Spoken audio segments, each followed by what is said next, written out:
Good evening, good morning, and good afternoon from every time zone here from rugged Nova Scotia, Canada, on the East Coast, where we are about to be hit by the biggest snowstorm of the year. So we're told. That will be happening while we're on the show. Welcome, everyone, and welcome to my co-host and friend in that order, Dave. Hello. Yeah, how are you doing? Doing well. Doing well. We already had our big snowstorm here this year. We got I'm trying to remember. I think it was over a foot. I saw pictures. There was definitely at least the drifts were several feet. Yeah. And in my particular, something about the trees in my driveway and my front door, like it just creates a funnel, so the drifts are always nasty. But we had whatever. But you get like a wetter, heavier snow. It is different and much more ice. We do. Yes. Yeah. It's it makes the shoveling tomorrow will I'm not looking forward to it, so this is a great distraction from what's going on there. It'll be the annual why the hell don't I have a snowblower? Well, I do have a snowblower. So what are you whining about? Well, because for exactly the reason you said, sometimes when it dumps like that, it gets so wet and whatever, like the snowblower can't even handle it. Can't even handle it. Yeah. So you have a snowblower. It's just not a good one, is what you're saying. It's not an amazing one. So here's the thing. So I wanted to get an eco-friendly one. I wanted to get a battery one that was like Question. Yes. Why would you get an eco-friendly snowblower when clearly the Earth isn't holding up its end of the bargain? That's why you need the snowblower. Mother Nature here's the thing. Clearly said, "F you." Here's one. Hey, huh? You like that? Here's 18 inches of heavy wet snow. Screw you. Well, previously for most of my life, white Christmases. Yeah. Guaranteed. White Halloween more often than not. Yes. Yeah. And then it would stay. Now, the Earth is just kind of like, you don't need a whole season of snow. How about you just have it on like 5 days? But all of it, no less snow. But yeah, anyway. The choices you've made. The choices we make. You need to it's like a lighting situation. I feel like you can't see what you got going on in the whole head region, really. Like it's just black fading into that's just the way that is. Or maybe you just can you zoom out a little bit? Or just like sort of sit back a bit. There we go. Now we can you lean the wrong way. Are you having a stroke? What's going on over there? All right, there you go. I don't know how directions work. There it is. Looking festive. Shannon found antlers in the closet and said, "Here, wear some antlers." You're right not to, Kevin Hitch. I'm up to no good. All right. Well, you're looking dapper. Yeah. Here and I'm looking like is Dapper one of the reindeer? Dasher, Dancer, Dapper, Vixen. No. Dapper left and went to the big city. Oh, I see. Yeah. That's how there was an opening for Rudolph. That's how there's Ruby. Yeah. Dapper went and became a model. Yep. Sounds good. It's on the cover of DQ. So we haven't had a show for a while. In fact, was our last one the Ghost to Ghost? I felt no, we had something in. Oh no, November. we had one since. Yes, yeah. Very good. Yeah. We're good. Welcome. Our job. Yeah, the end of the year kind of gets tricky, but we're excited to be back onto our more of a regular schedule from. I mean, in theory, for a while, at least we're for the rest of this year. Yes. Actually, probably not. We're probably not having one on whatever the. I mean, this is the rest of this year. Yeah. All right. So good enough. Yeah. Good enough. There isn't another scheduled one. I'm trying. For those who are new to the show, this is a program where we pay homage to the Art Bell era of Coast to Coast AM. And Art was a Coast to Coast was a late night radio show, and we have there it is. You got the that's right. Got the There's the man. And at least where I live, it is late night. And my boob. Now we're Sorry, you were saying, demonetized. Paul? Now we're demonetized. Now we're demonetized. And we're probably lost our sponsor. Oh, no, not at all. Oh, I Not see. at all. Yes. Well, very good. Well, speaking of which, we will get more into the Art Bell portion of the show, but we do have the show. We are the only show on YouTube right now. Only stream on YouTube right now. We are also simultaneously the least, what do I say? The least necessarily complicated, the most unnecessarily complicated. That's it. Yeah, we're the most unnecessarily complicated show also on the YouTubes. Yep. For no good reason. So that gives us bills to pay. Plus, Dave and I drink during the show. Cheers, Dave. Yes. I need. Oh, here's Cheers. my. We're gonna go. Oh yeah, we'll do. Oh, you know what? I'm gonna do the eggnog. Do the eggnog. Cheers. Cheers.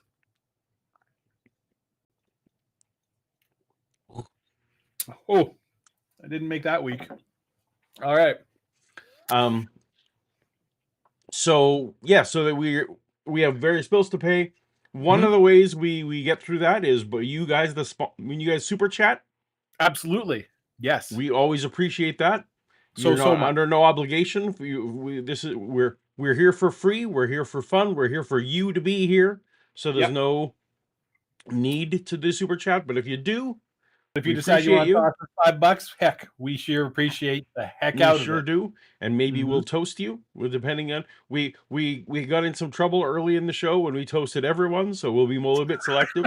We're a little more selective, but you know what? It's Christmas. Who knows? That's right. It's Christmas. Yeah. And then we also Dave is in charge here. He's business development, our VP of business development here at Toast to Toast. Yeah. And one of his primary responsibility.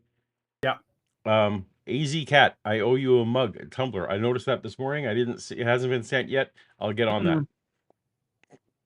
Postal strike here in Canada. So that's exactly it. That's what it is. It's the postal strike. That's right. But we Dave, do you have a sponsor for us today? Do I have a sponsor, Paul? Yes, Dave. Paul, I am tremendously excited to be able to talk about this week's sponsor. It is no secret that for you and I and many people all over the world, this is a very special time of year.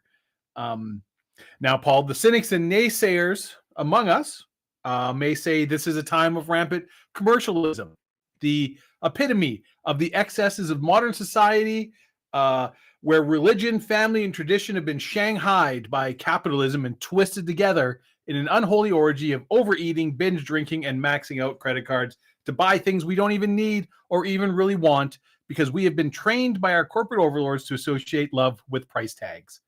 But not me, Paul. I don't say that at all. I say the holidays only come once a year. And as Oscar Wilde famously said, all things in moderation, including moderation. Every now and then it's good to cut loose a little. You got to live like there's no tomorrow. Our ancestors were right, Paul. Maybe the sun really is going away for good this time. Sure, the days have started getting longer again every year in all of human memory, but maybe this time they won't. Knock on wood. So tell you what, let's cook a turkey, Paul, goose, whatever bird you happen to have on hand.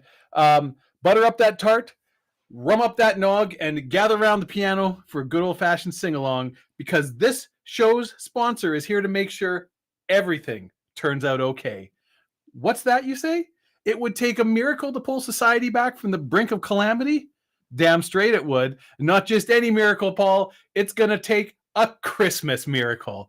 That's right, Paul. Christmas miracles are just the thing for these troubled times. There's no circumstance so dire, no hope so forlorn, no fate so cruel that a Christmas miracle cannot quickly and effectively solve all of your problems in one fell swoop. Perhaps your orphanage is being closed down to make room for a new coal mine. Maybe that last round of layoffs have left you and your entire family wondering how you're going to keep the lights on, much less be able to help put on that annual ice pageant or snow festival your town does. Maybe you and all your frankly ghoulish friends have been exiled to an island of misfit toys because of the lackadaisical efforts of your apathetic creator. Paul, that's where Christmas miracles get involved. And when they do, Those are barely inconveniences. In fact, the worse things are, the better the miracle you might get. Wow, yes, you heard that right. And a Christmas miracle can have incredible unintended benefits as well. For example, Paul, let's say you want to start your own religion, possibly even the most popular religion in the entire world. You could base it on any old miracle that some jackass does on Labor Day, but between you and me, you'll be lucky to even be recognized as a cult if you do. You might as well be praying to comets and locking people up in helmets full of bees. No, pathetic. Let me tell you one of the great lessons of history, Paul, and that is never start a land war in Asia. But the second great lesson of history is if you're going to base your religion on a miracle, make it a Christmas miracle. People are already getting together and singing and wearing special hats. They're laying offerings before freshly sacrificed trees. The hard work's been done. It's all laid out for you. All you got to do is wow them with a Christmas miracle, come up with a catchy song or two, bam. You're going to be the pope of your new religion for the rest of your life. Now, Paul, I do want to be completely upfront with the loyal, intelligent, and frankly attractive watchers of this stream. Hello, friends. I'm glad you're here. Anyways, I want to be honest with all of you. Christmas miracles are handmade from locally sourced, mostly cruelty-free ingredients. And unfortunately, this means supply is limited, very, very limited. We would love to be able to provide bespoke Christmas miracles to every single person suffering the heartaches and pains of life.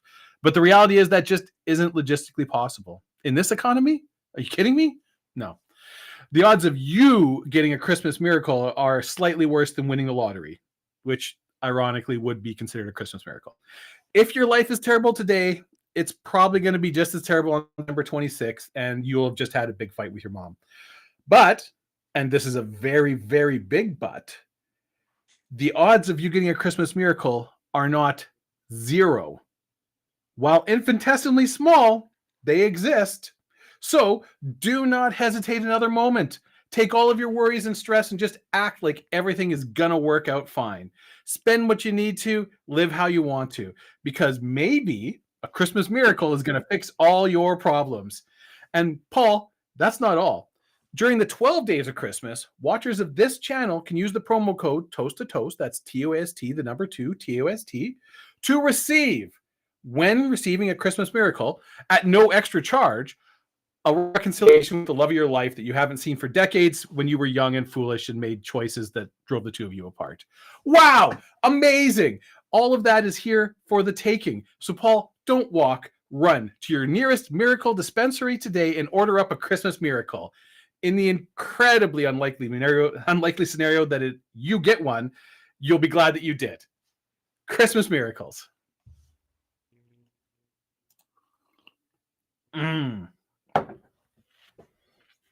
Good stuff. Yep.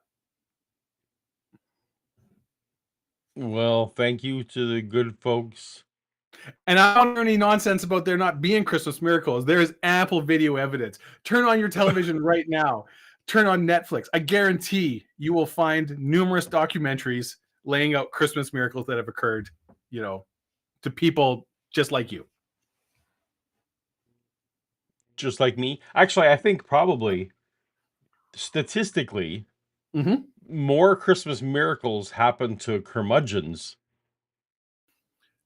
Does seem to be the least you're looking for or deserve a Christmas miracle, the more likely you are to get one. It seems to be.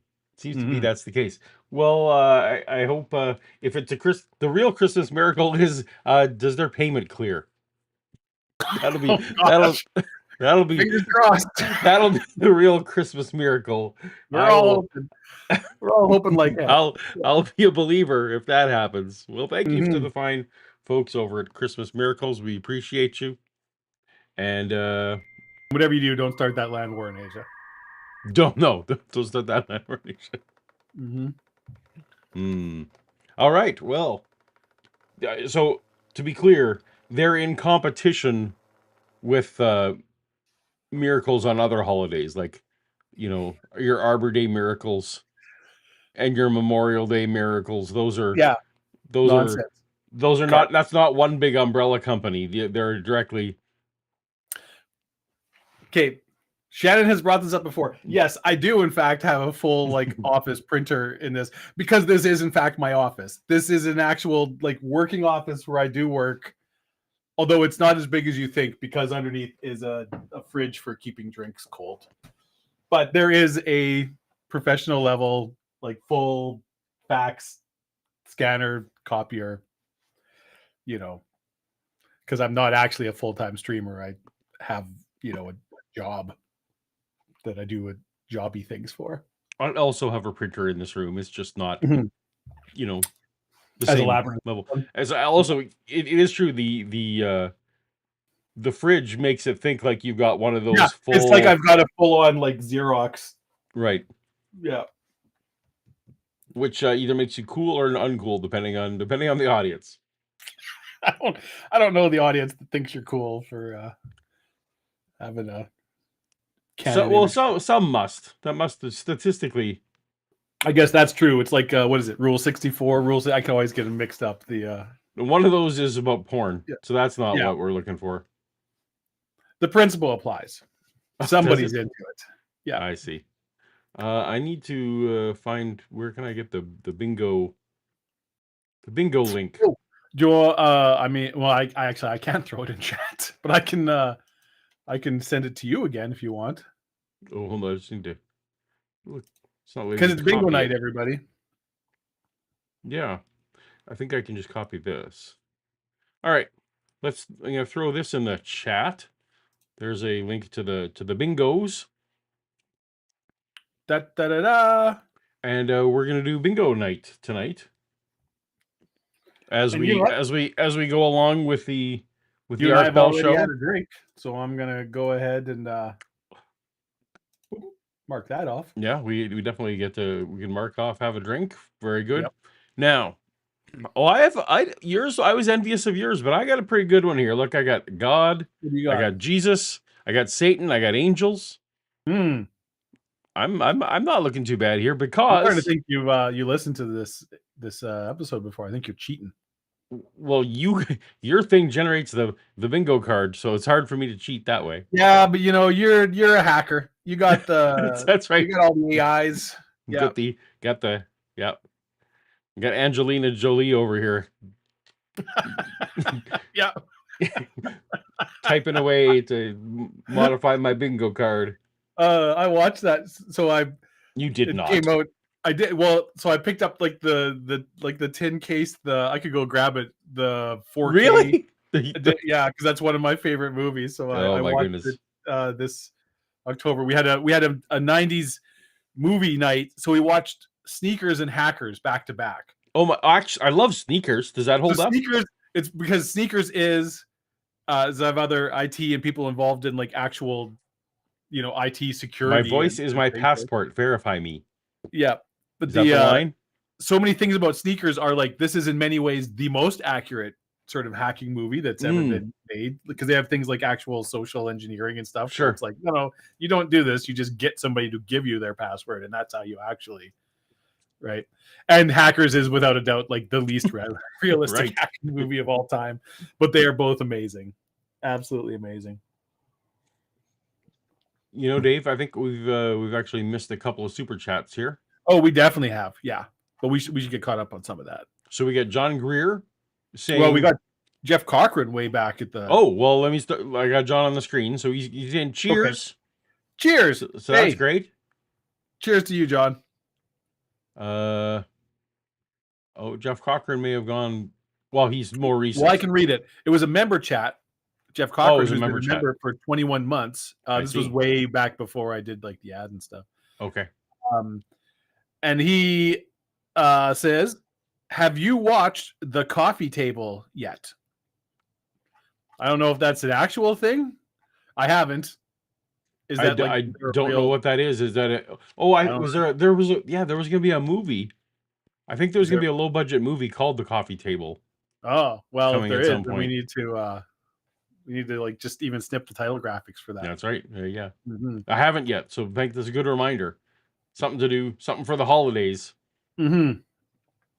And Mark Fernkovs says, what do you guys think of The Skeleton Crew? We enjoy. Have you started watching The Skeleton Crew I have yet? not yet. had a chance to.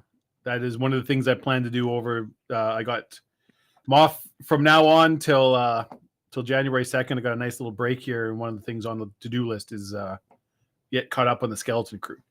That actually, I was doing the very same. I was actually saving it for next week when I will, once my last video of the year is complete, I'm going to. Well, this is going to be the worst episode of Baimon Sci-Fi Con ever. That's right. Yeah, no, so we haven't. Yeah. Well, it's just Skeleton Crew because I have been watching lots of things crazily because because while I'm doing B-roll and stuff for the video, I like to have stuff on in the background. But I didn't want Skeleton. I didn't want Skeleton Crew to be relegated to a background show. I wanted to actually like give it its due. Watch it its due. So yeah. Indeed. So I'm glad you enjoyed, Mark. I hope that I will as well. I've heard good things. So I've also heard good things. I'm looking forward to it. Oh, well, there you go. Olivia Williams. I found it surprisingly dark. That's only making me like it more. Because it does look potentially silly. I've heard it's a Goonies-ish. I've heard Treasure Island-ish. Oh, Treasure Island-ish? Okay.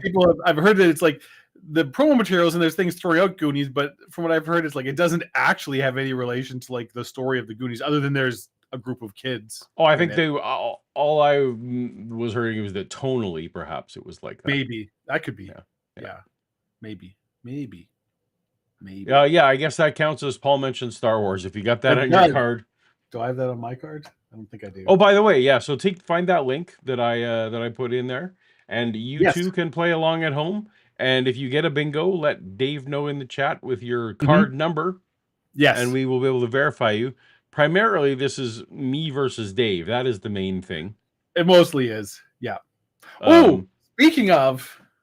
I don't know if we want to. You know what? We're going to start this right now. We need to start some art before we get into. Oh, what are you doing? I got a game. I have a new game for Paul to play.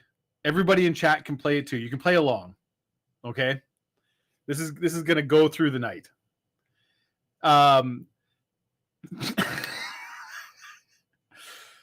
This game is guess the Christmas movie by listening to Dave's plot summary. Oh, so these are all plot summaries I have written about this movie. Yep. And you have to guess the Christmas movie.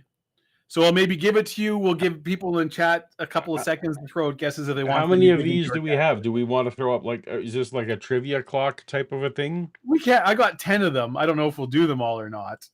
Or, we can do whatever we want. Because you know what, Paul? I'm saying, let's throw up a trivia clock. I'm throwing up the trivia clock. Okay, so I'll do one to start.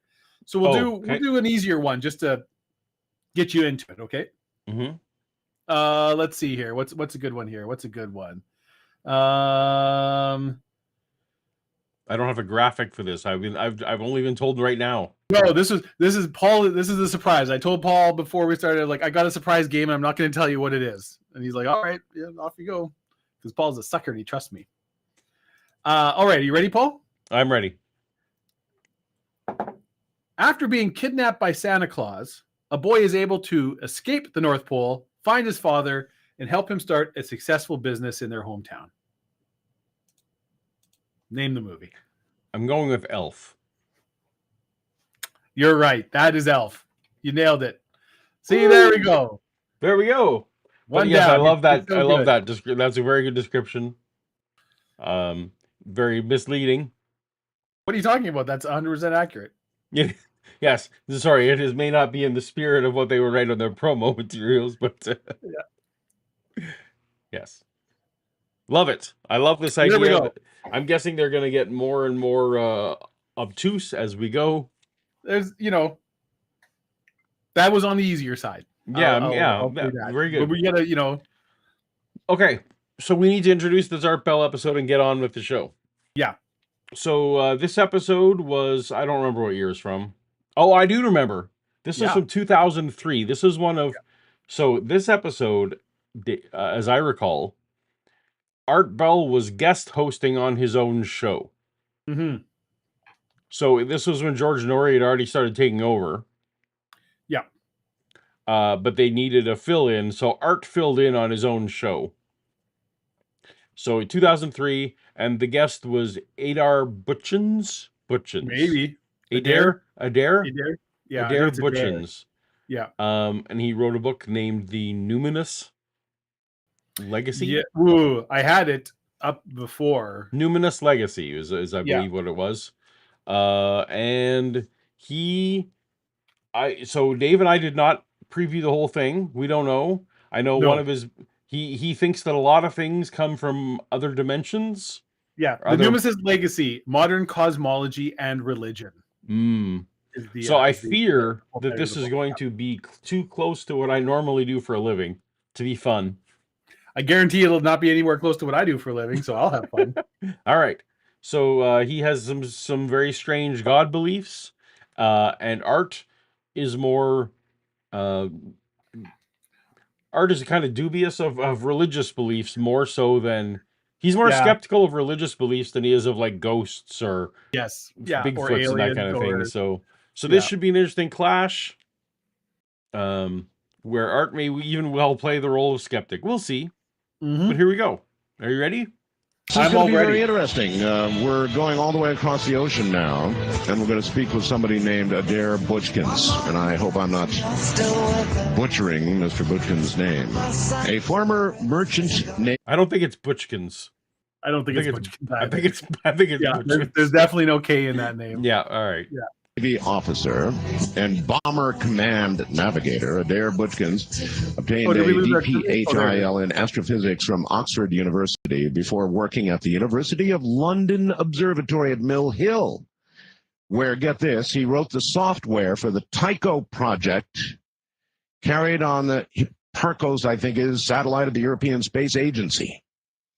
He also spent some time in industry as principal engineer in the Advanced Systems Study Group at Racal Avionics. He returned a lecture in aeronautics at London Guildhall University. Now he's retired. He's been an avid student of religion and philosophy. We have a super chat, a member chat from yes, from one Shannon Q. And Shannon, longtime viewer, welcome to the show, Shannon. Some kind of screening method into these. Right, Die Hard is a Christmas movie. Fight me. I don't feel like that's even is that even a controversial stance any longer? Probably not in this room. Yeah, probably not in this room. Although I have been hearing more and more, like, is Trading Places a Christmas movie? I feel I certainly have more controversial entries on this. Yeah, we'll see. Okay, very good. So I won't. I don't want to spoil your thing by listing off some of the things it might be. Yeah. All right. Well, if anyone would like to, I happen to agree with this viewer, this Shannon Q. Yes, it is my second favorite Christmas movie. Oh, which is more? You know. Oh, you don't want to say yet. No, okay. It's well, whatever. It's the old black and white Miracle on 34th Street. Oh. That is my favorite Christmas movie. It's schmaltzy. It's know, it's sentimental, but fuck, I love that movie, Paul. I'll watch it every year. Yep, I'll take it. Mine is Red One. You liar! Just kidding. I've not seen it. I have seen it. It's not.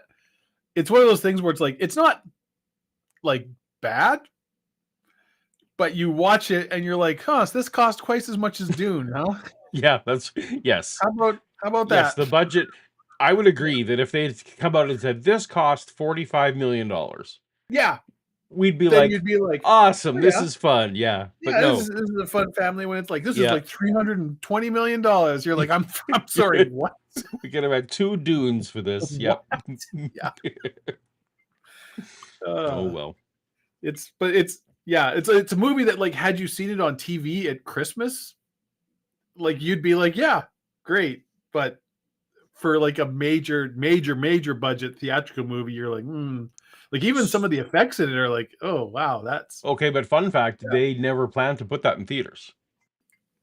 No, but it certainly has the budget and things of a. Yeah, that was so like VFX wise, they were never intending that to be on big screens. That was always supposed to go straight to Amazon or Netflix or whichever one it was that has it. But even like even for the amount of money, it's for the amount of money, you're just like, wow, okay. I'm not 100% sure what's going on here, but yeah. Brain Cramp sends in a super chat asking, Yeah. have you all seen the new Superman trailer that just dropped? Dave, we have not talked about this. No. Have you seen the Superman trailer that just dropped?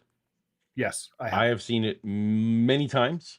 Yes. I definitely haven't seen it as much as you. I've seen it like twice, but I enjoyed it. I'm really excited about it. I am a huge fan of James Gunn. I love his philosophy, the way he comes into his storytelling. I think he is like the perfect guy. He's a person that really, really, really cares about this subject, like Superman, and telling the story right. And I think he understands what it is that makes Superman great, and he will hit those and I think he's in that perfect situation of like, Warner Brother has screwed up DC movie like so much that they're essentially just like, do what you want, and we aren't. Right, yeah. You know, kind of like the first Marvel movies where it was just like, yeah, whatever, you just do whatever you want for an Iron Man movie. Ain't nobody stopping you, and that's how you make a great movie potentially. So I think all the stars have lined up that this could be the Superman movie we've never had, and I'm excited. Agree. I'm cautiously optimistic. I actually do lean to. I actually like the gritty side of things, but I do agree the Superman should be about optimism. Yeah. I definitely felt some feels. I had some tearings up, though on my like 5th, 6th, 9th watching of the thing. I started to wonder. I was trying to figure out how much of my emotions was directly just John Williams' score versus what I was seeing. It's all a rich tapestry, Paul. You don't have right? Because it's like literally, like if you were playing just like a Superman video game for 2 minutes, but you had John Williams' score going, like, am I gonna also? Yeah. So you're allowed to just feel what you feel and enjoy what you enjoy. I am worried that I'm gonna get hurt, but I'm ready to give it a go. See, I'm not even cautiously optimistic. I'm all in. Oh, you're just optimistic? All right. And I'm not even a DC guy like you. Yeah. I am a Marvel guy. Like, so at our house, but Shannon is worried about crypto. I'm not worried about crypto at all. What I'm a little bit worried about is the Hawk Girl, Guy Gardner, like all the Justice League people. Yeah. Guy Gardner's like silly in general. Now, James Gunn, that said, I liked the Suicide Squad, like the one that he did. And it had a giant starfish that was like a kaiju. It had Starro, right? Yeah. Like, so, and he took Starro, one of like the just on face value most ridiculous. Like, this is like so 60s DC through and through, right? And like, this is scary. Yep. And here's why. Right. So like I have faith in James. James Gunn understands like the emotional core, the thing, right, where it's like why this resonates, why this goes. And he is really good at taking ridiculous characters or things, but like giving you, he likes that degree of difficulty, frankly. Yeah. I mean, if you've never seen Peacemaker, the TV show, which is literally like, the worst character from that film you made, you're giving that character a series. And making it work, really making it work, and making you care. Yeah, no, it was amazing. About this person, right? Like, so that's, I mean, it's.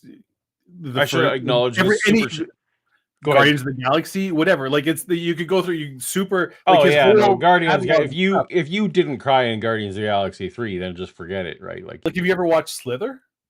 I have not yet. Actually, I put that on my to watch list because I've never. It's a ridiculous comedy horror movie, but at the same time, he's like, he makes you care about these people in this southern town being invaded by these alien worms and going right where it's like, and Nathan, like there's good actors in it and people doing good things, but it's also, he does just enough melodrama to, Joss Whedon is another guy who can who can do the same thing when he's at his best, right? Like the Firefly movie was the same kind of. When he's really at his good best, at, like, but he hasn't done anything good in a long time. No, I don't consider them on the same level, but it's Yeah. the same beat, the same. Yeah, I'll put you in the same category of what they do. Anyway. I should acknowledge these super chats. We had Scuzzbopper saying Nathan Fillion with the guy wig. Yeah. Yeah. The comic accurate haircut is only serving it to. I saw somebody already, but I think I saw it on Nathan Fillion's Instagram. But somebody had put out on Photoshop, I'm sure, like, but it looked very good. Like a figurine, like a model, the toy of the Guy Gardner. You know, Nathan Fillion is the Guy Gardner thing, and it's like, yeah, that's pretty ridiculous. Yeah. Hosehead versus Crypto. Which dog wins? I mean, like, I want to say Hosehead, but I can't. I have to say Crypto. The answer, whenever I don't think they would fight. That's the other thing. I you know, it's just like, you know, it's like a Batman v Superman situation where really this is just an emotional setup to when they team up, right, to defeat, I don't know, Max von Sydow. The great answer to who would win in a fight is always, well, which company is writing it? I mean, that's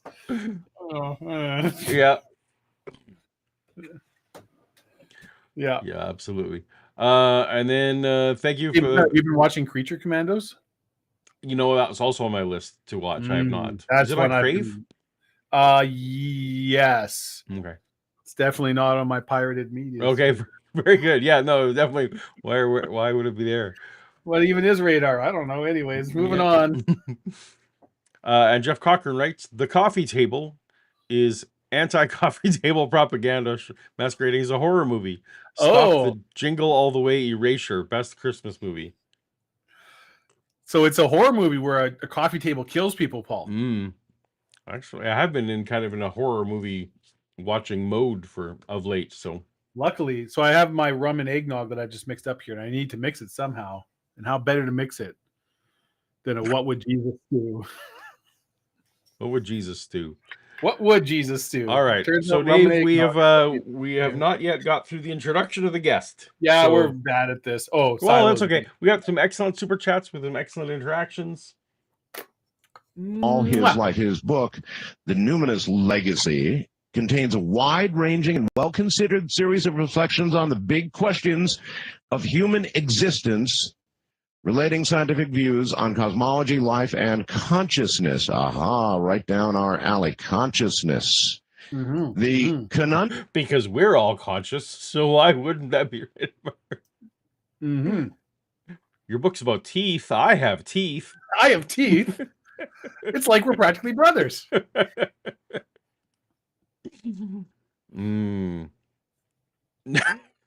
Vishanti says, watch Violent Night, stars David Harper.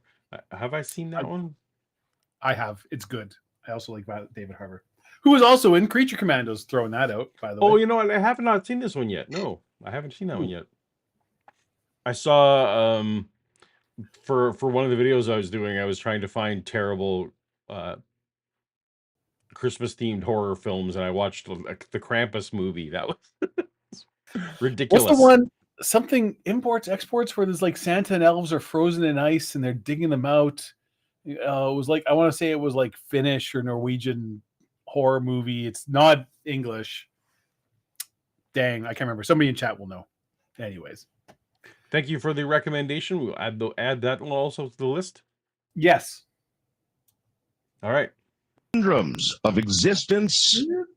Ancient philosophy in both Eastern and Western religious viewpoints. It gives a thoughtful yet concise exposition of this range of important issues presented in an open, 90 seconds in, Dave. Dispassionate. 90 seconds in is just, it doesn't care. It doesn't care. It's like it's time for me to go crazy crackly. Issues presented in an open and dispassionate manner. So we reach all the way across the ocean to, I also discovered that one of the, I forget which culture it is, has a weird Christmas cat. I think it's Norway. that eats children that didn't get new clothes for Christmas. Yes, I know what you're talking about. Because I read about it in a book series just this fall called Dungeon Crawler Carl, which is one of the best book series I've ever read in my life. Wow. And I highly recommend it to anybody watching it. There's 7 books in the series so far. Dungeon Crawler Carl. Lights out. Amazing. Fantastic. Does anyone in the chat know this cat that I'm talking about that eats children? So I want to Google it now. Was that their way to get... yeah. I don't know if that was like the don't complain about getting clothes for Christmas, otherwise this cat will eat you. Yeah. And yeah, so disproportionately eating poor children as well, I'm guessing then. But sure where. Adair, welcome to the program. Oh, hello. Yes, I'm in London. You're in London. Okay. Yeah. How's the weather? Here we go. The Yule cat. Yule cat. Called Jolakutur, and I'm sure I'm pronounced that wrong, and Christmas cat, is a huge and vicious cat from Icelandic Christmas folklore that lurks in the snowy countryside during the Christmas season to eat people who do not receive new clothing before Christmas Eve. Yeah. So that wasn't just a fever dream. I was a thing. It's a real thing. Yeah. Yule cat. Neat. Weather is absolutely wonderful today. I think it's going to go up into the 80s. Oh, really? Yeah. Usually when people in London say it's wonderful, that means it's foggy. And that's wonderful weather there. So the 80s. All right. Anyway, great to have you on the program. I guess the place to begin is with your book and telling us what it means. What does it mean? Well, the Numinous Legacy. Where did the title come from? Well, numinous, as I've got in my glossary, means awe-inspiring or a sense of the divine. And the book is basically about how modern cosmology affects religion. And all religions, but particularly the 3 monotheistic religions. That these are the 3 religions we know best. That's Judaism, which is the oldest, Christianity, and Islam. Well, those are the 2 sequels. Those are the 2. All right. We got trivia. Speaking of sequels. Yeah, I was waiting to let this guy. We got the clock there. I interrupted him, so we may as well. There we go. All right. So it's time for Christmas movie summary number 2. So for those just joining us, I have written myself some plot summaries of famous Christmas movies, and Paul is going to try to guess the movie. All right, I'm 1 for 1 so far. It's 1 for 1. He's out of the nailing out of the gate. Okay, are you ready? Yep. Paul, in this movie, a jazz pianist helps a retired Air Force pilot and his friends find the true meaning of Christmas by reciting the Nativity story. A jazz pianist helps an airport what? A retired Air Force pilot. A retired Air Force pilot. Mm-hmm. A jazz pianist helps a retired Air Force pilot.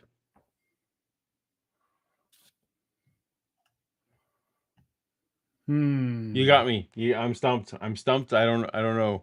You don't remember that time Snoopy fought the Red Baron in World War I? Oh no! Exactly, Charlie Brown Christmas. Oh, Charlie Brown Christmas. Yeah. Dagnabbit. Well done. Yeah. There we go. Well done.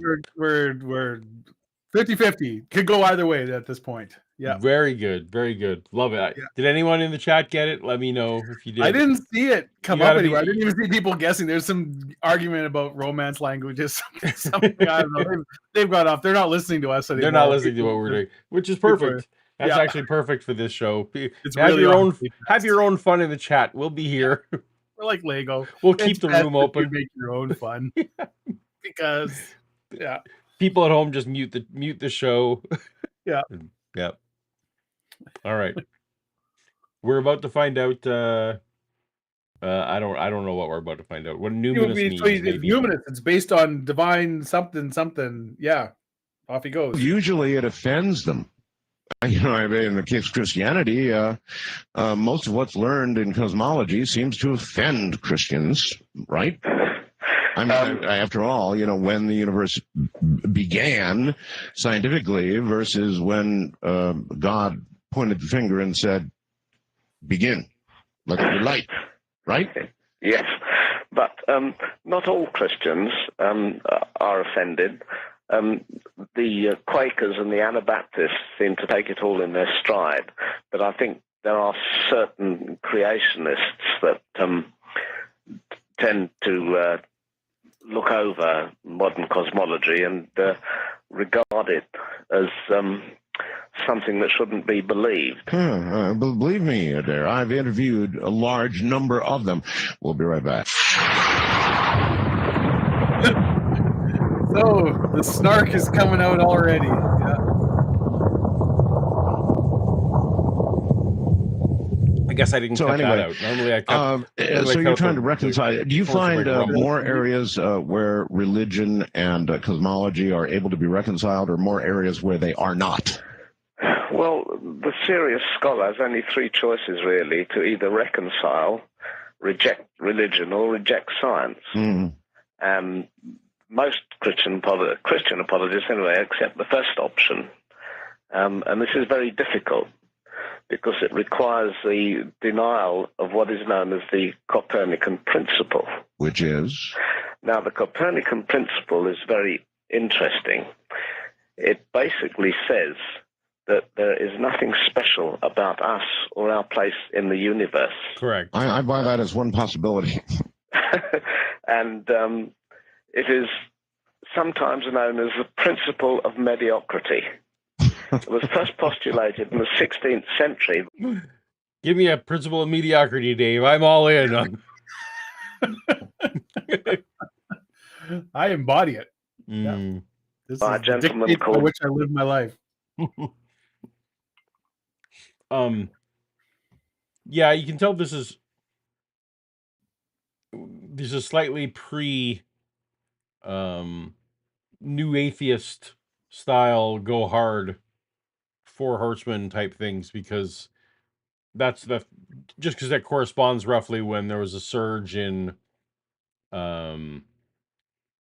Christian old earth Christianity trying to make a stand, where cosmology then became, well, no, the Big Bang definitely proves God exists, because otherwise it had a beginning where Einstein was lying. He was fudge factoring it, and he was trying to say that there was no expansion, and because he didn't want there to be a God stuff.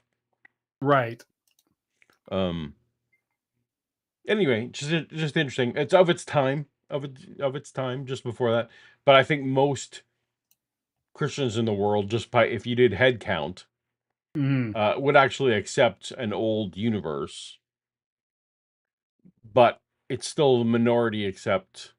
As the last survey I saw, which is like just a year ago, they still don't feel super good about evolution. Okay. But an old cosmology doesn't seem to bother. They're like, if you're like, the universe is 7,000 years old, they're like, nah. No. Yeah.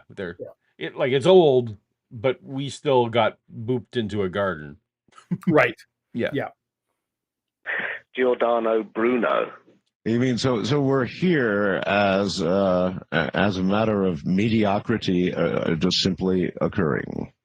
Yes, we're not this show. Absolutely, we're typical. We're not special. That is the Copernican principle. Now, I bet it's not real popular. Well, it's not popular, but it's popular among scientists. Einstein used it, and he called it the cosmological principle. In other words, wherever you are in the universe, when you look out on the large scale, things will look more or less the same. Bruno postulated it from a child when he played in the orchards and wonderful, luxurious vines on Mount Vesuvius. And when he went to Mount Cicada, he looked back and saw that the mountain looked quite barren because it was a long way away. And when he went to the other mountain, the other one looked barren. And so he decided that things are not always what they seem, but on the large scale, things can look the same from different positions. And he postulated that for the whole universe. And Einstein took it up when he got his relativity and his cosmology and called it the cosmological principle, that wherever you are in the universe, when you look out on a large scale, everything is the same. And of course, that has now been added to, because not does everything look the same, everything more or less is. All the stars are made of the same elements. Well, then, an extension of all this would obviously be that mediocrity is a common thing, and so that all of those stars would now... Almost like that's the definition of... I guess that'd be the definition of mundane, not mediocrity. Yes. We know all of those planets going around those stars. There's almost got to be all kinds of mediocre occurrences that just spread life, mediocre as it may be, from here to there and everywhere you can see in the sky, just about. Yes, this is the whole point that makes it very difficult for the three monotheistic religions, Judaism, Christianity, and Islam, because they were formulated before the age the disrespect for Zoroastrianism is shocking. Before Copernicus decided that we went round the sun and the sun didn't go around us. When those religions were formulated, we were the center of the universe, and man was the whole reason for the universe's existence. Well, within those religions, that remains true. Yes, for those religions it remains true. But with modern cosmology, we've now discovered that the universe is most probably infinite, and there must be a lot of intelligent life in the universe. What makes us think the universe is... That's a very interesting subject. Infinite. Why do you say that? Yeah, I'm going to need infinite in what sense? Because it's not spatially infinite, and it's not temporally infinite. It depends but you could say, for all intents and purposes, for all practicality, infinite as far as we're concerned. Right. You know, if you're using it as an oratorial device, right, where it's like it's infinite in that we can't see the edge of it, we'll never see the edge of it, we'll never reach the edge of it. It might as well be infinite as far as we're concerned. But no, I don't think you'd find anybody who and also depending on whether he means the cosmos versus our particular instantiation of space-time, because we don't know what time before time really means or makes sense of. So, or space outside of space, right? Which is, it's my understanding that that's why cosmologists currently prefer to use the word eternal over infinite, because infinite kind of implies that the number, like the seconds, are still counting down when we don't know if seconds are counting down. Like if there's anyway. Yep, and nobody outside of cosmologist cares. We'll let him get to his definition here. But this is starting to feel like a caller on the line here. I don't know. How do we know it's infinite? Maybe it's a big circle. Maybe there's a brick wall out there somewhere. We don't know, right? Time is we've got a pretty good idea, actually. Oh, do we? Let's hear it. Well, what we have to do to find out if the universe is infinite, we have to look at Einstein's general theory of relativity. Now, if you remember, he was saying that matter has energy, E equals mc squared, which is where we get the atomic bomb from. Right? Yes. But I mean, that's not really or whatever. Yeah. It's where we get the atomic bomb from, Dave. Where we get the atomic bomb from. I mean, he's not, like, in a way, he's not wrong. That the two things are directly related, but it's okay. A squared plus B squared equals C squared, and therefore we have bridges. That's not It's actually like, what the theory of relative. It's okay. Yeah. Well, he's gonna explain. Yep. I'm Now wait, getting less remind me, confident in his explanation by the minute. But what was his degree? He's a cosmologist. Was he a cosmologist? Who is this guy? Let's look him. Adair Butchins. That was his Adair Butcher, right? That's yeah. Butchins. Adair Butchins. Let's see. How do I spell his name? But he was working at universities. University of London. Does he have degrees? Is he like one of those things where like I have a degree in philosophy, but I'm here? Yeah, I got it. Who knows? Theology or something. Maybe he just worked. You can work at universities without having a degree. Yeah, as well. So you can also write books without. Where is it? He's a former merchant navy officer. Okay. And has a degree in astrophysics. Okay, so he has a degree in astrophysics. Okay, but, so yeah, they're not saying a PhD, so he may have a bachelor's degree, which is fine. But even a bachelor's degree in astrophysics, you're gonna know. Yeah, you're gonna know something. So I'm okay. So if he has an actual degree from an accredited university in astrophysics, I'm willing to give him a bit of the benefit of the doubt. Like, okay, maybe he's just trying to explain this in layman's terms. So according to the Coast to Coast website, it's from he has a degree from the Oxford University. Okay. Well, I mean, that's a big deal. So, all right. According to his general theory, matter will deform space. Yes. And space decides the path that matter can take. So it's like a feedback. Okay.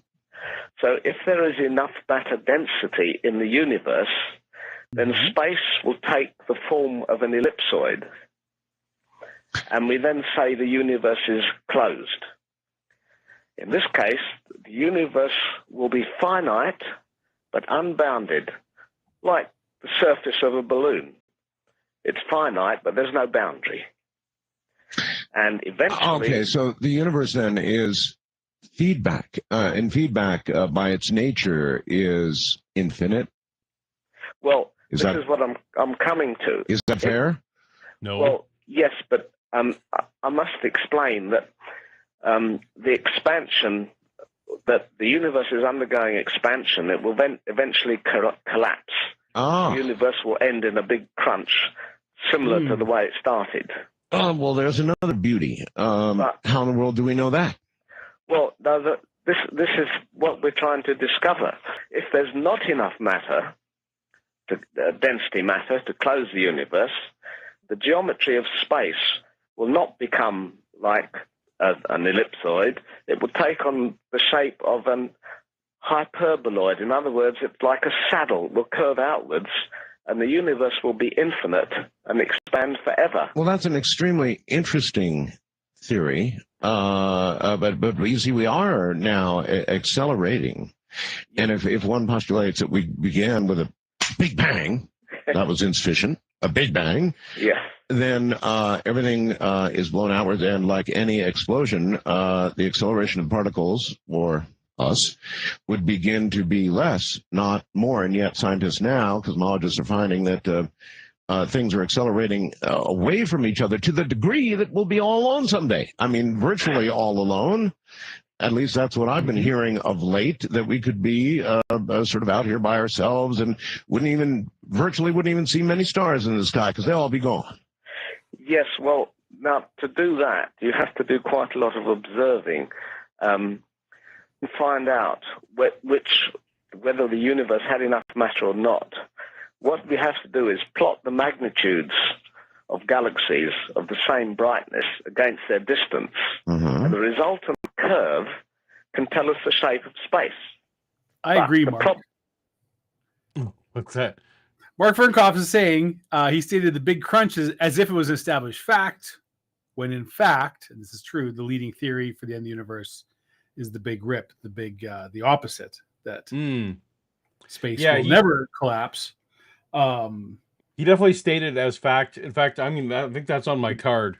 It's on mine too. Getting cussed off, but I agree. Although, interestingly, fairly recently, recent observations seem, and I'm not a cosmologist, but from what I've read, it seems to be that the acceleration of the universe is slowing down.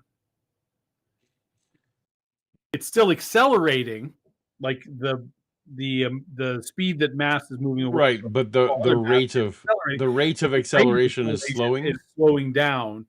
So it's possible. This is like kind of, well, if this is true, this carries on. It might be the opposite. It might be true if the acceleration slows, keeps slowing down, and who knows at what rate it is, because this is a fairly, again, recent observation.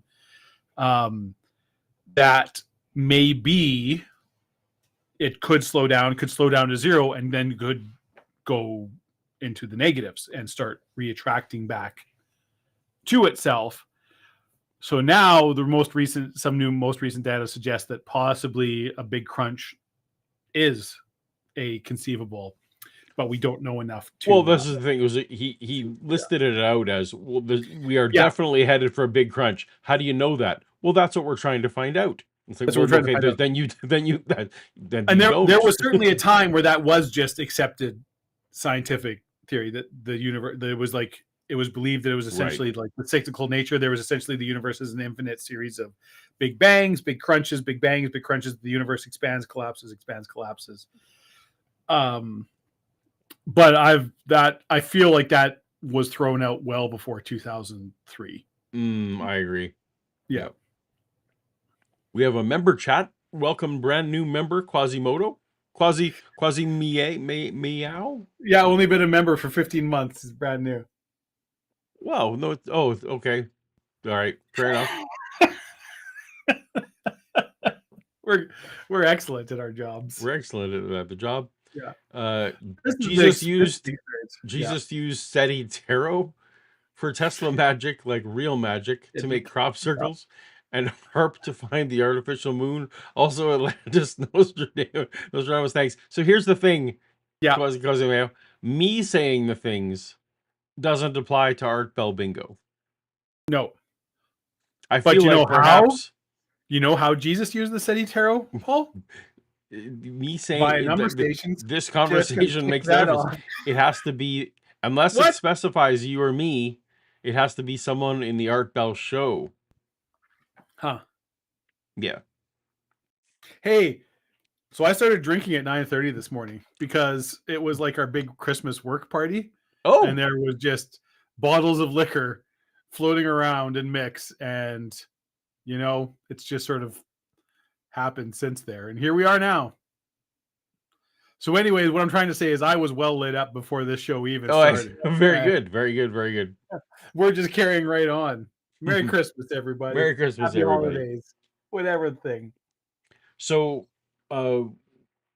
if this guy feels too much like a caller to the line, at some point I'm going to make the call to jump ahead to when the callers talk to him. Yeah. We'll give him. So here's why, because Art talks to this guy for hours, which he doesn't usually do with guests. He does not usually give guests that much time. So that's why I'm kind of like, well, I assume he sort of Art gets interested at least enough to sort of keep this guy going for, unless this was just Art was a guest caller and they couldn't get anybody in and he was just spinning it out. But we'll see. But this is also interesting to you and I, and as you alluded to before, this is a topic that Art actually knows something about. Cosmology and the universe, things like space is very much one of his, astronomy is something he's interested in and knows. Sort of like he said, we going like, hey, like when you say infinite, what do you mean infinite? Because most people would say it's not infinite, or like pushing back on the big crunch or things where Art's like, no, that's not actually what most modern scientists would say. So why are you saying it? And we might get more of that as it carries on. Indeed. So here's a funny thing, Brain Cramp, and Paul knows this, and it's true. One of my friends are angry about it. I do not get hangovers. It is trivia time. I do not get headaches in the morning. I won't be sick. I've had 2 hangovers in my life, and both times required me getting absolutely blackout drunk to experience them. Anyways, it's trivia time. Well, it's not trivia, Paul. It's not trivia. It's movie. It's Christmas movie description guessing time. It is. I will give my own personal plot summary of a famous Christmas movie, and all of you, Paul, and everybody at home gets to try to guess what the Christmas movie. The last one was it was a Christmas special, so I was thrown off. Are you ready, Paul? I'm ready. An NYPD detective is trying to win back the love of his estranged wife, but the demands of his job keep him working through the night. What movie is this? What Christmas movie is this? Well, it is slightly ambiguous. Yeah. But I'm going with Die Hard 1. Yeah. The first Die Hard. You are correct. That is Die Hard. Yeah, yes. That is the plot of Die Hard. Everybody knows it. Yeah.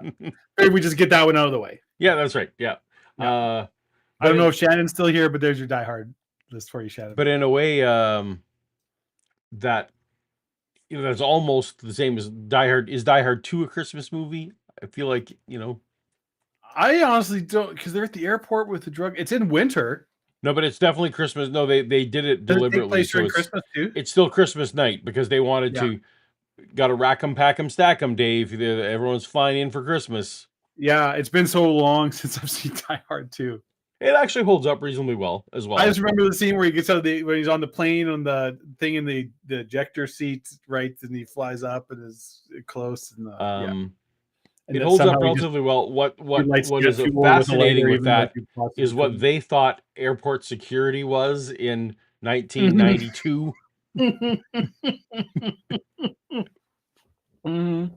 It's just this isn't even the secure part. It's like no one would allow any of this. No one would allow any of this. No, but anyway, funny. You know what? I thought we just had to get that out of the way early. That was a good one. Good one. Everybody knows Die Hard's going to be in this list. Everybody. That's right. We're moving on. All right. I feel like if you don't want to make it more tricky, taking the NYPD part.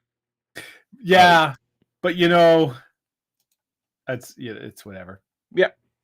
Well, I appreciate it. You're generous to allow me a gimme here and there. Although it's like any trivia contest. When you know it, it's a gimme. Yeah. And when you don't, it's impossible. And it's like, well, so. You know what, Paul? Yeah. Since there are no rules, I'm going to give you another one right off the hop. Okay. We got the Die Hard one out of the way. Okay. All right. Let's see. What should we go with here? This is a tricky one.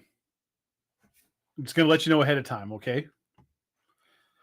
A professional, career-minded woman travels back home from the big city and meets an uncommonly handsome blue-collar working man who makes her realize what's really important in life.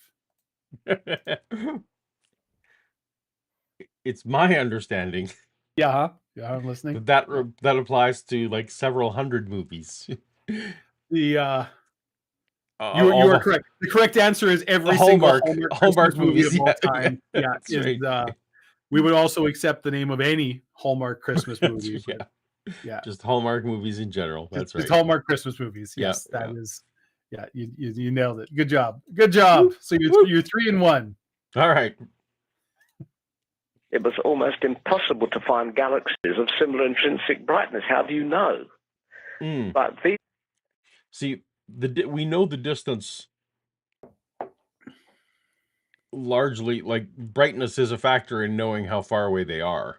Yeah. What's he talking about? Why are we talking about galaxy brightness? I missed the. He's saying, he was saying if you find ones that are of different distances and compare how bright they are. But I was like, well, that's actually a factor in determining how far away they are, like what the distance is. Yes. It's not the only one, but it's but he's not wrong that he's like there is no way to know the intrinsic brightness of a galaxy, which is why we actually use other methods to right. We use the redshift, for example. Mm-hmm. Yeah. Observations that you've just mentioned used supernovas, which are calculated do have the same brightness. And as you say, the results seem to show that the expansion of the universe is speeding up. Well, how do you square that with the old rubber band theory, which is what you were giving us a little while ago, that it eventually will all collapse back in on itself? Well, it won't. This is what we've now discovered. Oh. Wait, This what? is the... That's... Okay. Like, I mean, you're not wrong, but you literally just said the exact opposite thing. Okay. All right. Yeah. I'm going to pitch a thing. You're going to push back a little bit, and then I will say, "Oh yeah, no, you're right. Yeah, that's not a thing. What are you talking about? Why? Like, why'd you bring that up, Art?" Like Kid Hovind being like, "Well, yeah, I mean, actually, the dinosaurs died millions of years ago, but you know, yeah." Like, wait, what? This is just what? Like, you're right, but this is what? The big problem we were trying to discover. But all the observations so far seem to say that that will not happen. What will happen is the universe will expand forever. Yeah. And this seems to have been, you can use other methods as well, galaxy counts at different distances, an examination of the size of very small distortions in the... Kip's here to tell us that he's watching other things. Yeah, thanks, Kip. Glad that we're not as interesting as why my name just, you know, again, I've been drinking all day. Who's the guy in that movie? And the Unbearable Weight? Nicolas Cage. That's the one. Yes. Is Longlegs the Nick Cage one? I've seen that one. I He's saw that one. He's the killer. That one I saw. I saw that one. That one has. I didn't like it. Didn't like it because it had weird. It's supernatural. It turned out to be some weird supernatural. See, I'm ruining it. I mean, but it's a horror movie. But yes, it went. I liked it because there was some really fascinating cinematography and different things. Oh, for sure. It was an incredibly well crafted movie. Yeah, for sure. But although I will say, like, I didn't mind that there were supernatural elements in it because it was a horror movie, and I'm on board for that. That's what I'm here for. I would have liked it to be a little more ambiguous. I like it when it's like, yes, that's what I wanted. I wanted some slight ambiguity. A slight ambiguity is, but I still thought it was a really well made. And you know what? And if you're like, want to just be like, no, this is like, it's the devil. We're moving on, right? Like, Late Night with the Devil. I don't know if you saw that one. Mm-hmm. I believe has just the right amount of ambiguity. Yeah, where it's like, well, there is something, but yes, yeah. I also thought that was really well done. I really liked super that. well done. Yeah. They really nailed that vibe of the whole 70s talk show and mm-hmm. For sure. Yeah. Oh, good. Well, everyone's just going to chime in what other things they're doing. What other things they're doing? I hear that's really good, actually. I'm playing Indiana Jones and the Great Circle. No, he's not European, Paul. So you're supposed to pronounce it. No, he is. This is in that game. He's in Europe. I'm sure of it. No, I mean, you're probably right. That Indiana Jones is probably true. Yeah. Yeah. I was assured by the chat that if I just assumed that it was a Y sound, that it would be fine. When dealing with European languages, Paul, I won't have you disparage the excellent linguistic advice we've received from our, again, attractive and intelligent watchers. You're such a yerk.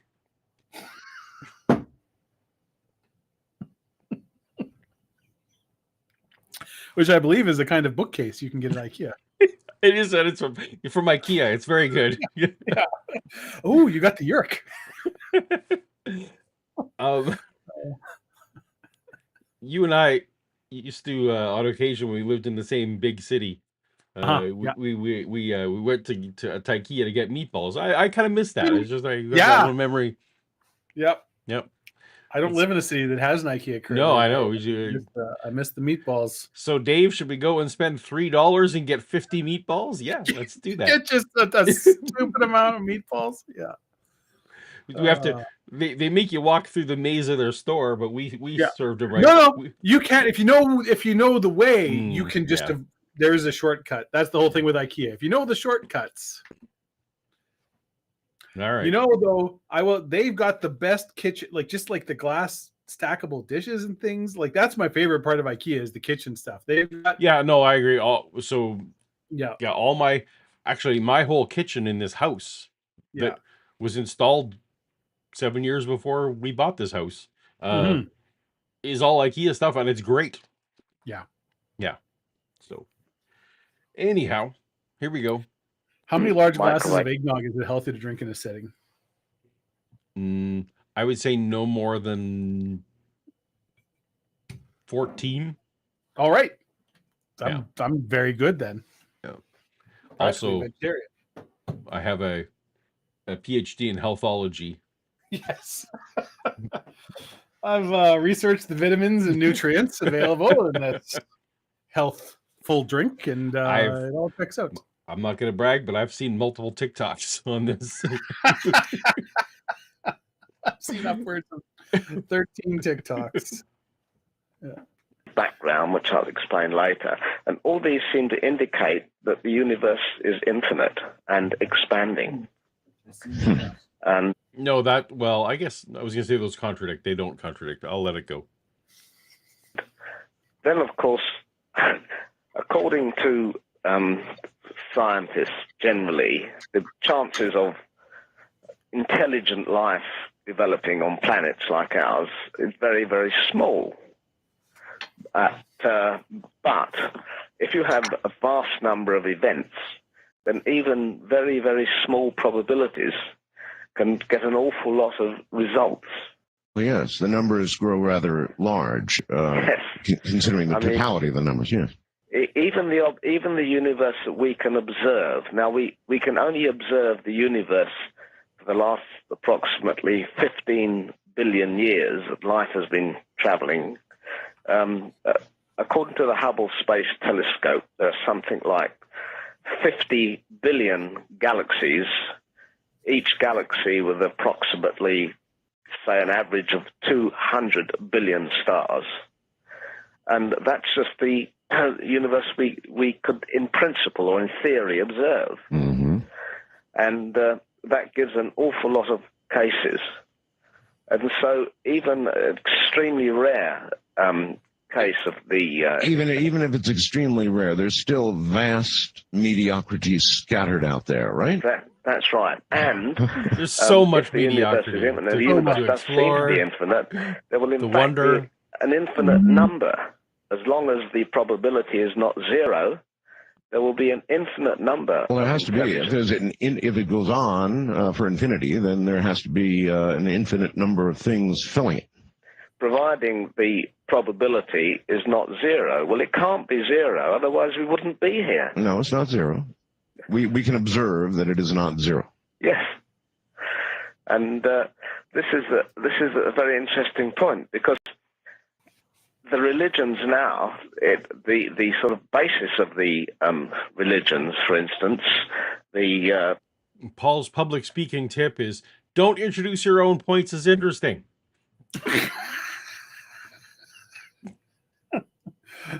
I think you should just set up expectations. And this is really interesting. Yeah. You want to hear a really, really funny story? That's Yeah. the stupidest. No one should say that sentence. No one should ever say that. No, Yeah. that's... You better be pretty fucking sure. That's a exactly really funny right. story. What you want to... Yeah. What you want to say is something mildly interesting happened to me today. Oh, okay. Yeah. All right. Well, there you go. Yeah. Well, it's not really funny, but how about an amusing? Would you like to hear an amusing story? Or manage expectations. That's right. Expectations is the root of disappointment, Dave. I will say, so you and I, this has been a topic of discussion on the show, Fermi's paradox, the whole thing about it. This is something that is right in my wheelhouse. I love everything about this. So, good. I'm all on board with this. This conversation. I will also say, for ways to figure out, we talk about 50 billion galaxies and everything. If we are talking about the existence of other intelligent life, really all we would ever possibly care about is life within our own galaxy, because everything else it's so far away that like maybe there's another galaxy with 50 million aliens in it. Doesn't matter. Like it's so far away.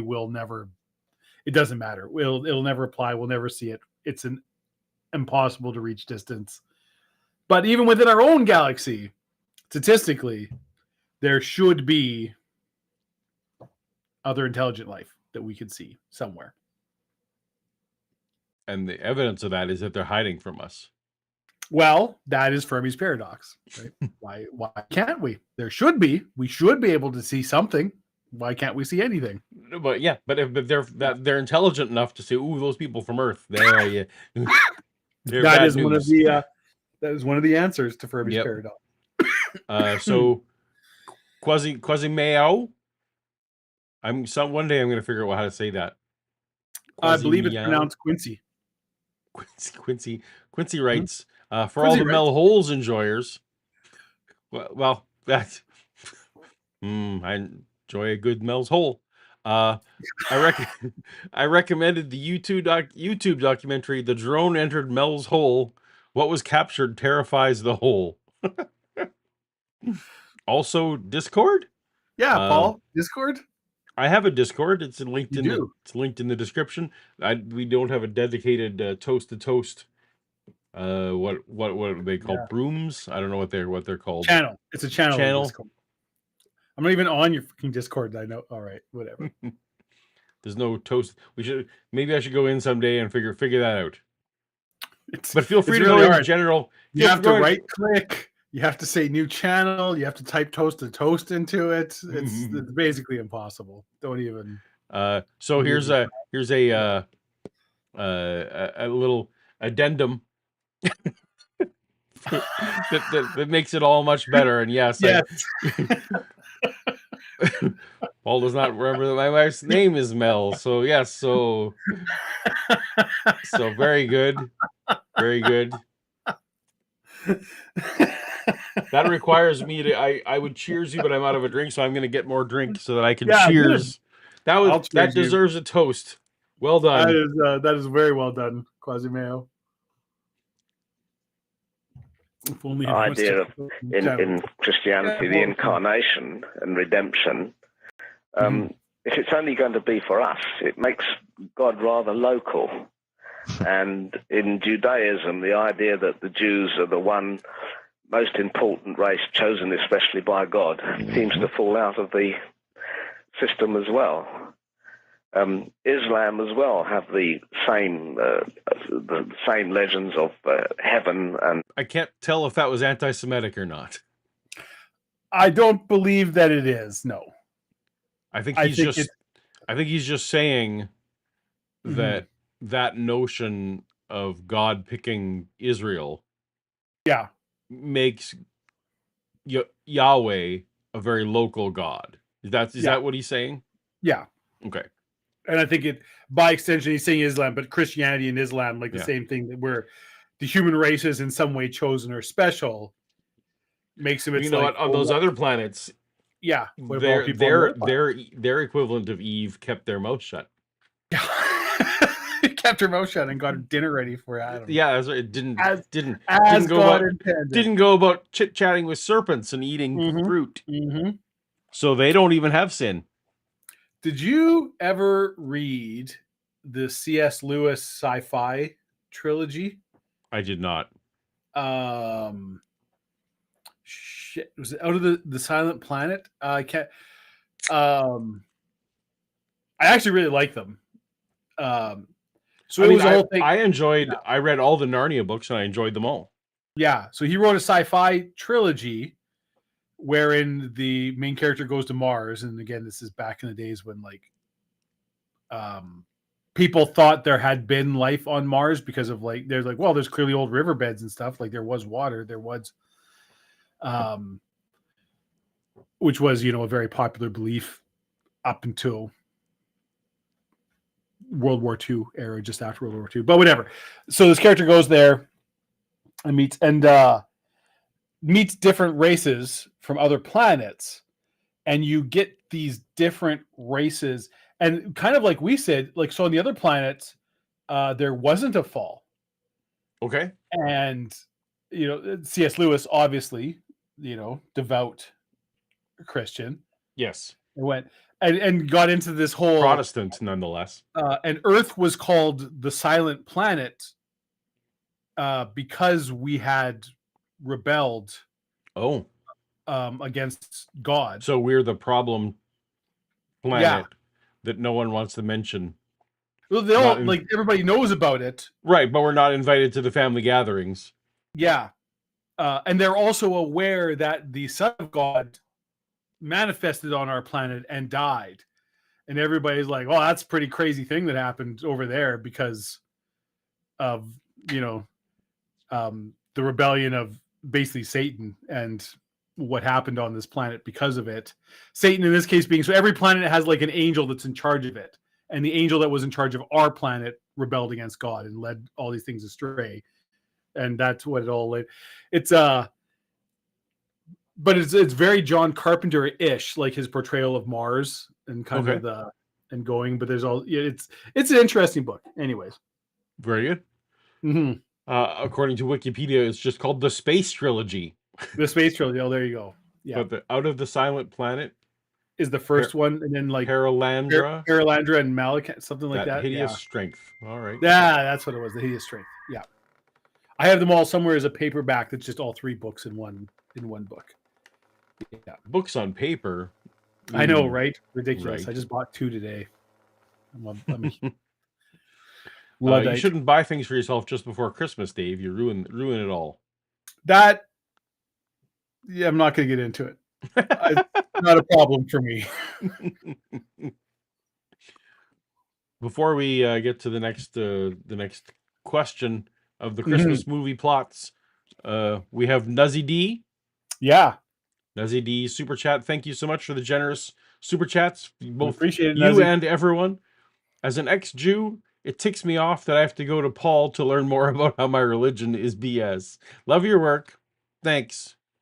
Well, to be fair, not a lot of rabbis. They can't pay their rent by telling people how. Yeah, no, this is actually pretty bad. Where the problems are. Yeah. Yeah. Well, Paul, do you want another movie plot? Let's do it. Okay. All right. Well, you know what, Paul? I want to give this one to you while you're still sober. Okay. Okay. Paul, in this Christmas movie, a wealthy industrialist tries to help a former circus worker enter high society and run for mayor, but the local rich kid resorts to violence to ruin his Christmas plans. What movie is that? Can we read it again, please? One more. Would you like me to read it one more time? Yes, I would please. be happy. Paul, I'd be happy to. Perfect. A wealthy industrialist tries to help a former circus worker enter high society and run for mayor, but the local rich kid resorts to violence to ruin his Christmas plans. So there are what's going to come out here is that there's a lot of Christmas movies I haven't seen. Right. I guarantee you've seen this movie.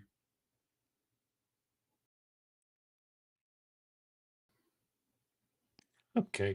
Is it Batman Returns? It is Batman Returns.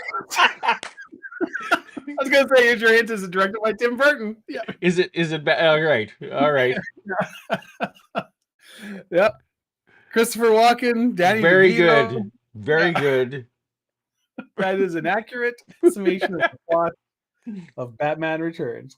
Very, very good. Very good. You got because you said circus, then I just kept thinking Batman, and I wouldn't have normally considered Batman Returns to be a Christmas movie. It is by all these qualifications. It absolutely takes place over Christmas. The big Christmas parade is a big plot point of it. They kidnap the Ice Princess for Christmas. Yep. Amazing. Hats off. That's what people are like. Die Hard. I'm like, if you think Die Hard's controversial, there's antlers off to you. Antlers off to you, Dave. That was very good. Love it. I think you're just looking for an excuse to take your antlers off. No, I'll put them back on, but I had to tip. You have to tip. Okay. I didn't mean to go. Yeah, that was it. All right, very good. You got another shot of rum. Yeah, no, but we have to definitely be. I'm cheersing our super chat people. Mm-hmm. Cheers to all of you. Cheers to all of you. And let's hear some more excellent cosmology. Oh, some people got it in chat too. Good job, VCXZ, because I'm Canadian. Hell and all the rest of it, and that doesn't seem to tie in either with all these with an infinite universe. So we're left with not theism, not so much the religion. We're left with whether this whole universe was constructed by God, whether it just started on its own, or whether there's some other explanation. I've always rather those are the options. The thought that it could be both, that it was a natural process guided by the Lord's hand. And in that way, I just get cherry pick and be happy. In other words, whether it was a lightning bolt hitting the Say the name Jesus, guys. They keep saying Christianity. They keep saying Lord. They keep saying God. I got this Jesus on my box that Dave doesn't have. Say the name Jesus. Come on. Yeah. muck. They were even talking about his sacrifice, right? I feel like that's got to count. They were talking about the sacrifice. No, I didn't hear the word Jesus. All right. Or any of Cause something that became us finally to crawl from it, or whether it's God's hand that pointed the lightning. You know, I can live with them together, those possibilities. Yes, but the thing is that there are a big argument for the case of a God, a deism. Yes, is the fact that there are very, very special factors in the universe that seem to point to the formation of life. The divine watchmaker, is that what you would call that, Paul? The whatever it is, the cosmic watchmaker, divine watchmaker. The idea that do you mean the blind watchmaker? Blind watchmaker, is that what it is? The idea that it's like there are too many coincidences in the creation of the universe that like it couldn't possibly be chance. Too many things worked out just right for us to be on this planet, that there must be some kind of design behind it. So the blind watchmaker is a notion from Richard Dawkins, and he was writing the opposite. He was like, everything appears like it's a watch. Like I heard it in a much older it's I can't remember the so there is what that does, you're right, that does come from like, if you find a watch in the woods. Yes, that was an old argument. Yeah, that's correct. That if you saw a watch on a watch on a beach, you would pick it up and you would say that that's designed. Of course, you know what some people like to point out is, well, if you're a Christian theist, you would see, well, all those grains of sand are equally designed. Why are you not feeling the same intuition about that? Boring as hell. Watches are awesome. Yeah. But I feel like that's what he's getting at.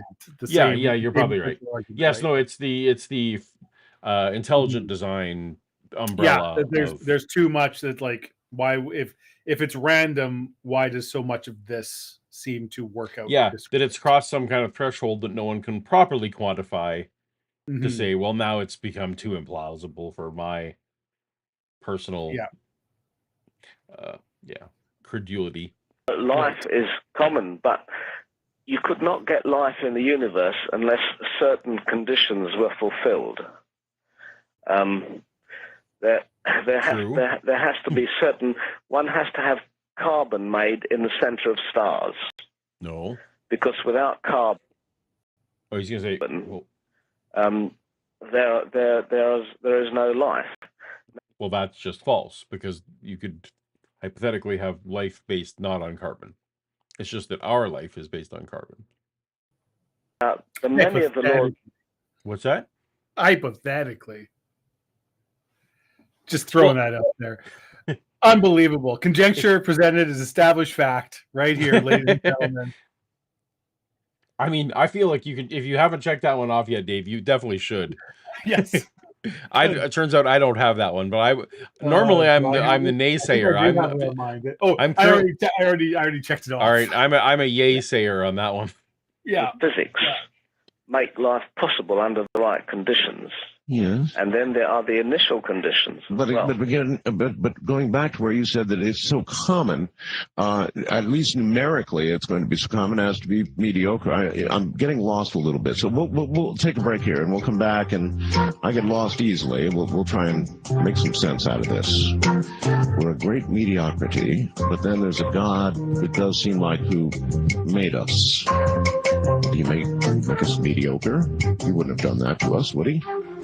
Or maybe I his feel like creation that of he life keeps is throwing just out sort of a that thing. there's so much life in the universe based solely on statistics. That it's Right. like, well, there Yeah, hardly, so there is. It's like, even though we have absolutely zero evidence to back that up at all.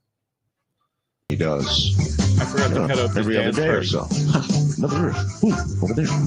Another planet. Ooh, life. Confused. That's what I am. Adair Butchins is my guest all the way from London. And at the beginning of the program, he seemed to be making the case that,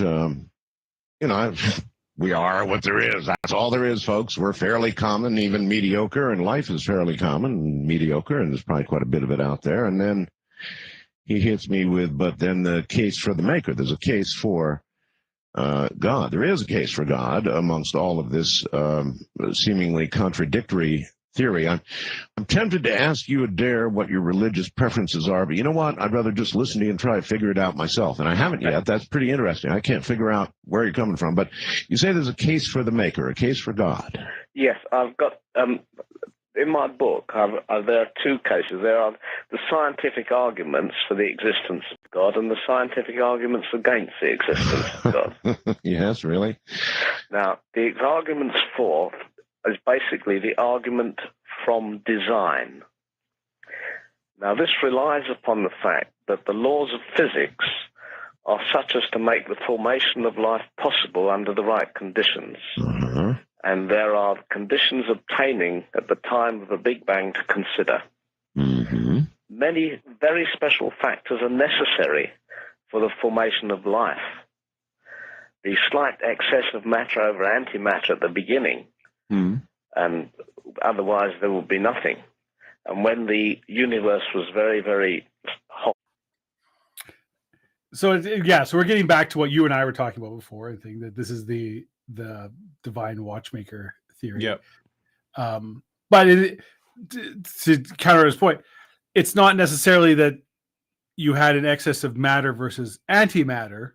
And I don't know if are you familiar with this, Paul? Or just vaguely. I would not deign to speak authoritatively, but yeah, I know a little.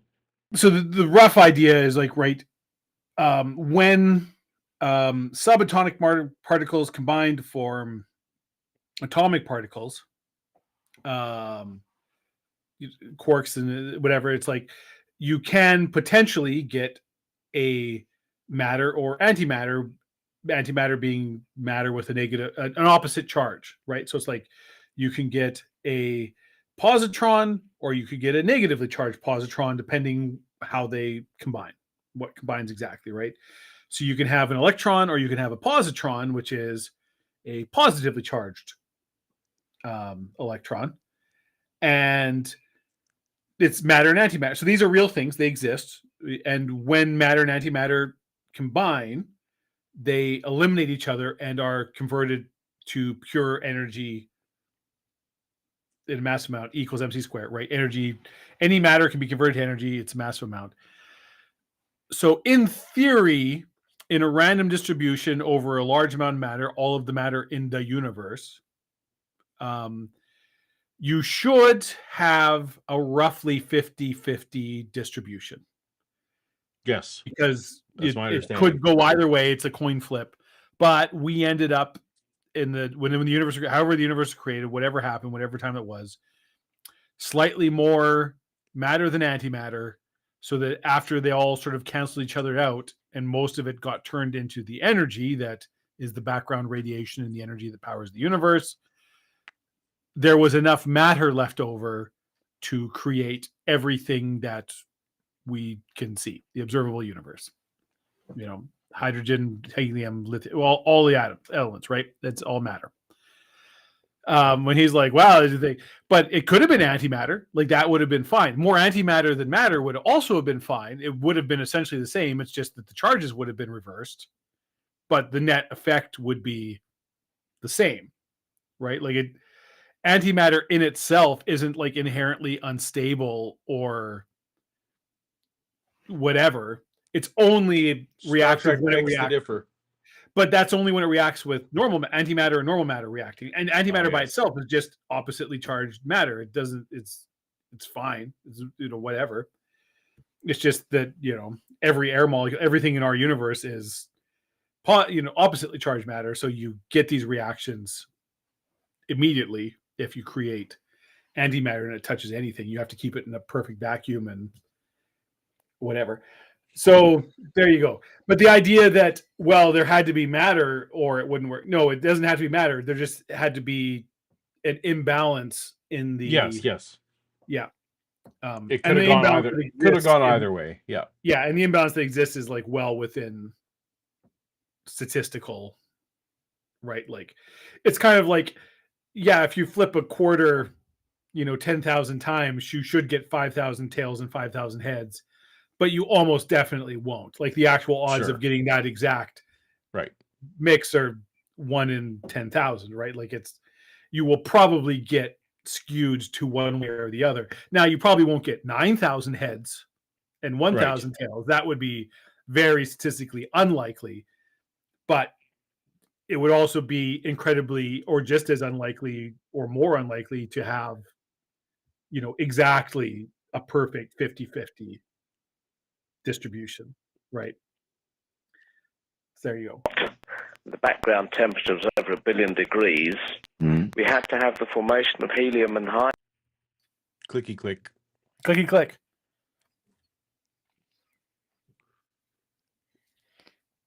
One day, maybe over the holidays, I will figure out what the world is going on with the clicky clicks. Yeah. You could ask people on the Toast to Toast Discord channel. Maybe they know. Maybe. Otherwise, I also do need to update. So I have had various software. Most of the software that runs this show is all. I'm a few versions behind because I never check them until the day the show's running. I'm like, well, I'm not going to update. I'm not going to update today. 4 hours before the show starts. So probably there's a software update that has completely fixed this problem, and it's just I was gonna say it's like I keep software update all the time, but like that's because that's literally my paid full-time job. So that's a very different kettle of fish. Yeah. This was very, very hot. The background temperature was over 1 billion degrees. We had to have the formation of helium and hydrogen, which needs exactly 11 minutes for the temperature to drop from 6 billion to 1 billion degrees. Carbon is the basis of organic life, and that has to form in the interior of stars. So its energy level must be very close to the average energy found at the center of a hot star.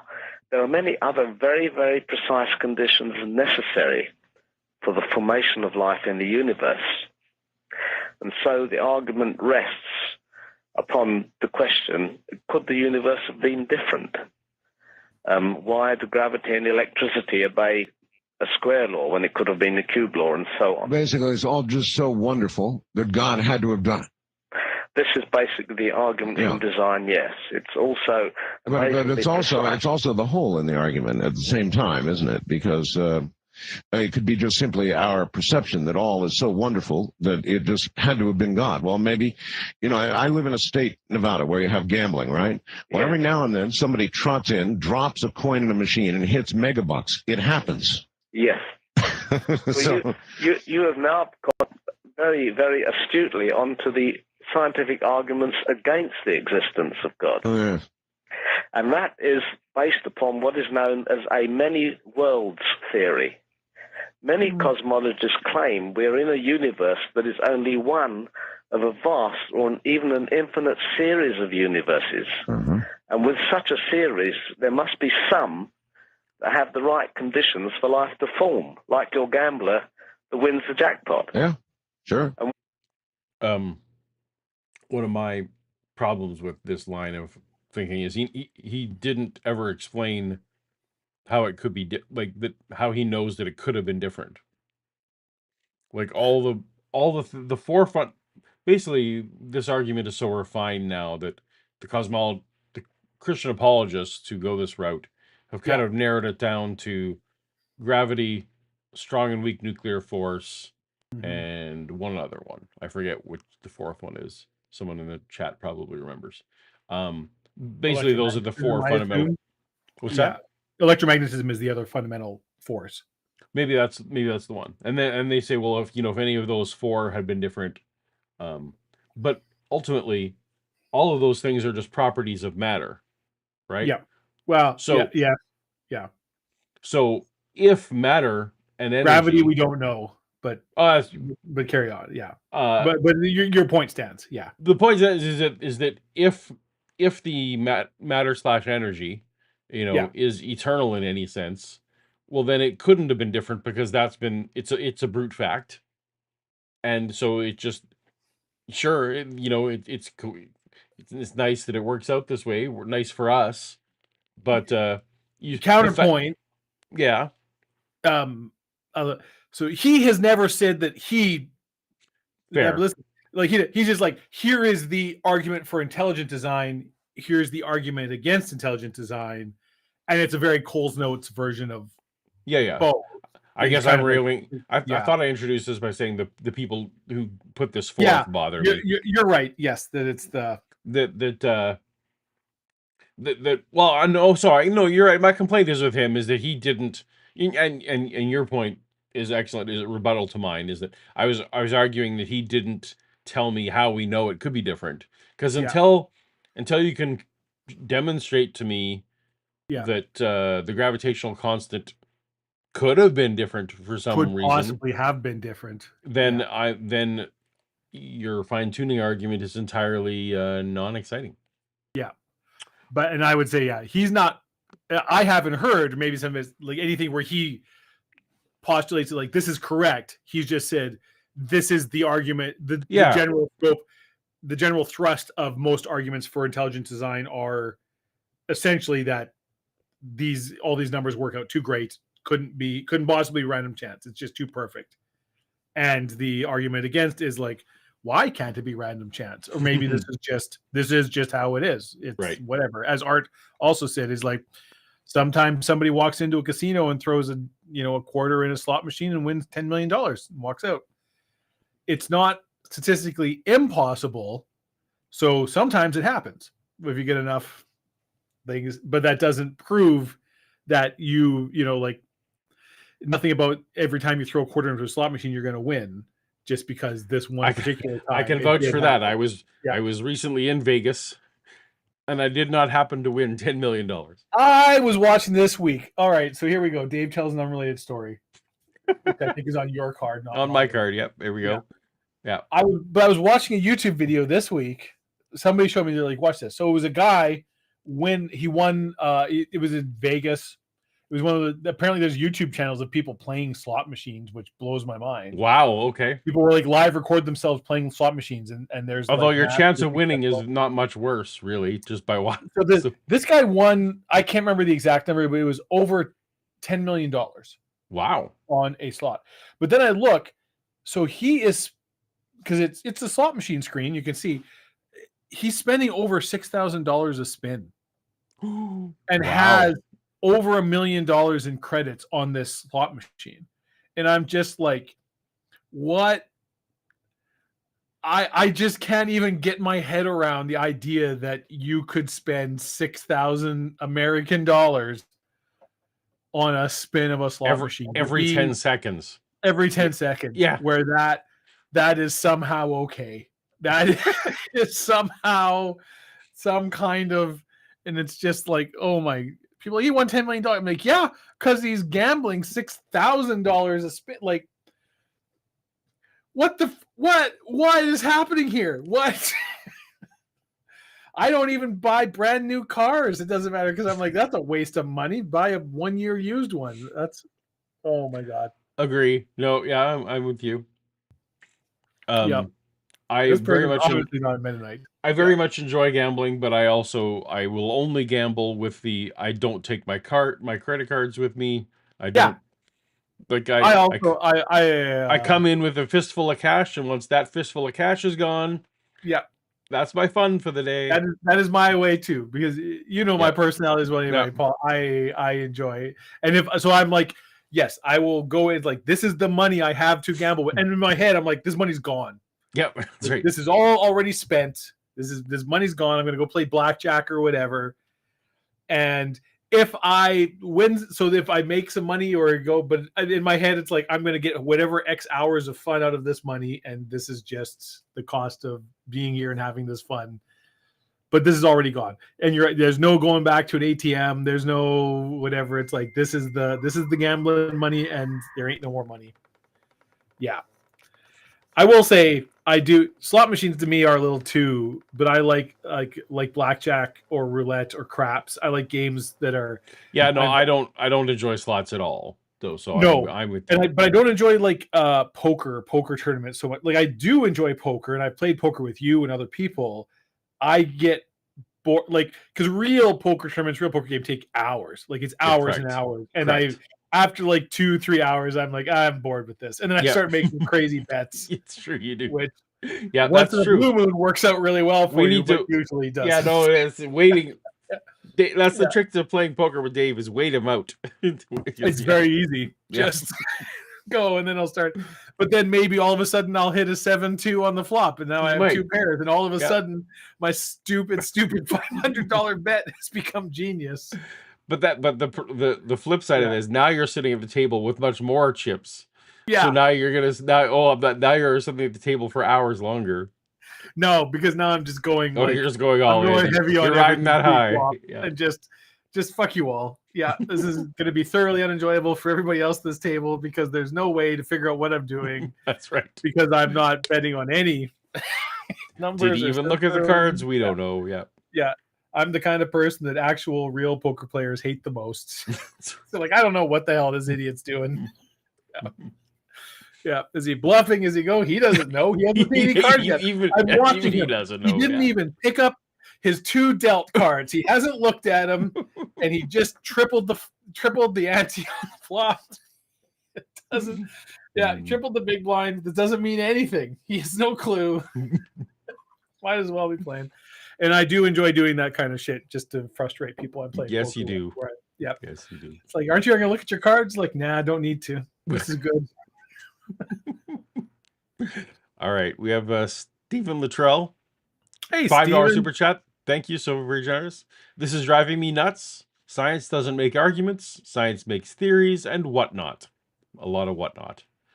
And God is not testable because God is unfalsifiable. That is correct.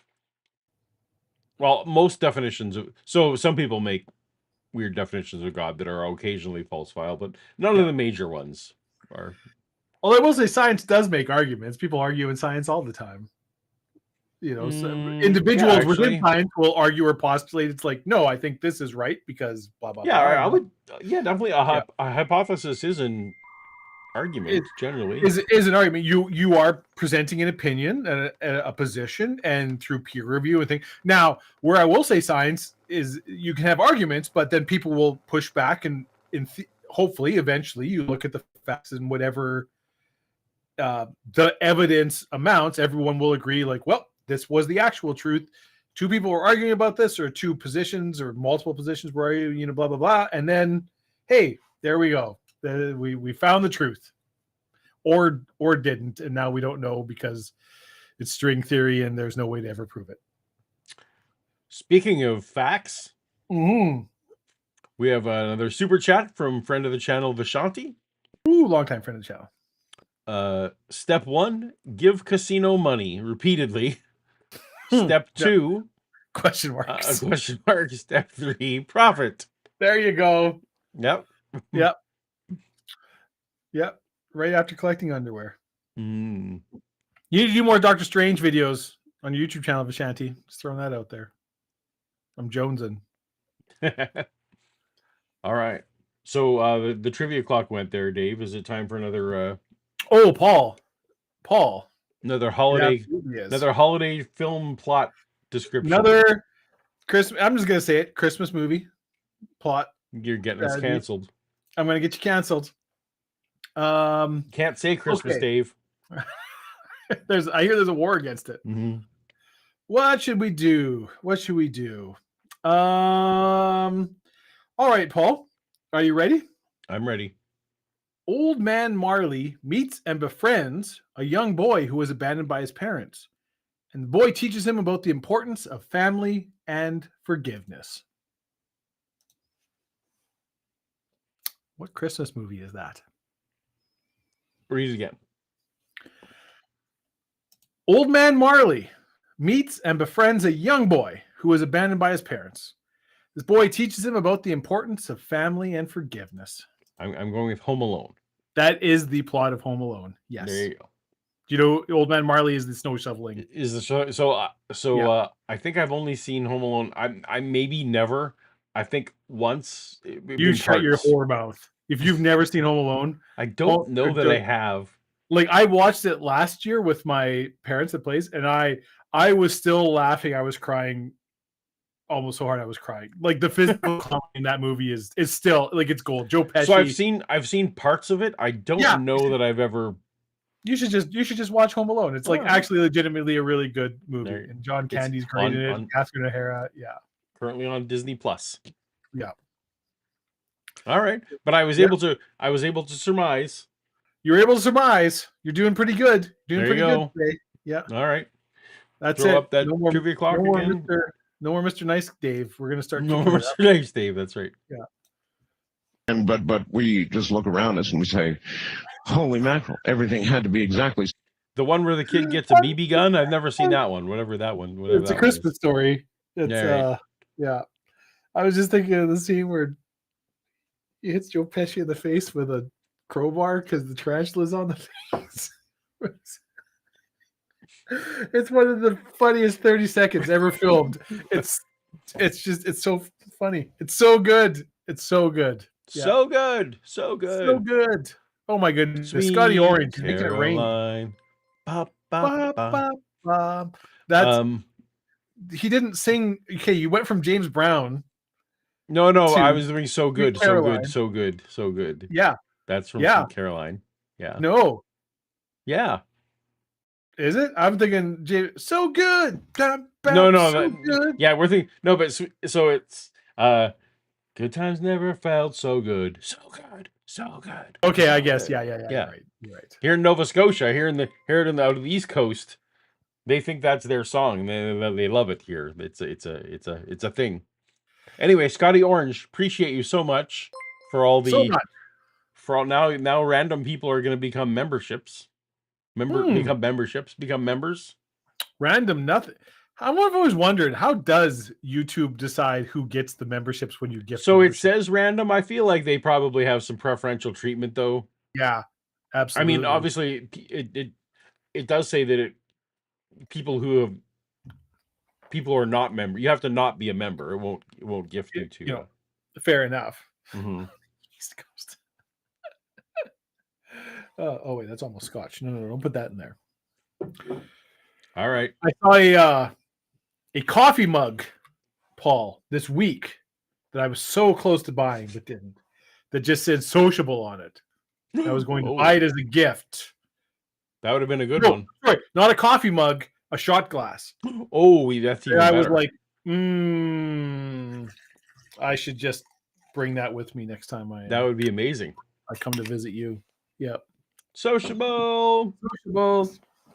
You have to lift your glass. That nobody else in the world understands who isn't from your backwoods. I wonder if it's actually snowing. I don't hear it snowing. You can't hear the snow? No. If only there was some sort of glass aperture. Sadly, that technology doesn't exist. It's covered and being guarded by my puppy, see? Yeah, well. Or we wouldn't be here. Well, right. Yeah, but somebody hit Megabucks, so it could be that. Do you have maybe I should ask now. I mean, do you subscribe to one theory? All right. It's been so long. We're really all right. Let's hear more about Butchins. Butchers, bakers, and candlestick makers. Yeah. Or the other, personally, or does it matter? Well, my own theory, my own condition is I think there's definitely a system at work.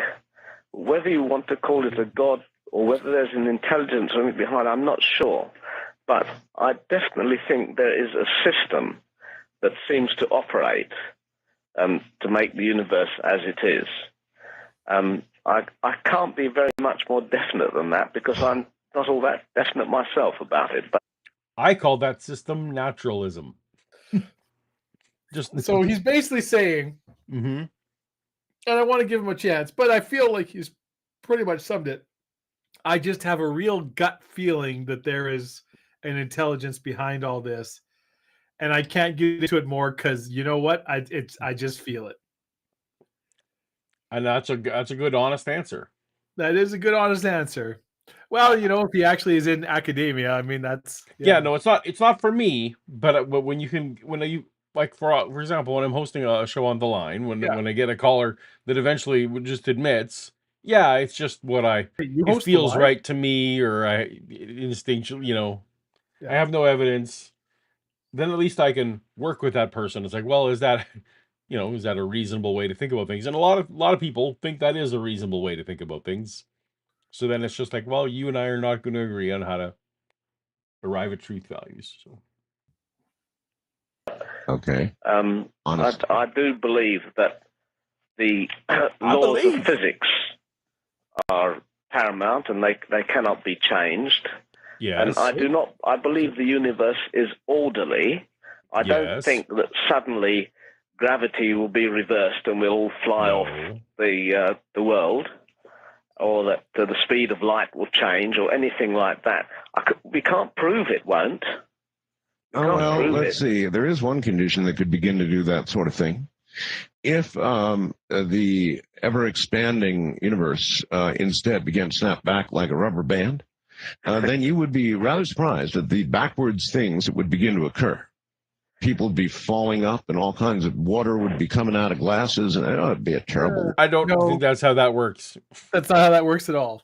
No. As I already discussed earlier, there is actually now evidence that might actually be happening, although too soon to say.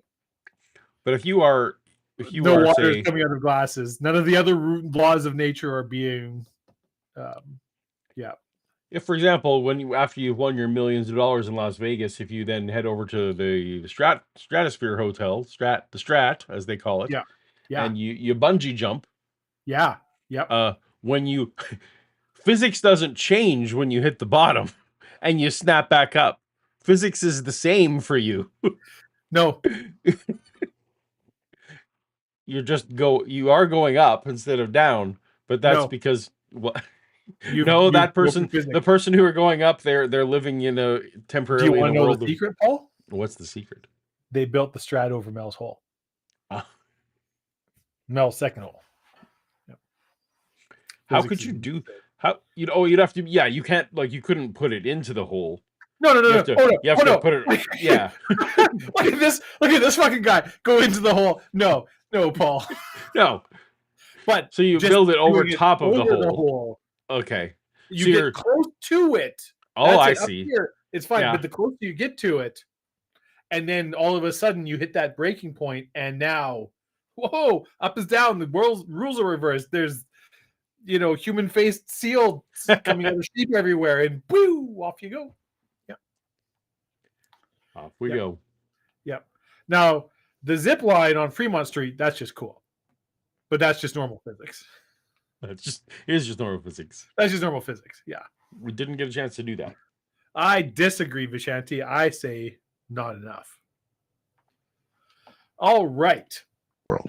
Yes, but we wouldn't survive because the contracting universe would have far too much radiation. Oh, yeah, it would kill us, of course, so we wouldn't get to see it. But I mean, we speculate here about what would happen. Why? Why would a contracting universe have too much radiation? I don't know. Yeah. Right. And Art's like, yes, it would. Like that's not obvious at all.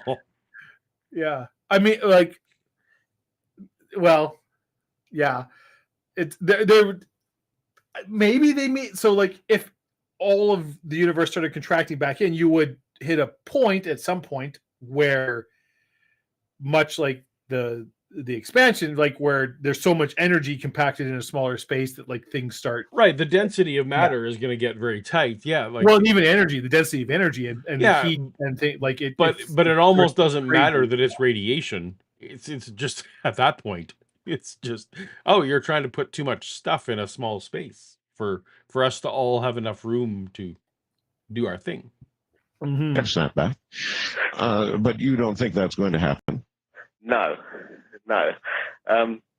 the other argument is the argument for the creation, for the existence of a God, is the argument from ethics. The universal nature of ethics give them an objective structure. Oh, good news, that Paul. can only be- Kip Davis has stopped watching other movies during our stream and now is here joining us fully encouraged. We're good to know that the stream that's literally there at any time, that you can just pause and watch whenever you want. Yep, that's done, and now you can watch our live broadcast happening in person with your full attention. Thanks, Kip. We're really glad you're here with us. That's fantastic. Merry Christmas to you, friend. That's great. It's good. Remember, he cheers for your hockey team. So He don't be does. too mean. You know what? I take it all back. You're a man of class and distinction. We're going to the second round this year, Paul. I got a good feeling. I wouldn't even bet your money on first round, but that's all right. I wouldn't either, but I'm going to say it. All right, fair enough. The result of planned creativity. In my book, I have there are letters at the end from various religious authorities. And Rabbi Rayner writes, I think that genuine ethical principles are by definition universal. They appear to be, don't they? Yes. No. And he said if it was... Well, I mean, they appear to be if you're not paying attention. It But depends how you, again, so like many things, like what do you define as... Well, but they've softened it. Like, so they've Yeah. softened it from morality, which is what most modern... don't kill your kids? I mean, yeah. But they've softened it to just ethics. Yeah. And so now if ethics, you definitely have to have a definition of ethics. And once you define a thing, I'm laughing at Kip. I'm sorry. I apologize. it's no different than defining squares. Yeah. So it sure seems like squares are, universal, aren't they? Yeah. Well, yeah, because you had said what it is. You said what it is. So that's definitely, yeah. It's a thing. alleged than some... If you define ethics as, well, however you define it, but normally morality is defined in some kind of terms of, reducing harm and increasing flourishing. And once you define it that way, I think we could all agree on that. Apology Alive, everybody. Subscribe now. You didn't even say men. You could have at least gone with misogyny. That would have been. I could have also. You're right. You're right. Opportunity lost. That's a note I will take and try to improve next time. Yep. Everyone with a penis has a better vote than those who don't. That's how that goes. You're gonna make me spit out my drink.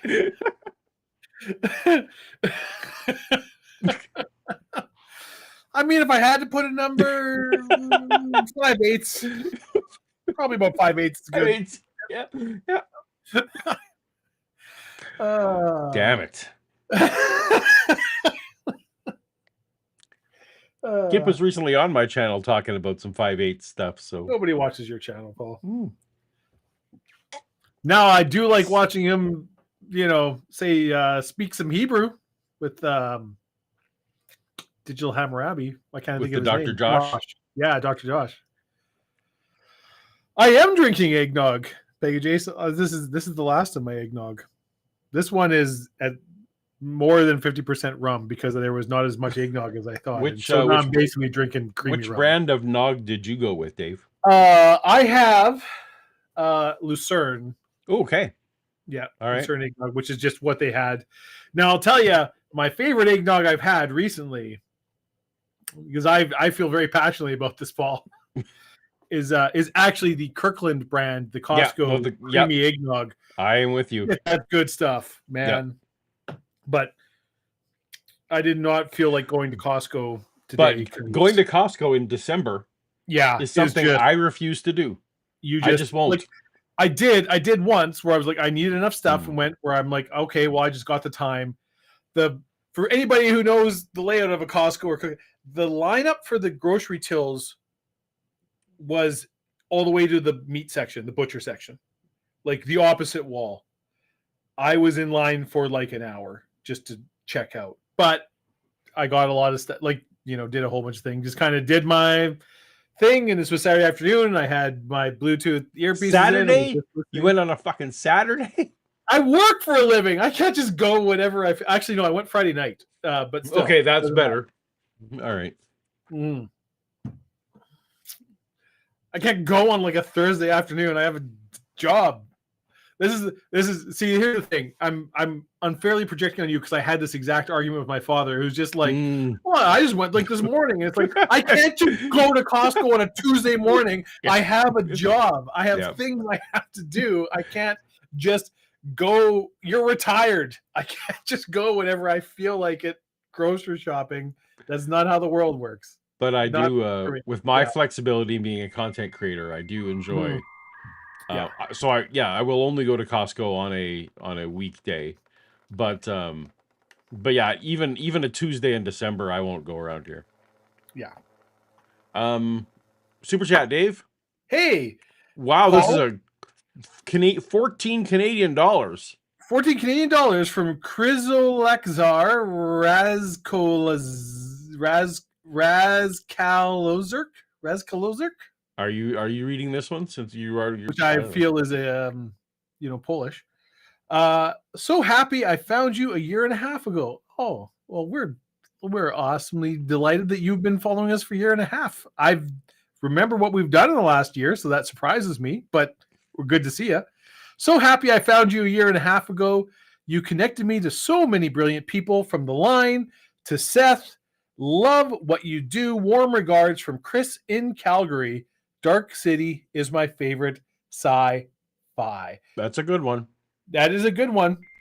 That's not a bad choice. Big fan of Dark City. Big fan of Dark City. It's well, I mean, you have your unhealthy Jennifer Connelly. That's correct. I wasn't going to mention, but yeah, that's correct.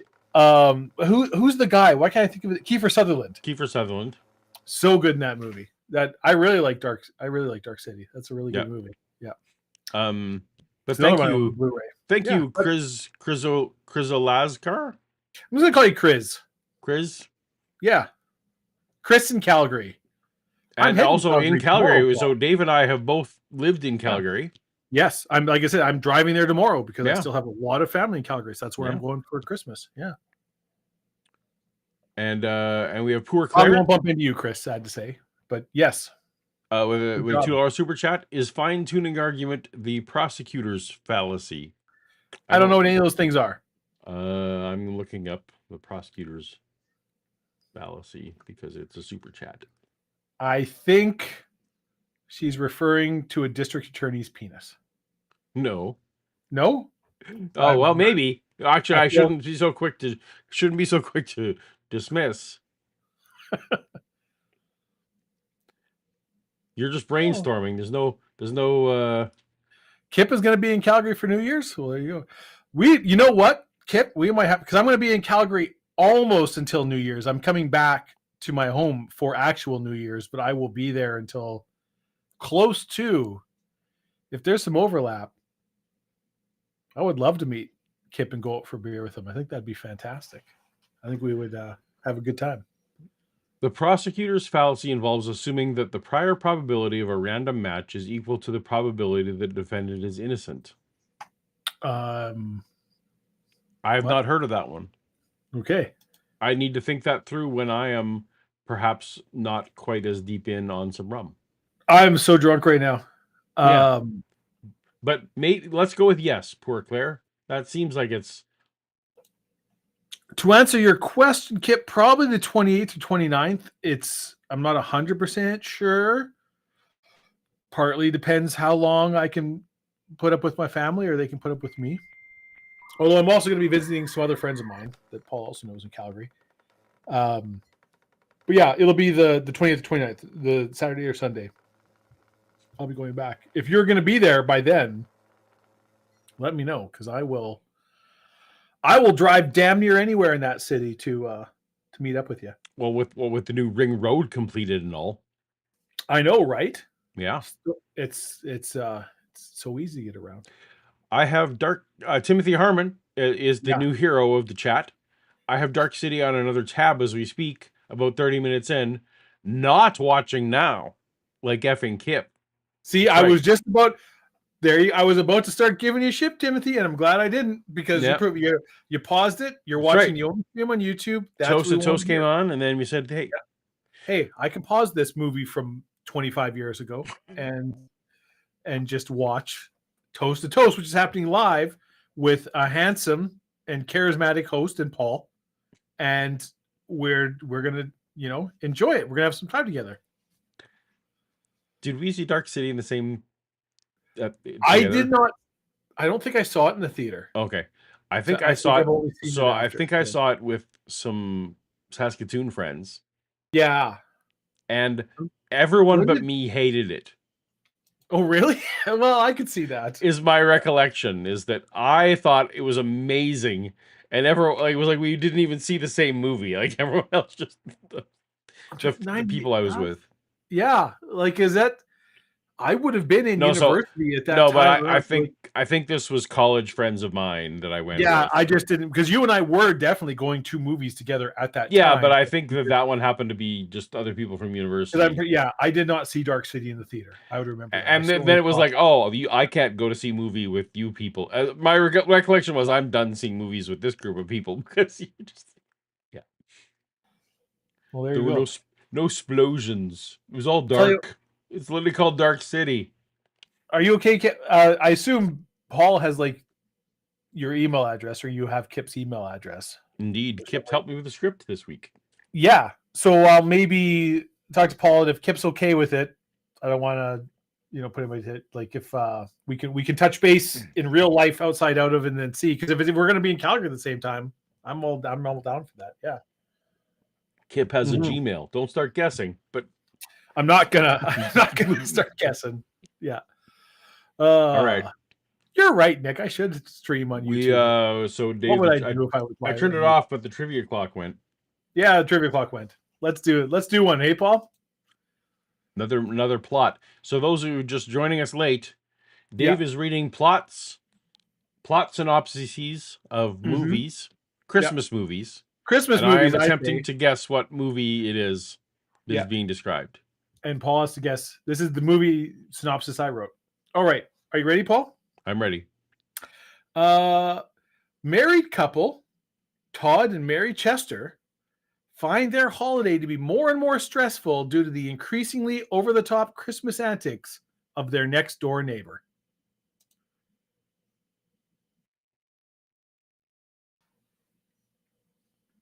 Christmas Vacation. That is National Lampoon's Christmas Vacation. Very well done, Paul.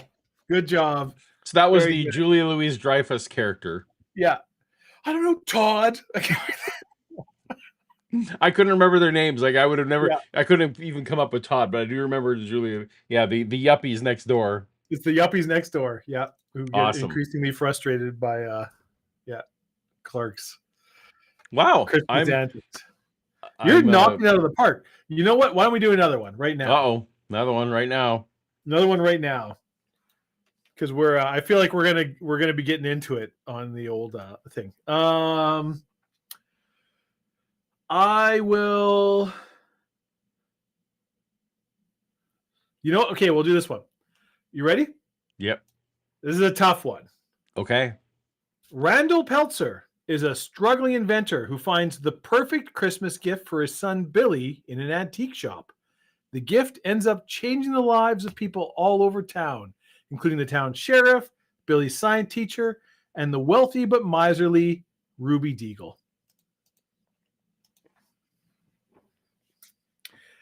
There's a lot of actual names I just dropped there. I know. Read again. Okay. Please. No looking at chat. Randall Peltzer is a struggling inventor who finds the perfect Christmas gift for his son Billy in an antique shop. The gift ends up changing the lives of people all over town, including the town sheriff. That is the plot to the movie Gremlins. Yes. Yeah. I couldn't remember if Billy. So here I was trying to figure out if it was big, but probably threw too many names into that one. Yeah, you threw too many names. So then it was So this was Gremlins, I think. Yeah, and you confirmed. All right, very good. Yeah. Moving on. Okay. Well, Art Bell. Art Bell. So, Dave, we've been streaming now for a hot minute. Hardly any time at all. Are we too soon to jump to callers? I feel like we're not really listening to this guy. What do you want to do, Paul? You tell me. This is I'm okay either way. I feel so. Like, here's the thing. I kind of enjoy what this guy is talking about because I actually like cosmology. Okay. And know. Well, but I also feel like he's just kind of like going on and on. I don't think this guy, like, he's just kind of like, well, you know, some people say this, some people say this. He doesn't have a hot take. He doesn't have an interesting point of view. It's like either it's intelligent design or it's not. Okay, cool. You're not adding anything new to this conversation. So far, he hasn't thrown anything out there that's like this is interesting or cool or even crazy or whatever. It's just, what do you feel? Well, I think we should throw this in chat. So put a 1 in the chat if you want to keep listening to the point where we're at, and put a 2 in the chat if you want to jump ahead to the callers. To callers calling in. Now, of course, there's a bit of a delay, so now we have to wait for numbers to show up, and we have to riff a little bit. I'm going to actually play just going to play a little bit while we wait for the numbers to come in. That's fair. Yeah. Yeah. The world, there operates an ethical code by which falsehood is preferable to truth, hatred to love, contempt for life to respect, etc., he would reject that allegation. So the best arguments for this are in... Paul, I got something more interesting than this guy that we can riff about. Because I'm seeing a lot of 2s here. Are you aware of the crisis in cosmology? Is that a phrase that means anything to you? No. So this is a thing where there is kind of increasingly discrepancies between what we should be seeing, the data we should see based on our current models of the universe and how it formed and how physics works, versus the data that we are receiving as we have increasingly accurate instruments to measure, such as the James Webb Space Telescope and some other things where it's like the universe can't possibly be as old as we think it is because this data doesn't make sense.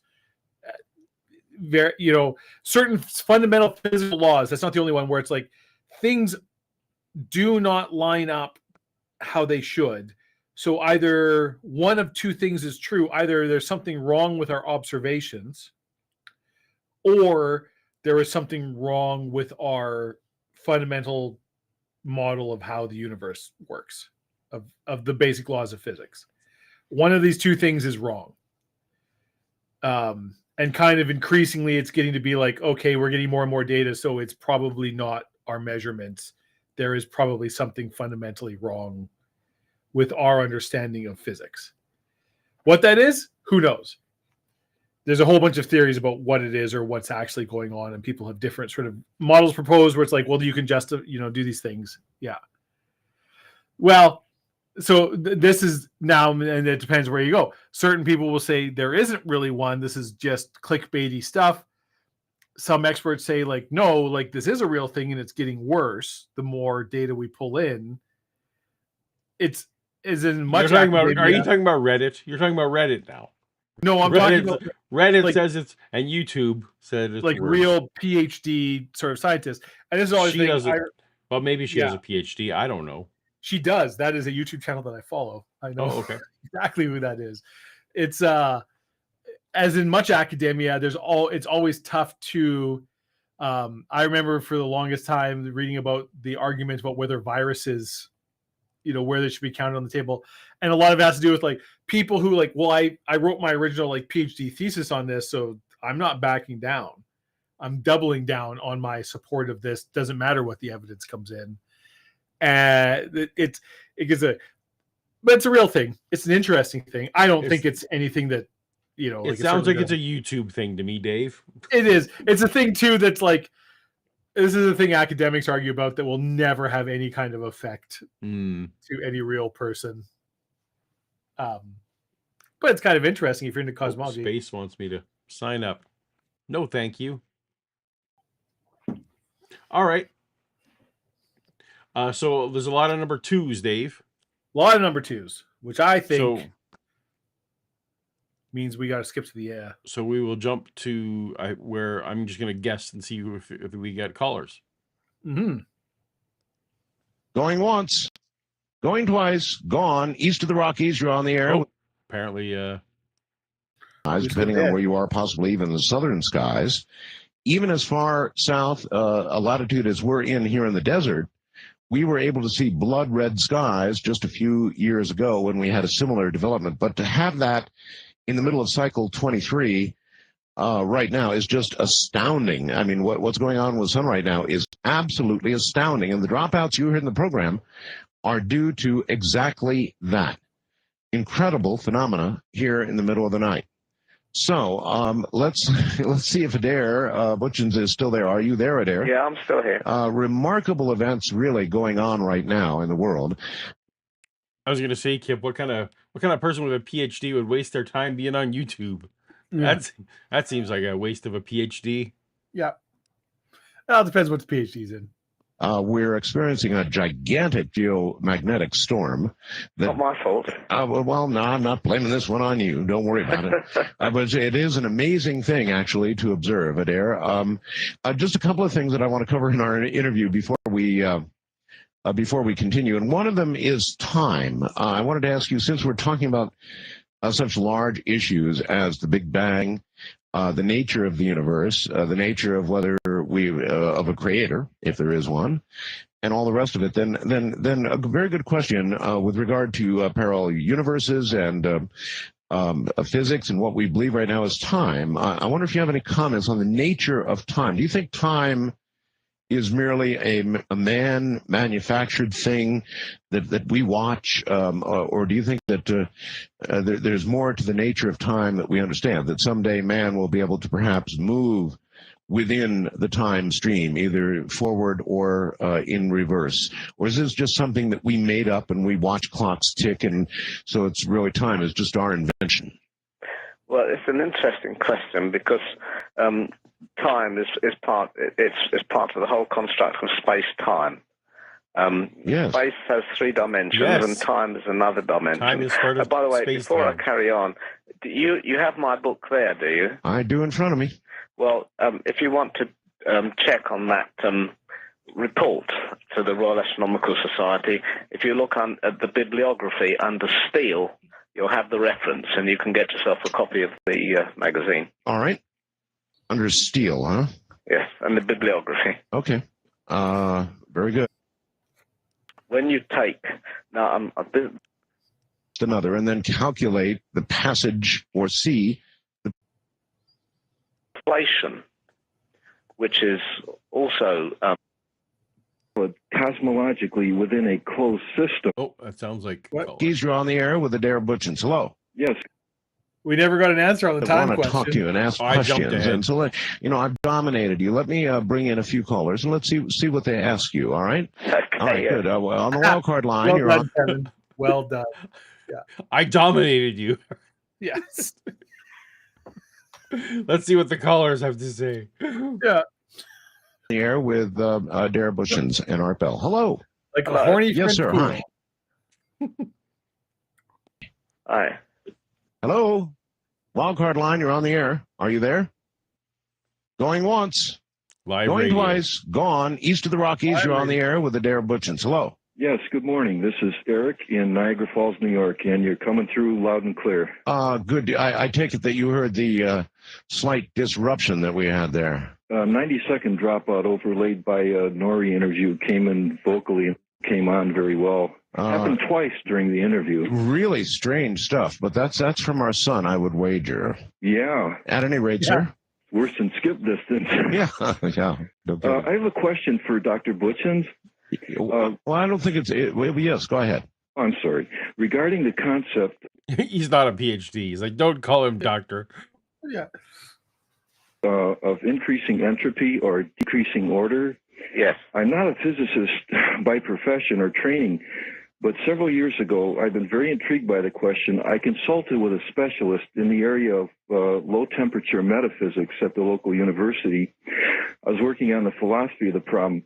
I was told that the concept of entropy is only valid cosmologically within a closed system. Could you please comment on the current status of that concept and on what thinkers like Ilya Prigogine and other theorists currently believe about the status of the universe as a closed or open system? And I do have a follow-up question. Well, he's laying some kind of trap. I got a follow-up question. Whatever you say. Yeah. I've also Okay. bringing up an obscure researcher that you better have a comment about. But This yeah, guy, clearly knows what he's researched this probably more than the. Yeah. Although he is my buddy, the cold temperature metaphysicist, whatever that means. Low temperature metaphysics. What? Hey, Dr. Bakeman. Yeah. Can we just talk about low temperature physics? No. It's low temperature metaphysics. Metaphysics. Yeah. We're talking about the general concept of low temperature. Yeah. Ghosts at low temperature. Yeah. I Also, study parapsychology and parapsychology. If he answers anything other than, entropy needs a closed system. So I'm looking for that answer. Yeah. Maybe that's what the caller's trying to do too, trying to trap him. Well, in fact, you couldn't get the idea of closed or open universe. Let's not get confused between whether the universe is hyperbolic or ellipsoid. This is a different kind of closed and open. But the universe, there's nothing more closed than the universe. It is a completely closed system. Good. Regardless of its geometry? There's nothing extraneous coming into the universe. This is what it means by a closed system. Okay. In other words, if you pour hot water onto ice... Maybe something happened when I paused it there, but there's nothing about the geometry of the universe. I actually remember, so they were talking about this at the start of the show where he was saying, like, when they were talking about the infinite expansion, he's like, either the universe is an ellipsoid roughly where it's like or it's gravity will eventually assert dominance and the universe will collapse back in on itself, and then the universe is essentially an ellipsoid, or it's shaped like the Saddle Dome of some kind, or hyperbolic shape, in which case it is a universe that's like the acceleration of the universe will never be overcome by gravity and it will simply keep expanding forever, in which case it will roughly follow a hyperbolic. I'm happy with his answer. He's like, regardless of the shape. He's like, even if that second thing is true, where the infinite expands infinitely and there is no end to time, still a closed system. It's still a closed system in that nothing extra is being added in. It's like the universe is what it is. Yeah. I'm agreeing with the guest for a minute here. Yeah. The ice will melt. You won't get more ice forming and the water getting even hotter unless you have a refrigerator or a kettle suddenly put in there. So what it means is that entropy always increases in a closed system, and the universe is completely closed. There's nothing coming in from outside the universe to change it. Unless, of course, you... As far as we know. Believe that God is going to do it. Well, my follow-up question concerns what amount of experimental evidence is there to support the concept that the universe is indeed closed, or is that endemic to the nature of the two geometries you mentioned? Does it have to be closed? It's complete. Are you talking now about geometry or about entropy? Well, the two different, you mentioned the ellipsoid or the hyperbolic. Yes. I guess you're talking about like Riemannian manifolds and so on with the... Yes. Is it necessary, I guess I'm saying, like a proposition that the universe is considered closed no matter what geometry might prevail? No, the universe is only closed if the geometry is ellipsoid. If the geometry is hyperbolic, the universe is open and infinite. And also, if it's exactly critical, in other words, if there's neither hyperbolic nor ellipsoid, it's called flat. And it still becomes infinite and expands forever. And would the balance of current experimental data indicate that it was indeed closed, like you said, the hyperbolic? No, it indicates that it is open and that it is hyperboloid, because the universe is actually accelerating. Its expansion is actually accelerating. Indicates an open infinite universe. Is there not some contrary data to that? All right, we'll have to hold it there. I bet you're going to find out there is. Even Is there not? if the universe is infinite, will infinitely expand, entropy still increases, right? Like you will eventually hit a point where matter, like everything breaks down to just. So in terms of thermodynamics, entropy Yeah. means the amount of usable energy Yeah. decreases. Not that the amount of energy decreases, but the amount No. of usable available to work. So it doesn't. I don't see how he's. It seems like the caller knows some words that are related to cosmology and wanted to be able to say them. Well, and it's like I feel he was sort of right at like, so he's at the start. This guy was like, it doesn't matter what the geometric shape of the universe is; it's still a closed system. Even if it's infinitely expanding, it's a closed system because nothing new is ever being added to it. Right. And then he's like, well, no, if it's hyperbolic, it's not a closed system because it is infinite. It's like, well, it doesn't, like, it's still moving from orderly to less orderly. Like entropy is still having effect. The energy is still moving to a less usable phase until you eventually get to a place where it's like, this is all unusable energy. It's all, the energy is still there, but it's in its most, so the its lowest state of being, right? Like, right. The caller's question is not actually unreasonable in terms of like we are positing, that the universe is a closed system. Yes. And he's trying to say, is there experimental data that could confirm that and or deny it? And I think he's just trying to be a smug smart ass, like, because it's there's no experiment we could run to say, well, this energy is new. It didn't exist a year ago. Like, did I ever tell you about the time I got into an argument with this was in university with somebody? It was about religion, but it was in broader terms about history. And they were like, I only believe in things that can be proven with the scientific method. Oh, great. And I'm like, cool. Literally nothing from history can be proven with the scientific method. Like, was Ronald Reagan ever president of the United States? You can't prove it by the scientific method. It's not a repeatable experimental thing. There's literally millions of accounts that Ronald Reagan was in fact the president of the United States. Lots of people living who saw him, people who voted for him, but you can't repeat that. Like, you can't do it again. I'm like, well, yeah, I guess the scientific, I'm like, I hear what you're saying, but you've just heard a term and now you're throwing it out there. That does not apply to everything in life. There are so many things in the world that, like, the scientific method has absolutely nothing to do with. You sound stupid when you say that. Just please stop saying that, because that's not how history works. Right. And if I was Frank Turek, I would say, can you affirm the scientific method via the scientific method? Yeah. And of course you can't, because it's a philosophical. But I would also rail against you a little bit, is that, like, repeatability is not actually a condition for science. Right. All it needs to be able to do is it needs to be able to make novel predictions about future data, which isn't necessarily repeatability. But that said, I'm on your team. Yeah, I'm on your team on this. So it's like the onus of proof for a scientific process versus history are very, like, they're apples and oranges don't even apply to it. It's also, like, you're talking about completely different things. Yeah. Right. Also, most math isn't actually subject to the scientific method either. Yeah.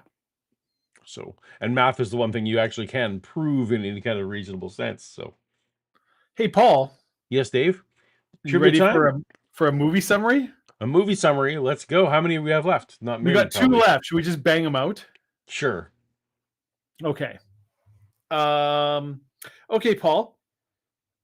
An introvert with a genetic heart defect wants to live a simple and peaceful life, but has to fight back against the rampant consumerism and materialism of the nearby town's Christmas celebration.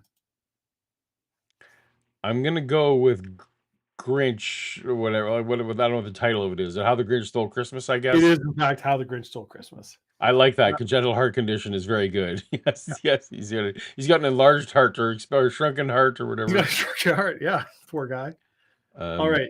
Before we do the second one, I'm going to acknowledge that Kip. He's doing podcasts from what he thinks is Mount Sinai. Kip, it's great. It's lovely.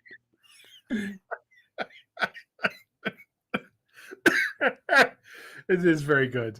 It is very good. Yeah. But yes, you're also right, Vishanti. People were just improvising horseshit. That was yeah, nothing. All right, you ready for the second one, Paul? Let's do it. Final movie summary of the night. A drunken department store Santa is fired, and his mentally unstable replacement torments the HR staff before moving in with his lawyer.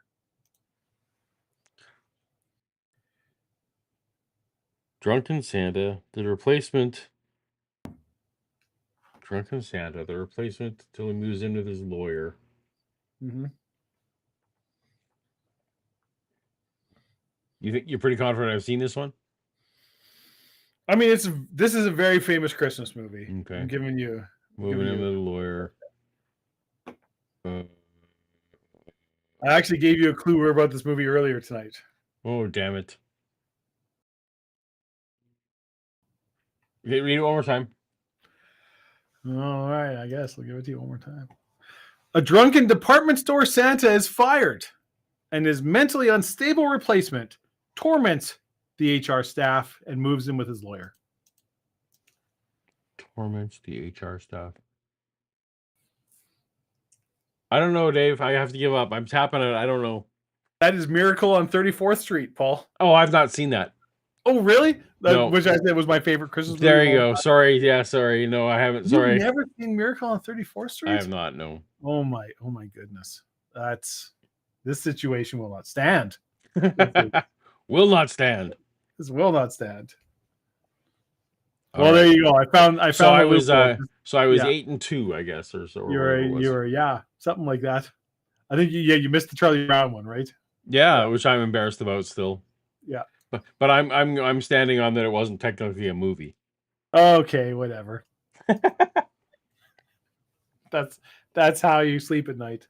All right. I am going to now say also that I have I'm going to be checking off caller complaining. We have we've had no Satan or angels in this discussion of anything. It's been slim pickings tonight. Yeah. Maybe even Shannon. I think Shannon went to bed before she was technically. She didn't even get to see the Die Hard thing. I think she checked out before then. You know what? I'm going to knock down Anunnaki. Unfortunately, we yada it over. So the one part I did check in this one. So he thinks that this is where the title of the video comes. He thinks that math and consciousness come from other universes, like that there's a multiverse. Absolutely, Kip, the original, the black and white. That's the only Miracle on 34th Street to watch. See, this is the thing. We should have had ChatGPT be like, "Hey, what's the time code where he gets into his crazy ass?" Maybe I should have. Although, it's just sheer assertion, right? It's ridiculous assertion, because how does it help any? How does being from another parallel universe give any new explanatory power? Like, then you still need to explain where consciousness came from in that universe, or where math came from in that universe. If for some reason, yes, it's the universe next to that one. So, I just don't know this, Paul, but it's turtles all the way down. It's turtles all the way down. I just don't think. Also, it's just so funny to me because mathematics is literally it's just a description of. It's the way we describe things. That's like saying, well, you can't have you're speaking English. That must have come from another dimension. It's like, why must it?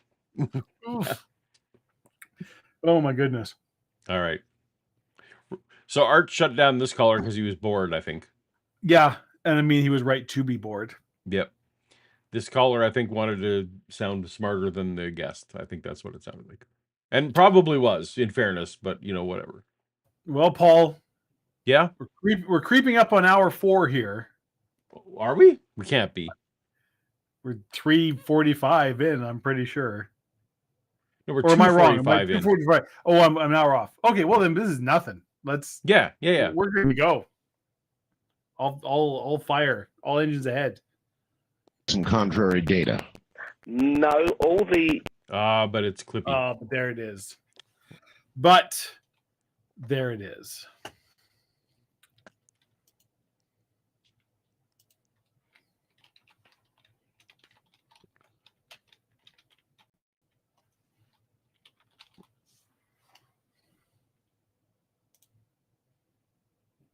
All right. I'm using supernovas, but certainly all the latest measurements from people, scientists concerned, have always produced a critical density less, a density less than the critical density. They've all indicated. Did I maybe go too far? It seems like maybe we missed the question. I mean, yeah, I don't know what. Yes, I don't. The universe is only closed if the geometry is ellipsoid. If the geometry is hyperbolic, the universe is open and infinite. And also, if it's exactly critical, in other words, if there's neither hyperbolic nor ellipsoid, it's called flat, and it still becomes infinite and expands forever. And would the balance of current experimental data indicate that it was indeed closed, like you said, the hyperbolic? No, it indicates that it is open and that it is hyperboloid, because the universe is actually accelerating. Its expansion is actually accelerating. Indicates an open infinite universe. Is there not some contrary data to that? All right, we'll have to hold it there. Is it? I bet you're going to find out there is. Is there not some contrary data? What if it's not? No, all the evidence, even, I'm not talking, this is the latest one using supernovas, but certainly all the latest measurements from people, scientists concerned, have always produced a critical density less, a density less than the critical density. They've all indicated an open universe of one sort or another. Okay. And there seems to be no evidence that the universe is in fact closed. All right. And something may turn up. I don't know. I don't want to hear it. At the moment, all the observations, both galaxy counts and major galaxies in galaxies in the clusters and so on, and also the cosmic microwave background all suggest that the universe is open. Okay, perhaps time for one quick one. West of the Rockies, you're on the air with Adair Butchins. Okay, whatever. Good morning, Mr. Butchins and Art. Good morning. Hi. It's great to hear you both. Thank you. The crew from Undernet Coast to Coast chat room sends a huge hello. Huge hello back. Mr. Butchins, I understand that the universe is expanding and that it's growing faster and faster. Oh, we got a couple super chats here. We got some super chats, Dave. First one here from Scotty Orange. Good friend of the channel, Scotty Orange, is it too early to request impressions? Well, that's up to you, Scotty. That's up to you. But that's going to need some generous super chats, so we'll see how that goes. That's going to need a super chat for Paul and I to embarrass ourselves by trying to do impressions. Neither of us are impressionists. Neither in performance nor in painting. We'll give it the old college try. I consider myself a student of Monet. And Melody Kate. Melody Kate. Oh, Melody, so good to see you here. Happy Solstice. Cheers. Cheers to you, Melody Kate. Cheers to you. What are your thoughts on Christmas, Paul? I'm a fan of the commercial version. I like Christmas. I very much fall in the who is it? Who sings White Wine in the Sun? Timothy Minchin, whatever. Oh, Timothy Minchin. Okay, yeah. Right, where he's like basically has a whole song about how he's like, yeah, he's like, I don't believe in ancient religions and everything, but he's like, you know what? I still like Christmas and I like the songs. And I like spending time with my family and doing these things, and that's fine.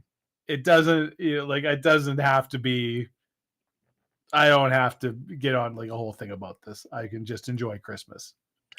And that's how I feel. Yeah. We have a ton of family traditions in Yeah.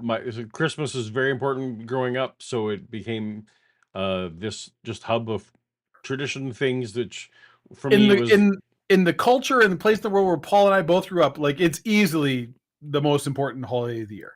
Oh, for sure. Nothing else is even there's a distant second. Nothing else even comes close. No. Christmas is the holiday. And so it's a priority.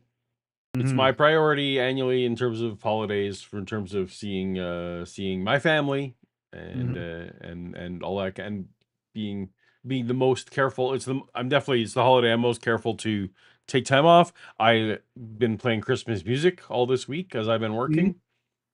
I still enjoy, and in fact, I enjoy the sacred, quote unquote, the sacred Christmas music. I actually enjoy more than like the Mariah Carey schlock stuff. Yes, I agree.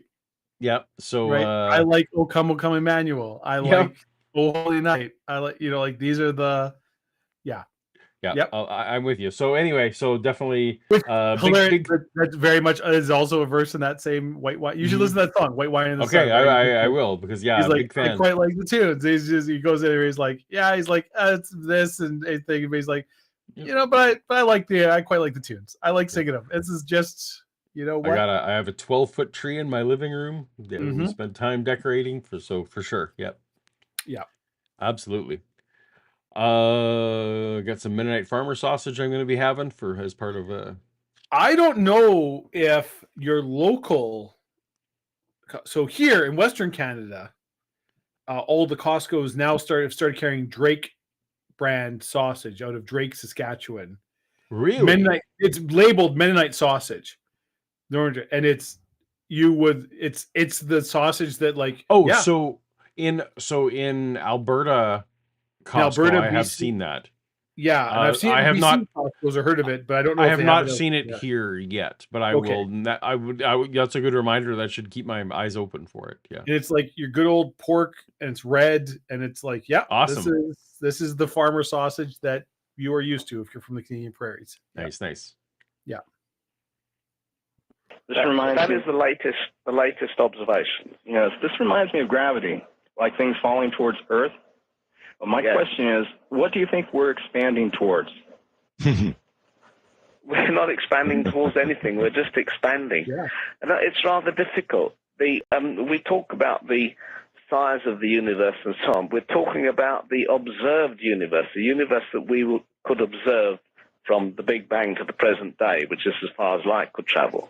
But of course, the universe is infinite. It has always been infinite, but it's still spanning. It's a very difficult concept to grasp. A universe that was very dense is infinite, and it's expanding, and it's still infinite. It doesn't.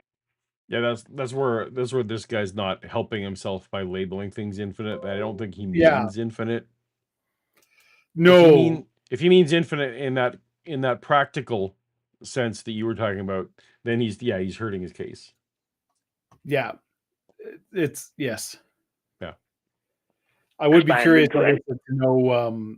Like, does this guy have a bachelor's degree, a doctor's degree? He's got a degree in cosmology from Oxford. What degree? Right. Yeah. I feel like he's not a PhD because Art was quick to like, no, he's not a doctor. Yeah. So, but he may well have a master's for all we know. So yeah, which is a lot more science than I have. Absolutely. Space itself is expanding. I'm sorry if this sounds obscure, but it's not obscure. It's very hard to grasp. Yes, it's very hard to grasp. Fair, but I don't know. The ability to communicate these concepts, I feel, is actually a rare talent. Oh yeah, I would agree. Like Carl Sagan or love him or hate him, Neil deGrasse Tyson, Brian Cox. There are certain people who have both the the mathematical and scientific know-how, and then the also soft skills, the communication skills, the language Right. skills, to be like, I can take these very abstract, counterintuitive concepts and then present them in a way where it somewhat makes sense to your layman. Yes, it's not a perfect representation of people. If you want to scientifically poke holes in my metaphors, it's like you easily can, but that's not the point. The point is I'm getting 75% of this concept across to somebody who doesn't really care. Like this, let's all be clear. This isn't for an exam. This is just I'm on the Joe Rogan podcast talking about whatever thing, and I can get the the real key ideas across somehow, about like a black hole or time or gravity or space or infinite. What does that actually mean? We say infinite. What does infinite mean? Right. Yeah. Well, Yeah. They didn't clarify. it can mean a lot of things. It depends who's talking about it and what, and it's like mathematically it means one thing, right? And And even the caller's question, I think, to exactly the point you're speaking John of, Carroll. the caller's question was, what is it expanding towards? Mhm. I think the more coherent question is, what is it expanding into? Is actually a relatively, like, that's where your mind gets trippy. Is like, oh, what's it expand? Space is getting bigger. What's it expanding into? Yes. Yeah. What is there? Is something else getting smaller? What space exists outside of, like we talked about at the start, what time exists outside of time, what space exists outside of space. Yeah. But It's a trippy way to, like, what he says is like, well, it's not expanding to right. It's not like there's anything, a it's just someone with an expanding. ice cream cone. Okay, hey. Or it's not a magnet. There isn't a thing out there that's But yes, he's saying two different things. I think this guy's communication skills aren't his maybe not strong suit. And maybe I agree. I agree. He thinks math comes from another dimension, apparently. So Yes, which is bigger, the set of the infinite set of even numbers or the infinite set of all numbers, which is bigger. Yeah, right. Where it's like when you talk to like mathematicians, which I am not, but I know some, and things where it's like, nothing versus the empty set. And they're like, well, they're completely different. And you're like, are they? Because from where I'm standing, this looks very much the same. But to you, this is a huge difference. And but it's like, I did, you lost me. That's fine. I get what you're saying. I just think, to me, that's pretty much the same thing. We're fine. Yeah. So we are coming to the top of the hour. I would like to take a quick couple-minute break. Yep. Do you want me to play the call? Do you want to just interact with the chat? Let's just interact with the chat. And he's gone. Well, this is it. This is your chance, chat. If you want to ask me any questions without Paul's moderation, I'm way too drunk to have any kind of filter. So just throw out whatever you want, and I will reply to it. We'll see. Anybody? Anybody at all? Got anything? Just... Oh. No. Come on. All right. Let's move on. All right, here's a question for chat. Paul's just an illusion. What is... Everybody in chat. Okay, here we go. Now we got some questions. Who's my hockey? The Calgary Flames. I am a Calgary Flames fan. I'm a Calgary Flames boy. That's where Kip and I, we see eye to eye. What was your best Christmas gift, like of all time? I mean, that's a tough question. I'm old. I remember clearly getting this remote-controlled car for Christmas when I was a child. That was good because my parents had managed to like 100% convince me there was no way. That's all I wanted. All I wanted was a radio-controlled car, and they're like, we can't afford it. You're not getting a remote car. And then there it was on Christmas, and I was just blown away, so excited. Had this car, took it outside to drive it. Just got it. This is Christmas in Western Canada. It was Calgary at the time, which is where I grew up as a child. So it was like maybe minus 30. Took it out, was driving it, brushed against like a little rock wall beside our driveway. And because it was minus 30, all the plastic of this thing just immediately shattered. So I had it for about 40 minutes before it broke into about 5 pieces because I drove it in minus 30 temperature, which the engineers who designed it never anticipated. But still, for those brief, glorious moments, that's the happiest I've ever been in my entire life. Where is, you can look it up. Google it. Drake, Saskatchewan. Scotty Orange. Is there a Christmas movie that isn't magic but sci-fi? Not one that I can think of. What's with the Millennium Falcon? This is my greatest Christmas present ever, and it's my actual one. You know what? I actually got the old original Kenner I never got the AT-AT. No, I have one now because as an adult I bought one. Because I remember I gave mine to my neighbor kid before, and then you're like, I never had an AT-AT. I'm like, oh, I gave mine to like my 8-year-old neighbor kid who uses it in the yard. It's like trash, and you were like, son of a bitch. This is the original 78. Yeah, that's the real deal right there. One older than you, I think. No, it is not. Oh, okay, close. It's the same age as me. There you go. 78 is my. But yes, no, I still have this one. It's missing a couple stickers. I also had that as a kid, but I have all the parts other than that. But yeah, it's just funny because I was listening in. I'm like, yeah, because I was blown away that my parents were on a very limited income and also still very. That was not an inexpensive toy / playset. No, especially for your little kid. Also, when you're as church centric as we were, some movie based toy was also sketchy. But yeah. I don't listen to Joe Rogan regularly, but it's like it's on YouTube. You see it there, and the odd time I will, if there's a guest that catches my interest, I'll listen to the conversation. But I don't like subscribe to Joe Rogan or listen to him regularly. But any long form podcast, I'm open minded to, where it's like it's 3 hours and you have it. A guest has a chance to like really get into what they want. So like when Brian Cox or something is on, for example, I will generally listen because usually it's interesting. Have you watched the Kite? I haven't watched the Kite Man show, but I've heard it's really good. Are you aware of this, Paul? I'm not. Have you seen like the Harley Quinn cartoon? Yes. Yeah. Love that. R-rated. So there's a more or less spin-off series, Kite Man. Oh, Kite Man from the Harley Quinn, the character from the Harley Quinn show. Oh, that's awesome. Yeah. And I think there's one season out now, and it's that's hilarious. All about Kite Man. Yeah.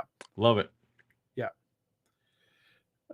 What tragedy in Paul's past led him to hate clutter? Well, that's a Paul question. Living with Dave. Don't fucking put this on me.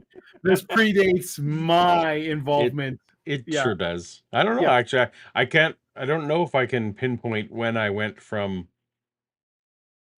I don't know. We all rebel against things, right? And so, my mother, whom I love dearly, but her style was every inch is full of stuff. I feel like your mom and dad are probably like complete opposites in that. I feel like your dad. Oh yeah. But she decorates like it's. I wouldn't. Yes. You'd be hard pressed to call it clutter. Yeah. I don't know. Because there's clearly like this is design thing. The choices were made. This isn't just I'm setting stuff down and walking away. It's like, oh no. Every square inch of this table is full of something. So I will also say, at one point in my late 20s, I became very influenced by Steve Jobs. And in fact met Steve and started definitely modeling like my black shirt thing, my not wanting anything. Like some of that came. Now some of that just might be regard for your children. Yeah, that's right. I can't tell if some of that's just being when you're in your late 20s, you actually start figuring out what's your own style versus what other things are. But it was around then, mid to late 20s. I don't know if it was trauma. But then also I lived, with having children, and you don't really have a choice at when you have kids, right? It's just so once my kids were old enough to for me to actually start being able to dictate a little bit how things actually go. That was when it started to take over. Anyway, my hatred's always been there. All right, are we back to Arch, or do you need to take a break? Well, we got Melody Tates. We got Melody. Did we get a member chat? Oh, look at that. Melody says, I too am old. My best Christmas was go-go boots. Ooh. That's older than me. That's older than me. And maybe me. I know of go-go boots. I'm familiar with what they are, but that was not a thing. The fads that came and went in my life. Well, I all the 80s, so all the 80s various toy lines like He-Man, G.I. Joe, Transformers, Star Wars, huge. I was a huge star. That's where my love of Star Wars developed, was the toys. I was too young originally to see the movies, but I had the toys, and damn that I love them. The pogo balls, I can't remember what they're called. They were like these big inflatable rubber balls with like handles on top, and you would sit on it and bounce. those bounce balls. Yeah. I can't remember what they were called, but that was a thing that was for 1 year. You had to have that. Were you? Was it a thing for you when the Rubik's Cube became the thing? Never me. But was it your school? Like in my school, if you didn't have a Rubik's Cube on you, like on a keychain or whatever, like you were kind of like some lame kid. Even though no one was trying to solve them, it was just that everyone had to have one. To have it. No.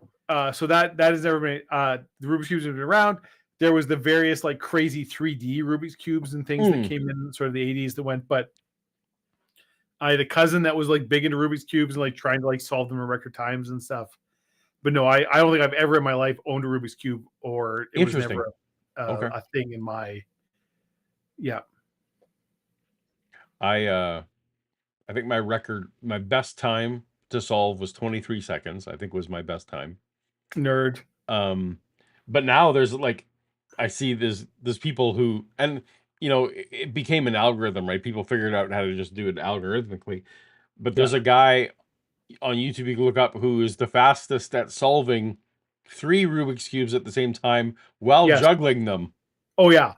And it's like, this is just like, my little accomplishment of here, 23 seconds, I could do it. Yes. Yeah. All right. Pat you on the head. Nice. Blindfolded, the people who do it while juggling, the people like, Yeah. Funny. I do remember Teddy Ruxpin. Yes. Oh, I remember Teddy. That was too rich for us. We didn't have Teddy Ruxpin. I never had. Well, I was a little old, and you would have been even older. I was definitely It wouldn't have been your thing, but I remember the cartoon. I remember the toys. Yeah. The other craze was, of course, we were around when video game consoles became a thing. Yes, very much so. Yeah. So suddenly the shift from, if you wanted to play a video game, you had to put quarters in at the arcade. Yeah. Because I always had, so I didn't, I eventually got a Nintendo, but I was even a little late to the game. But I had lots of friends back like the Atari 2600, the Atari 5000, ColecoVision and Television, Nintendo, obviously, the original Sega Master System. All these things were friends who were very much into Commodore 64, right? Which in a lot of ways, it's fun. So video game history is something that I'm interested in. And the Commodore 64 is often, I feel like the importance it had to the video game industry is like nobody ever talks about it, but I think the Commodore 64 was massively influential on the video game industry and what happened. Like if you look it up, people Google it. The number of games put out on Commodore 64, insane. So many. It was a big deal. And I don't know if you ever had one, Paul, or knew anybody that did. So I didn't ever have my own, but my friend did down the street, and that's where I learned all my programming. So all the programming. So I used to, like, I didn't have a computer myself, so in a notebooks I would write basic programs in a notebook, and then go to my friend's house and type them in to see if they would work. Yeah, that was pretty cool. Because you could also, like, I remember we were playing a game, Vampire's Castle, which is like a famous Commodore 60 game, and it was like we kept hitting this issue where, like, if you died and like loaded a save, and it would like crash, but the error would say like line blah blah blah. I can't remember the exact error, but it's like this, exception, and you could go into because it was all plain text code, and so you found it and you're like, oh, it's this, and that is, like, probably much like you, like, we picked it apart and we're like, oh, okay, so it's expecting this, it's seeing this because there's a syntax error. Terminology I knew now, but I didn't know then. But you could look and be like, oh, somebody put a semicolon when it should have been a comma. I don't remember the exact error, what it was, but it was a thing where it's like, okay, so like you were able to like look and see, okay, it's doing this, it's doing this, it's doing this. Oh, it should be this, and we changed it, and then the game worked, and it was like, oh, holy shit. Like, this is, of course, there was no internet to spread the word that was how you fix it either. So. That is how you fix it, right? No. Yeah. You find that out in a magazine.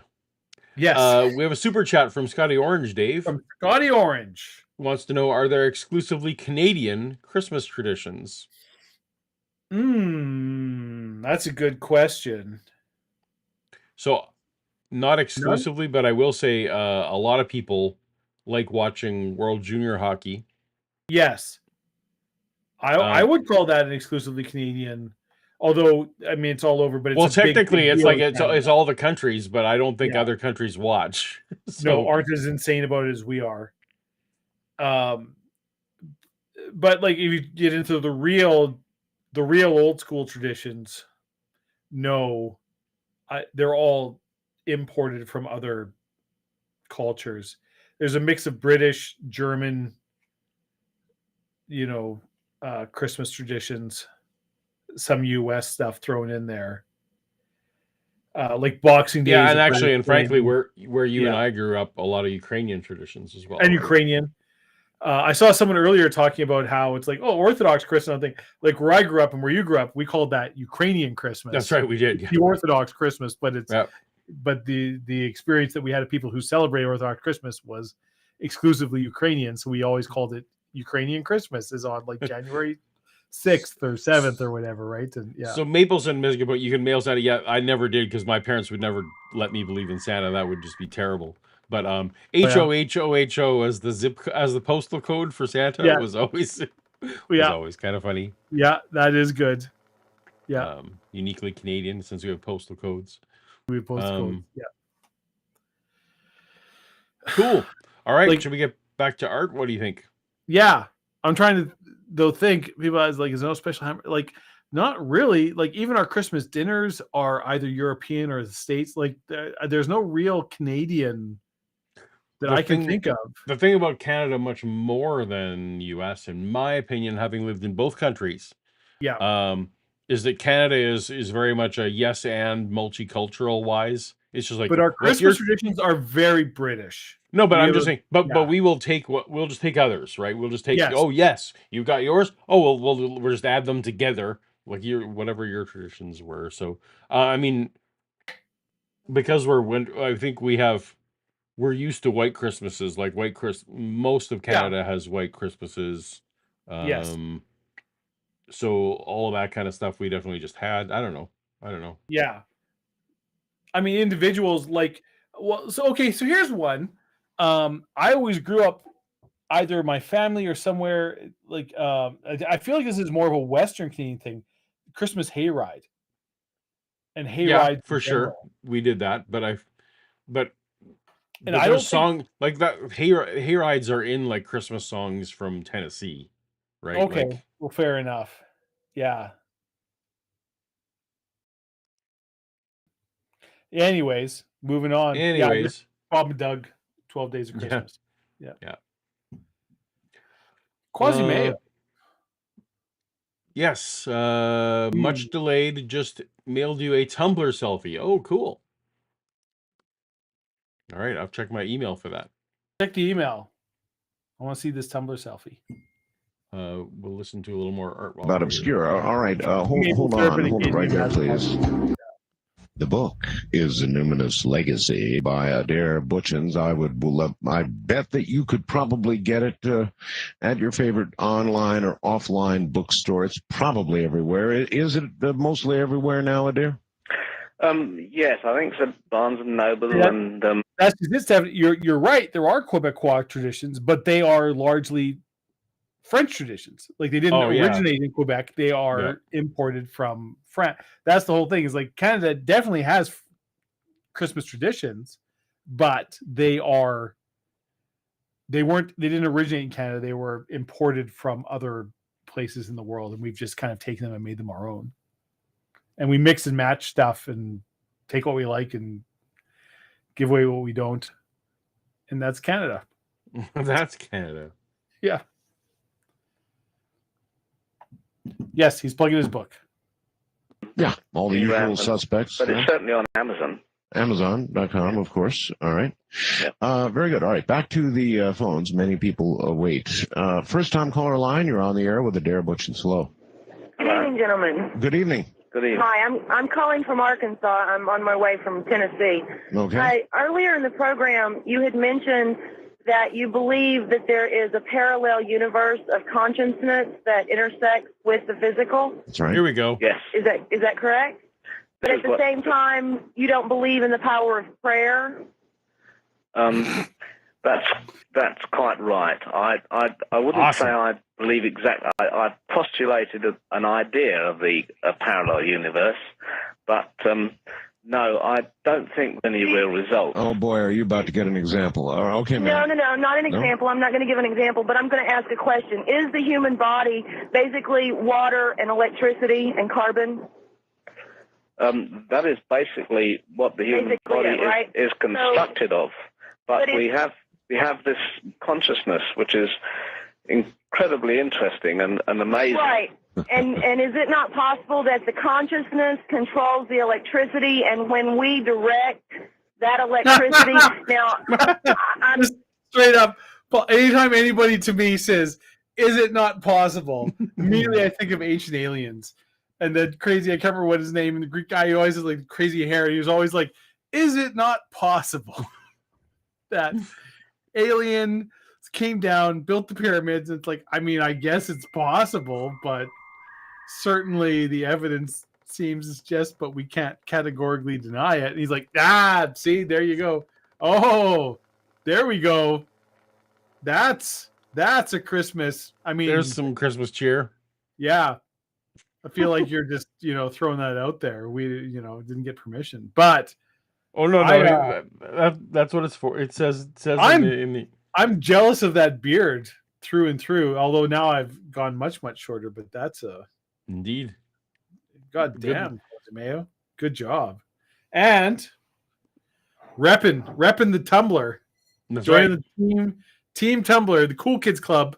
If you don't have a Tumblr, you're not in the Cool Kids Club. Stay tuned for future episodes where we do trivia nights, and also we just have a merch store. You can buy your own. Just buy your own with your Christmas monies. Stupid ass trivia contest from jackasses. Just go to the store, just give dollars, buy your own. That's the answer. It's so reasonably cost. Paul, in this economy, you kidding me? That price for a tumbler of that quality? That can't last. That can't last. This is this is an Iron Man. It has been through the washing machine every single episode. Since you mentioned that, I have started routinely. I used to always hand wash mine because I was like, I'm worried about doing it. And you're like, no, man, I put mine in the washing machine all the time. I now wash this because I use this. Yeah. By the way, not just for toes to toes. I use this just a regular glass. I wash this on at least a weekly basis. That's right. Sometimes more. And look at that. Look at how it's holding up. I know. Still vibrant. It's the Iron Man, as it were. It's going through the... I don't have it here, but the Toast to Toast mug, I'm still a little leery about that one. I haven't put that in the dishwasher yet, but maybe it's fine. Have you washed? I have Yeah? many times, but So there you go. Not as often as the tumbler because the tumbler has more use. Yeah. My For the Bible Tells Me So mug goes through the anyway. There you go. Poor Claire with her super chat. Yeah. Prosecutor's fallacy. Yes. Watch This Is How Easy It Is to Lie with Statistics by Zach Starr, or read article from Center from Evidence-Based Medicine. Okay. I will. Do that, Paul. Not tonight, maybe.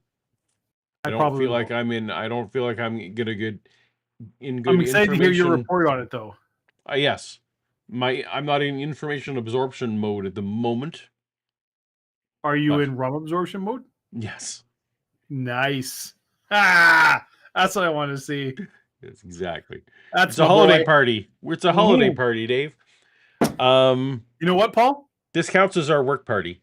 Just because there, yes, absolutely. This is all a write-off. Yep. We're at a GST holiday, haven't you heard? Just because, like I said, just because the days are getting longer every other year in human history, in recorded memory, doesn't mean they're going to start getting longer again this year. So this might be the end of all things. We might be an eternal winter. Winter is coming. Yeah. That's the gambler's fallacy. That's the gambler's fallacy. That's right. Yeah. I think, right? Pretty sure. This checks out. So, yeah. Yes, Paul and Dave are why the rum is always gone. No moose skull version of Mary Lloyd. Mary. That looks very Welsh. I do not know what that means, Scotty Orange. I don't. I recognize most of those words, but that sentence makes no sense to me. Maybe Mary Lloyd is something I should know. Is it like YD, like with something? I don't know. Welsh is weird. All right. Well, we will. Maybe you can clarify in the chat, or Dave and I will figure it out. I'm not going to figure it out. Okay. We're past that point tonight. Sorry. I'm not saying necessarily to God or anything, but if we decide something in our mind and we quote unquote pray for it, we're directing that electrical energy that we ourselves contain to make something happen. Okay. You're talking about free will now. No. No, I'm not talking about free. Art's like no, you idiot, you boob. Yeah. All right. So Mary Lloyd, pronounced Mary Lloyd, is a Welsh folk tradition that involves a horse's skull mounted on a wooden frame that is carried around by a group of people during the New Year or Christmas season. Oh, okay. So, all right. So you have a moose skull version of okay, I get. Yeah, no, that would actually be awesome. Also, by the way, moose skulls, fucking enormous. Yes. Hard to lift a single person. No, it's not. No, yeah, they're massive. Moose are huge. Like, I don't think people who haven't seen one appreciate how big a moose is. Moose are they're huge. They're bigger than vans and stuff, right? Like yes. Yeah. I will now say. So I take it back. So, Dave, do you know what Tibbs Eve is? Nope. So Canada may not have a tradition, but the Eastern Maritimes has a tradition called Tibbs Eve that is February 23rd. Okay. You get together with your friends. Right. And you wear hobo clothes. Okay. And the drink of choice is the kind of a fruit juice, frozen slushy drink that has way more vodka than fruit juice. Okay. Right. And you go around to your neighbors and friends' house on Tibbs Eve, and you celebrate with the people who you'd like to, but you won't get to see for several days. And they have things like and there's special so you're supposed to play music with like brooms and like your household items. You're supposed to you basically make music, do songs and stuff, but with just like shit around you got around the house. I mean, it's a whole thing. It's This a whole sounds thing. So you can awesome. look up Tibbs Eve sometime, and you will see, that there's this whole weird tradition thing that I've learned since being here. Huh. Yeah, so that's a thing. I feel like I Anyway, have to come out to the Maritimes in February because I you feel like absolutely this do. would be a lot of Well, fun. it's on December 23rd. So Oh no, that's not going to happen. I thought you said February 23rd. oh no, December. So sorry, it's Christmas Eve. Right. Okay. Well, that's probably never going to happen. But yeah, no. you know, And then they also have a thing around here for New Year's Day called Right. they do the levee. Do you know what that? Of course they do. No, I don't. I don't know what that is. So the levee is just day drinking. Okay. So you go to the community hall or your legion or whatever. Yeah. So every legion around here is open, like it's starting at like 10 a.m. on New Year's Day. On New Year's Day, but everyone it's hair of the dog. You're just drinking. And it gets cut off, but it gets cut off at like 3 or 4. There's a hard like cutoff. It's like okay, you're day drinking, but then we send you all home at like 3 or 4. Right. And that's also a thing. So those are things. I mean, I'm all for this. Yeah. I'm just saying these are Eastern. I'd never heard of any of these things before I moved to the Eastern Maritimes. No. But these are things. All right. Where were we? Anyway, Mary Lloyd. So I don't know why the horse skull is nailed to a wooden frame. I don't get it. So it's paraded around. Oh, I remember why I thought of it, because it's paraded around to homes. All right, where people worship it like a cult of sorts. I mean, I'm looking at pictures of this too. Looks like coming from a horror movie. So this is a Tibbs Eve. This is a typical Tibbs Eve picture, right? This one. See, so this right here is a prime example of how in Canada we pick and choose. We take the Christmas traditions we like, then we're like, I don't know what's going on with your horse skull thing. So we're just gonna we're big into cheese balls. We're gonna do cheese balls Christmas Eve. You keep your horse skull over there. Yeah. And we will open one present and cheese balls and call that Christmas Eve. That's pretty good. I'm also very grateful that Shannon wasn't here to hear me completely butcher their sacred time-honored traditions as an outsider sees them. I'm sure they have symbolic meaning that I don't know. We just start day drinking. They dress like hobos and bring around brooms. I don't know what it is. I don't know what it is. Probably some Harry Potter bullshit. That's right. Yeah. And the levee, I think the levee is straight up just day drinking, but it's fun. I mean, that does sound right. Yeah. So around here, people will actually cut off their New Year's Eve parties a little bit earlier so that they can go to the levee. You want to be? Yeah. They want to be up for the levee. Yeah. Yeah. We have another super chat, I think, from Scotty Orange. Yes. Google Mary Lloyd. I did that. I mean, also depends. Are we talking about a male or female moose? Like antlers or no antlers on the moose skull? Because moose antlers can also be pretty fucking big. But I mean, yes, it would look awesome. Yeah, that would look great. This is weird. I've not seen this before. Although I always feel that like a good set of deer or elk antlers look more creepy than like moose antlers just don't really look scary. That's why you don't. No, it's true. They're just like big fans of. Mainly, what you do is you go, "Wow, that's huge." Yeah. Yeah. Yeah. Yeah. They wouldn't be like in a horror movie ritual situation or whatever, right? Yeah. The way season 1 of True Detective was very creepy deer horn, deer antler. True Detective. The only if you're lucky, the only season, if you can consider it that way. Yeah. Oh, just stop after this. Yeah, just stop. Just you're good. Yeah. Actually, I didn't mind season 2. It was okay. It's like It was fine. If it was it could have been called a different show, really. Like, right? Yeah, it did kind of, whatever. Yep. Anyway,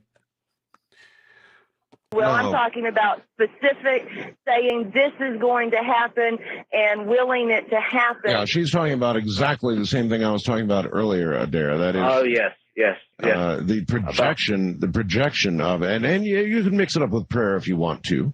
Okay. It's really, that's what I call it. Yeah, it's the same thing. Thank you, dear. That's just like willing, like the whatever it's the people who are like putting out the thoughts and it's going to come back to you. Like that wasn't a thing back then, but it's whatever that.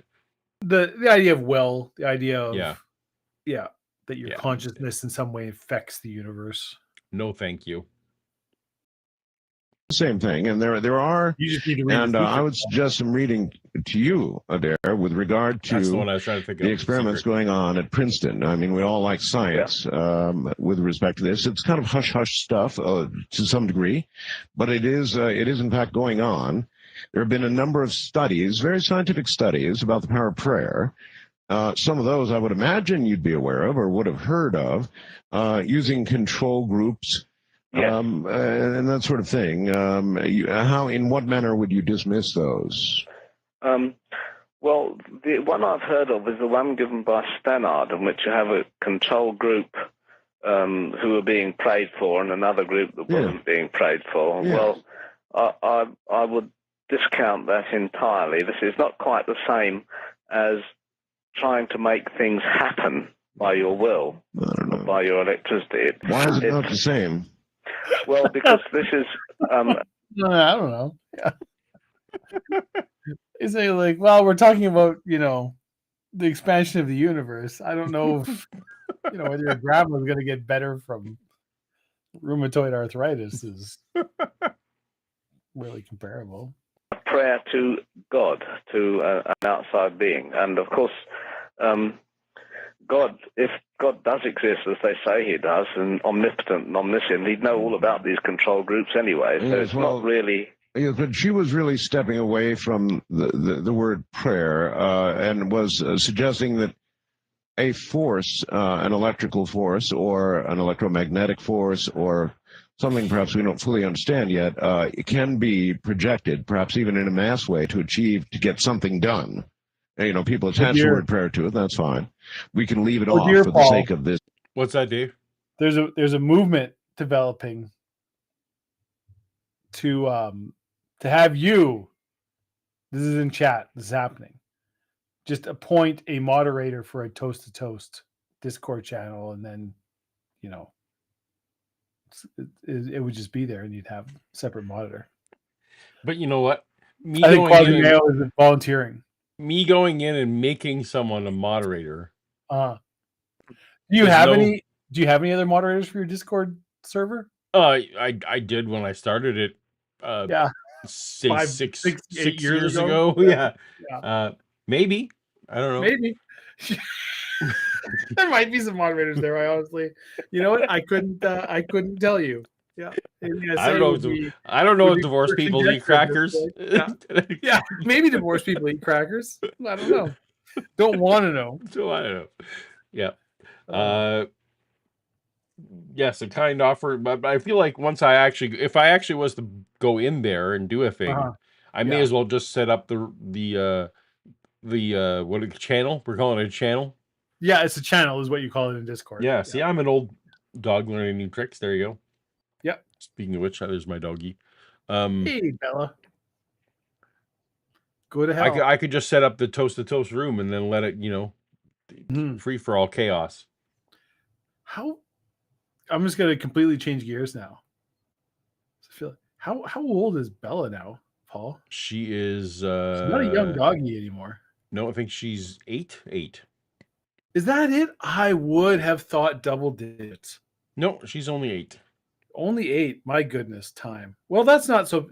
Bella's got some good times left. Possibly. But she's not a small dog.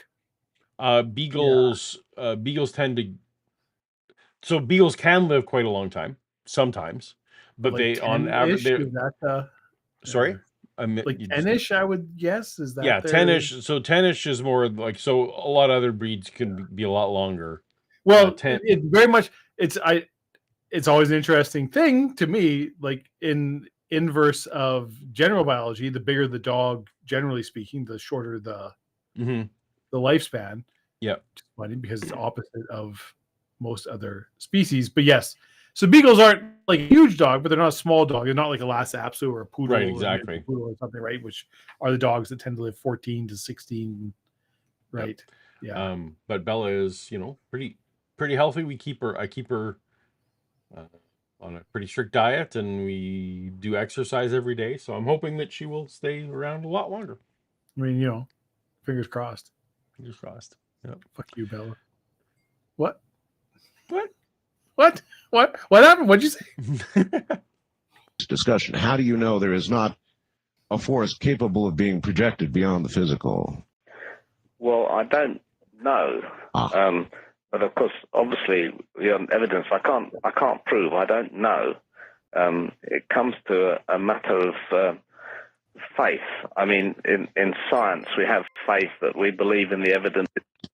So science doesn't really like faith. Faith means believing in something that you cannot prove. Believing in Yeah, something weird you know science isn't doesn't true. like that. Yeah. That's right. Science, on the other hand, Thank you, Scotty Orange, for gifting 5 memberships. 5 more memberships. I feel like Scotty Orange gifted some membership before. Yeah, absolutely. This is amazing. Scotty Orange is throwing out. Everybody say thank you, Scotty. Thank you, Scotty. Not Yeah, you. And all you dumbass. people You already have a membership. can be members of the Black Box Club. Oh, it's so cool. I'm not a member of the Black Box Club. You were not. Maybe if you were in the chat, Yeah. you might be gifted a membership. I'm not going to do that. it really likes proving things, and it likes repetitive experiments that yield the same results time after time. Yes, but it does rely on the faith that we can believe the evidence of our senses. Oh, yes, indeed. And that is faith, because we can't prove that the outside world is exactly as our senses say it is. But it's a reasonable position to take, and also our evolutionary survival depends on the fact that the outside world is at least approximately as we see it is. But that is definitely the faith of science, that we have faith that we do believe the evidence of our senses, when we can't prove it, because we can't climb outside of our mind. Yeah, a lot of people have faith in science, perhaps misplaced. Wildcard line, you're on the air with Adair Butchins. Hello. Hello. Yes, sir. Hi. Hello. Hello. Hello. Well, that's you and I saying hello, Adair. We're trying for a third person here. Hello there. Are you there? Yes. Oh, you are there. Good. Where are you? I'm in New Iberia, Louisiana. All right, sir. You're on the air. By saying parallel universes, aren't you saying extra dimensions also? Mm-hmm. Yeah, that's another way to look at it. Sure. By saying God, you said God doesn't intervene in man's affairs. That's what he said. How do you know he doesn't? So here we go, Paul. We've skipped over the nub of this guy's philosophy, which is that God, if God exists, or that God exists, but is apathetic, does not care, is not directly involved in the crazy universe, and then it's just like, moving on. Yeah. So that's typically the deist position, and I actually could buy in that maybe deism is coherent, right? Yeah. That a God kicked it off and then walked away. A very Arthur C. Clarke point of view. Rama, you're right.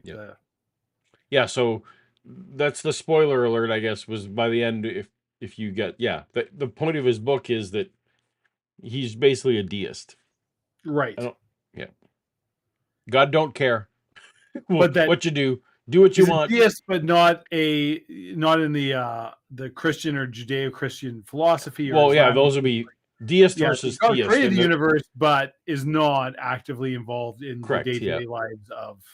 Yeah. Did you ever read any of the Rama series? Rendezvous with Rama. Yeah. Stuff, right. Which is where in the central tenet to that whole series is that God created many universes. So God is running a grand experiment where he's trying to figure out the exact mix of matter and antimatter that you throw into a universe to create it that will result in a harmonious, perfectly balanced universe every time. So God is creating millions and millions of universes with slightly different variations of matter and antimatter, and then just let it, it's like, well, whatever, we'll just let it spin for 10 billion years, 15 billion years, whatever, and see. And he is sort of like observing posts. He's not omniscient. It's not omniscient. God isn't actually actively, it's just like, and then I set some observers in each universe, and then I check back later and see what the results of the experiment are. And that's the central stance of the Rama, is that, so God did create the universe, but as one of millions of other universes, and is not, like, God's not watching this. God, Right. I set this experiment running, then I'm going to, go off and have dinner or do whatever. And then I'm going to come back in 15 billion years and be like, all right, let's see what all of these are like. Where are they at? Which is the one? And then presumably once God figures out the perfect mix, it's unclear. It's like, are you going to keep just sort of spawning universes, or it's just like, I'm just intellectually curious. What's the optimum, sort of universe creation seed that's going to create a perfect universe every time you do it. And then once I know it, oh, that's cool. Which is sort of the same thing, I guess. Right? Yeah, for sure. It's a deist, but God isn't actively involved in the minute by minute. Yeah. And that would be unfalsifiable, and that's why I couldn't rule it out, right? Because if a God who's interacting not at all, you would look exactly like when they had done. Then is gone, right? This is an interesting question from Sterling Nash. Was there anything that Art said he flat out didn't believe in? I don't recall anything where he was like basically taking a hard line of He left the door open on pretty much anything I could think of. Yeah. I can think of examples of him just like straight up shutting down callers. Yeah. Being like, no, that's not true, or that's ridiculous. But in terms of like more general theories, or at least on the radio, whether, what his personal beliefs were. Right. It's pretty clear to tell sometimes, this is what he doesn't actually believe this.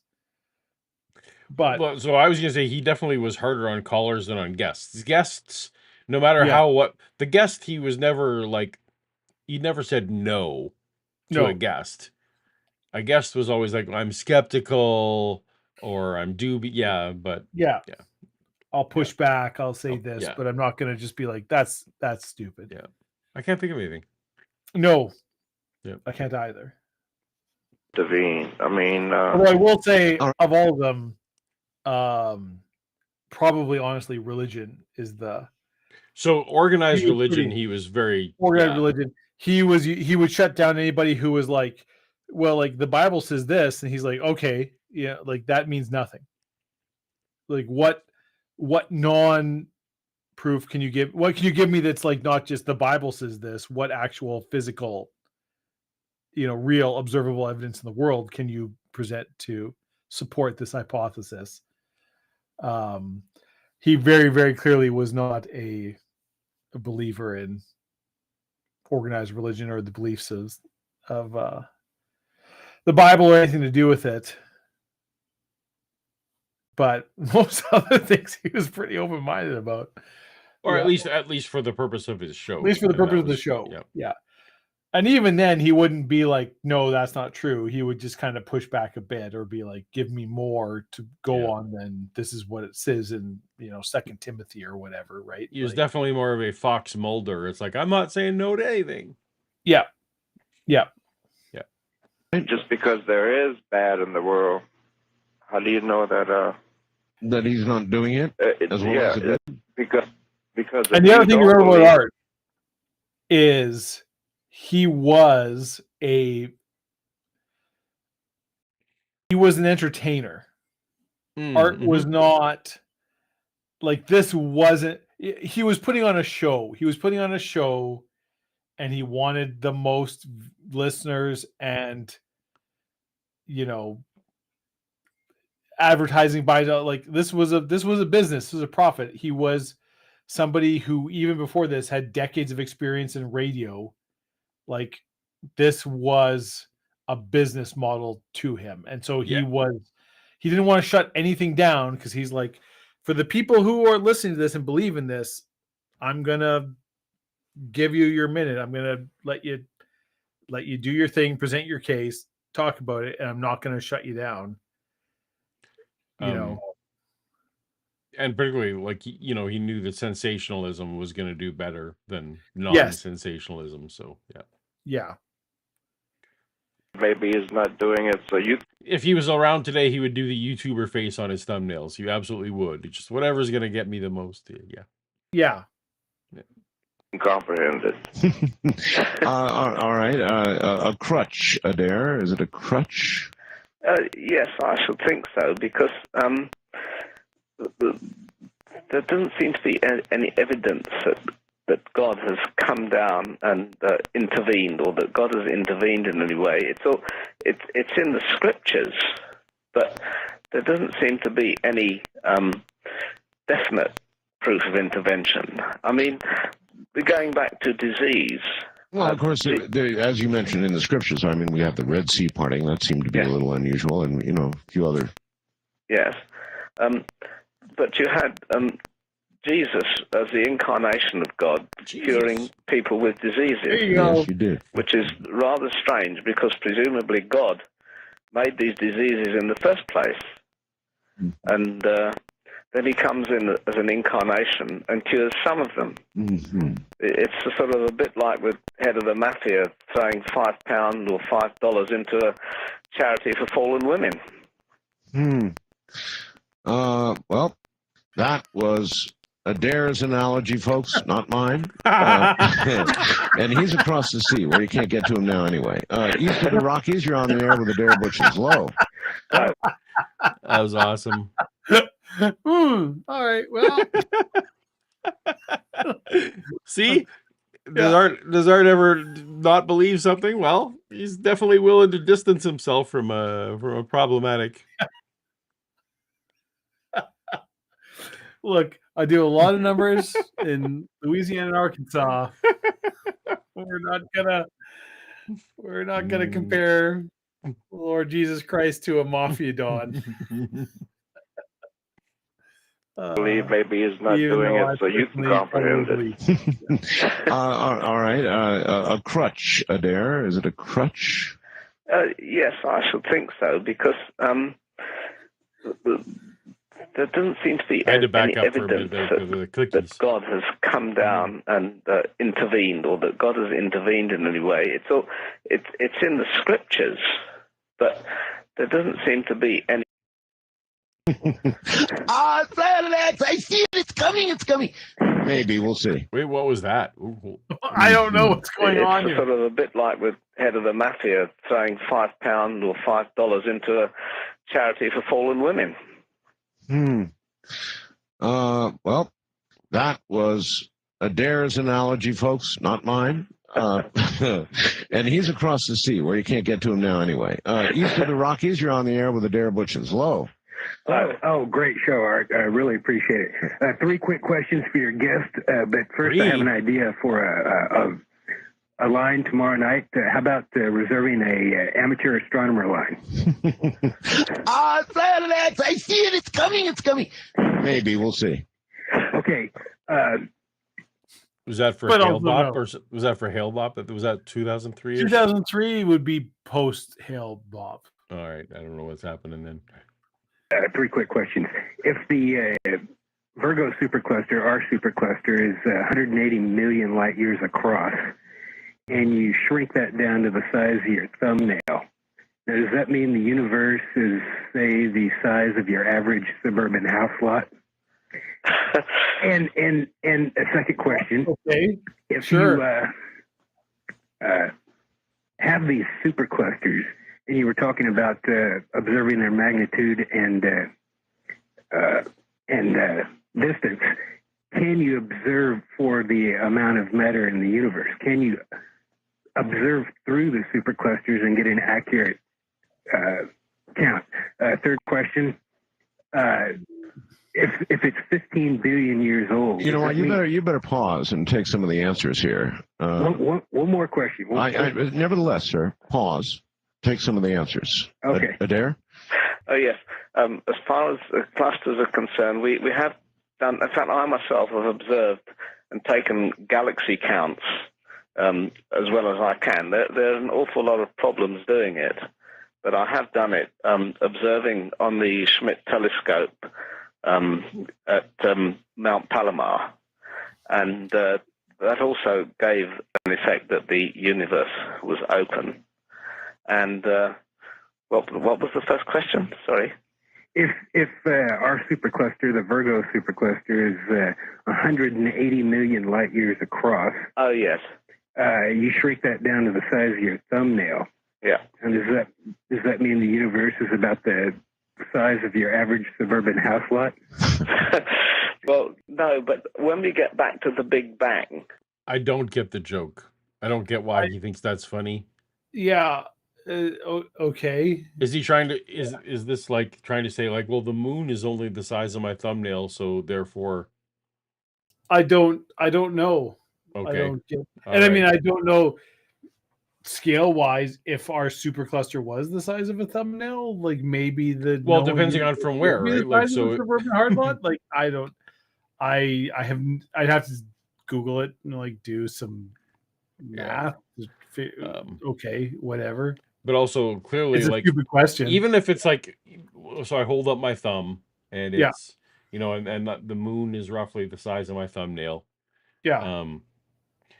You know, so, but clearly you can't observe the entire sky and say, well, the entire sky is roughly the same size as my house lot, because clearly that's still bigger. I just don't get what he's trying to say. Yeah, But he even laughed at his own joke each time, so I don't. So you have like the supercluster, which is, so there's like a local 180 million or whatever.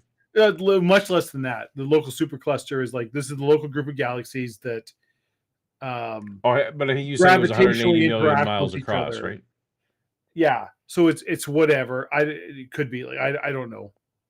But it's okay. So if you take that as like, that's the size of your thumbnail. Okay, great. Is the entire universe the size of a house lot?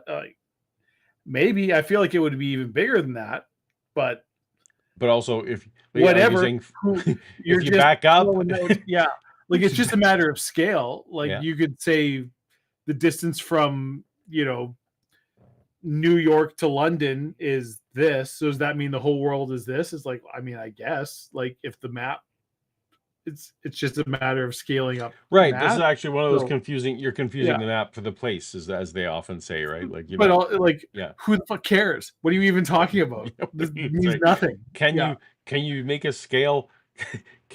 Right? Can you represent this at a scale that is the size of your house lot? Yeah, you could. Yeah. Yeah.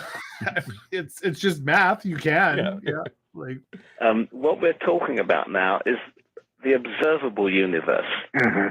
Yeah. And as we go back in time towards the Big Bang, that shrinks and shrinks and shrinks and becomes dense and denser. But this is the part of the universe that, in theory, we could observe. Mm-hmm. All the rest of the universe is still there. It's not the whole universe itself that's shrinking down. It's that part of it that we can see. Okay. That's what people talk about, the size of the universe. They mean the size of the observable universe. The universe is infinite. All the whole mass of the universe will still be there. Yeah, this is you're not. I thought you were nodding your head there. I actually kind of disagree with this whole section, but I mean, I get what he said. Like, yes, there's the observable universe, and which is essentially the universe that light has reached us from, but we know there is more universe beyond that. Right. I just don't think you can argue that. Yeah, but sorry, finish your thought. Finish your thought. It's I don't know the philosophical term for it. It's like, we know there's more, but we'll also know, like, we'll never see it. Like, there's an increasingly large part of the universe that is so far away from us that light will never reach us from that part of the universe. and that's just the way it is, and that is just an insurmountable physical barrier, physical constraint. And we have no idea what exists beyond that, and we never will. But he also there, I think he was insinuating that only the part that is visible to us is shrinking or expanding, and I feel like that is it's the only part we can prove is shrinking or expanding. But I feel like it's a reasonable. It's very much. It's a reasonable assumption to assume that.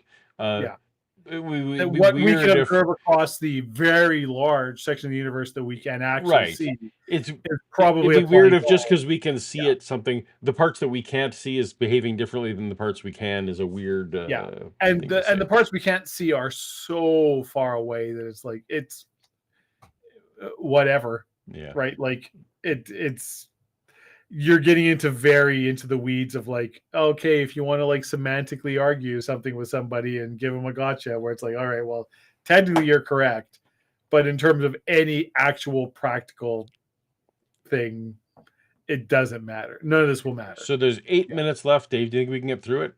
I feel like, Paul, we're gonna do it. I can shut my mouth for 8 minutes. Can you? Mm-hmm. But it's easier to look at the size of the observable universe to be able to tell people or explain exactly what is happening. Well, that's a good lead into my third question, which is if we can observe 15 billion light years, would that mean, would one suspect that there's another 15 billion light years that we can't? Or well, one would, from the observations, one would suspect that there is an infinite number of light years that we can't yet. But every second we can. Maybe. That's the whole thing. Is like maybe there actually is infinite space. We don't know, and we'll never know. Nobody knows, because everything we can see is, in fact, the observable universe. What's outside of that? What existed before the Big Bang? What existed? Is that even a coherent question? Yeah. Is it a coherent question? That you start getting into the thing where it's like, do ideas like space and time even matter? Do those concepts exist? What is space three-dimensional? Are what we observing a limited view of the reality of what's actually there? And you start getting into holographic theory and all these things where it's this guy thinks he's being clever, but he's actually not. Yeah. Scotty Orange, $5 super chat. Yeah, Paul. Impressions. Please give us classic Christmas movie quotes. But said like Don LaFontaine, the renowned movie trailer voice, as if it was from a horror movie. Is that like In a World? Is that like the In a World guy? Yeah, that's Dan LaFontaine. Is that In a World? In a World. Yeah. Classic. Yippee-ki-yay, motherfucker. Okay. Yeah. What do you got? That's a Christmas line.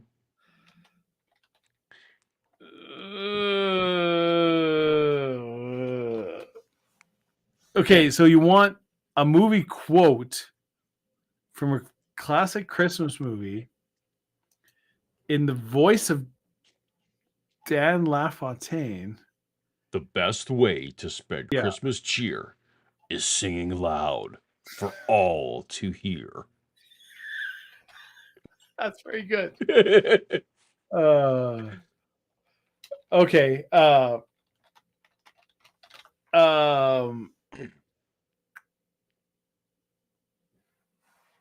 Dan LaFontaine. Okay.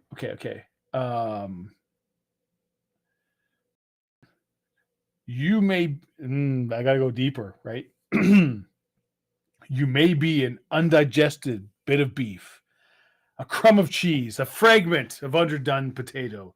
There's more of gravy than of grave about you, whatever you are.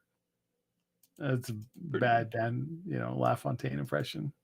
What if Christmas, he thought, didn't come from a store? What if Christmas perhaps means a little bit more?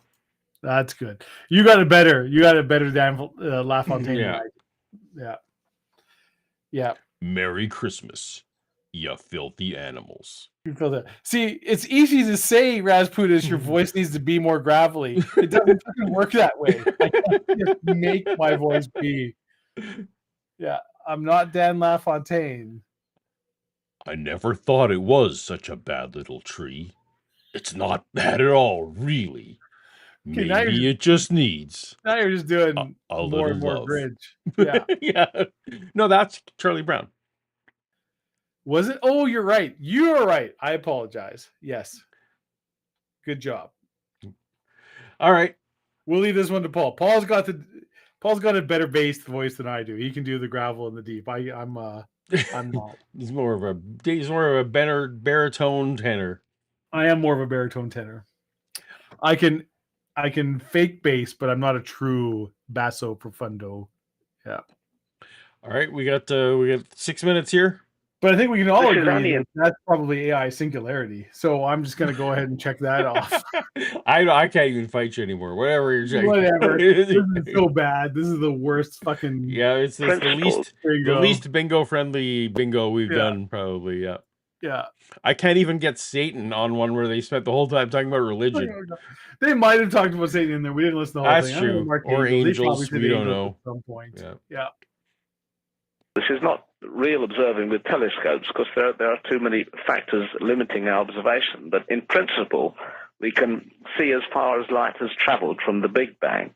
And every second it's traveling another 186,000 miles. Adair, here's one for you. Yeah. In Arizona, a very good place to observe the cosmos from. Arizona's thin air, kind of like here in Nevada. And so mountaintops in Arizona are great places to put large observatories. And in fact, the Catholic Church from Rome pushed right past all kinds of environmental mountains. Yeah. And Arizona is actually not bureaucracy and Why is that? It's not especially high. It's a shit ton of light pollution.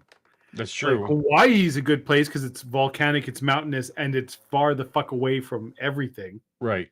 So like Mount Palomar in Hawaii is a very good place for an observatory. Somewhere up in the Himalayas, way from, is a good place for an observatory. Arizona is not a good place. Like it's not the worst place, but it's sure not great. There's no place in like continental North America that's a great place for an observatory. Or Europe or like the Asian Pacific coast where it's like, there's just a fucking shit ton of light everywhere. So this is bad. Yeah. As parts of Montana, it might be good. Yeah. And it's like but the thing is like even there's no mountains in North America, continental North America that are like really high. You can get up there, but the Rockies aren't an especially high or the Appalachians aren't an especially high mountain range. They're old mountains. They're worn down mountains, right? You want to get up, and you want to be away from light pollution, which is why, again, Hawaii in the middle of the Pacific Ocean is a really good place for an observatory. Yeah. All right, I'm trying to get through this. And by God, the Catholics got themselves an observatory in Here's Arizona what I think about gas taxes. You just couldn't believe. What do you think the Catholics are in? Oh, the one thing we have to stop for super chats. So we have to stop for super chats. Them's the rules. Baby Suggs. Right? Baby Suggs. Morning, you two from ye old England. Ye oldie Englandy. Yep. Morning to you, Baby Suggs. You ever been to England, Paul? Not yet. I really, really, really, really want to go to England. I think 2025 is actually the year for England. That's going to be the that's the time. Yeah. Can I come? Sure. Nice. We're going to go see castles. Nice. I mean, you know me. I love my castles. I think and probably some royal shit. I don't know. Yeah, whatever. Yeah.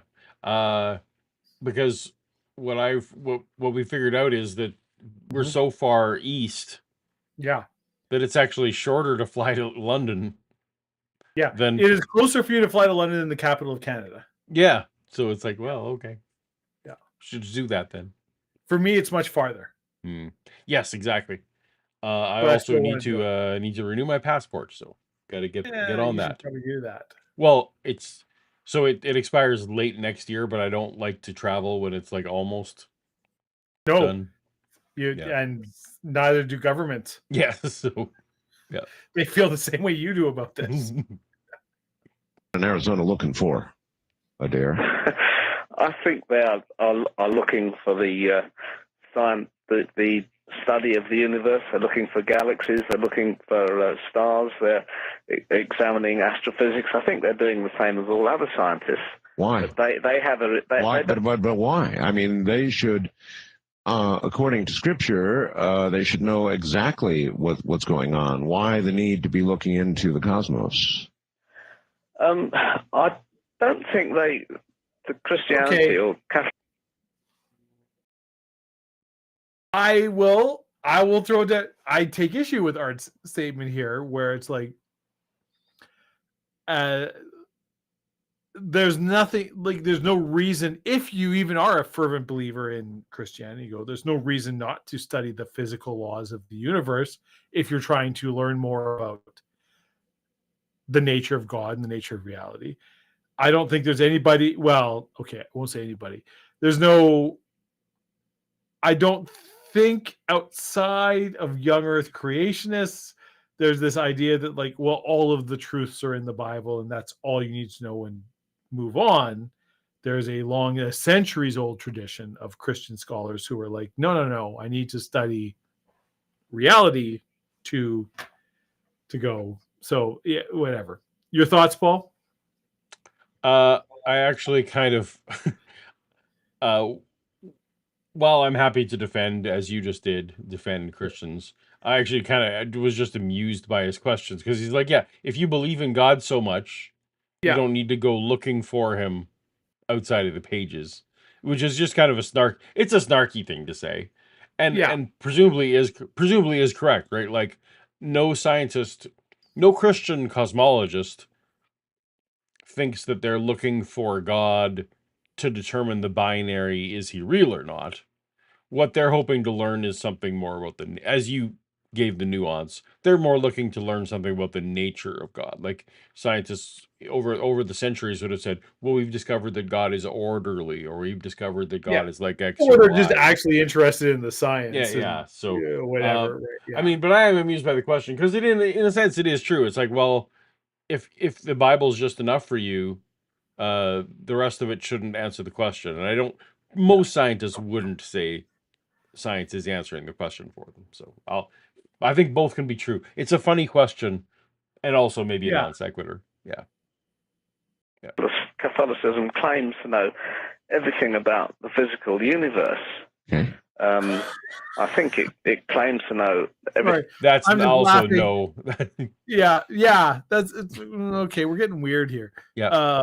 I'm just laughing. There was a delightful chat from somebody named Emerson Biggums. Paul said this is their first experience with Apology Alive. Late, I'm like, oh well, then this is not a good. Sorry, you are on the. We're now past. Yeah.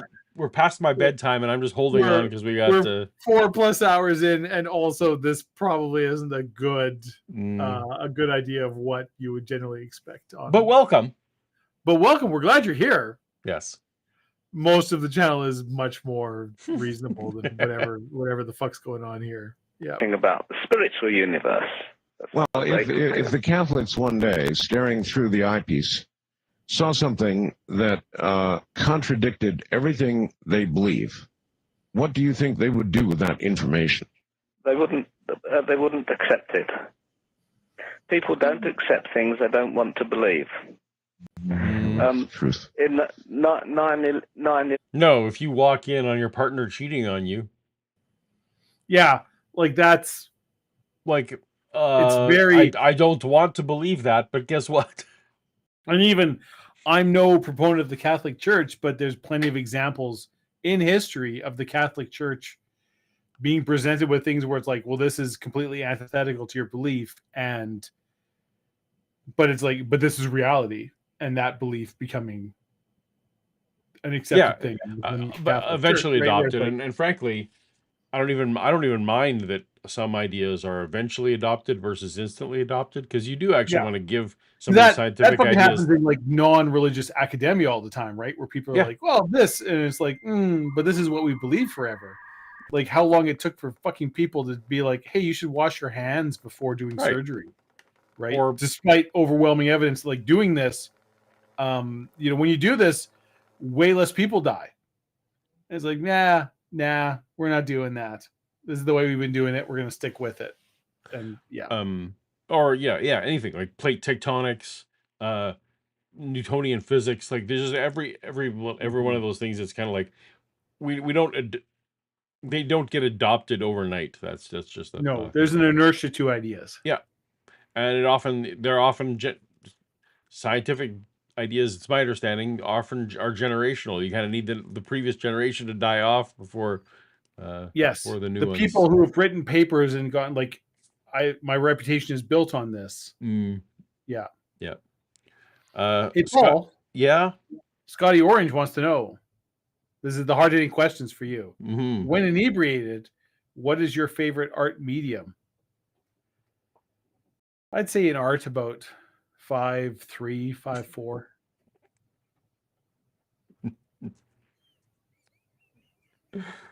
When inebriated, I would say my favorite art medium when inebriated is probably, singing and dancing. My favorite medium when inebriated, well, actually, yeah, that's true. Karaoke's pretty good when you're drunk. Yeah. It's like, hey, let's sing a song. For observing short form videos.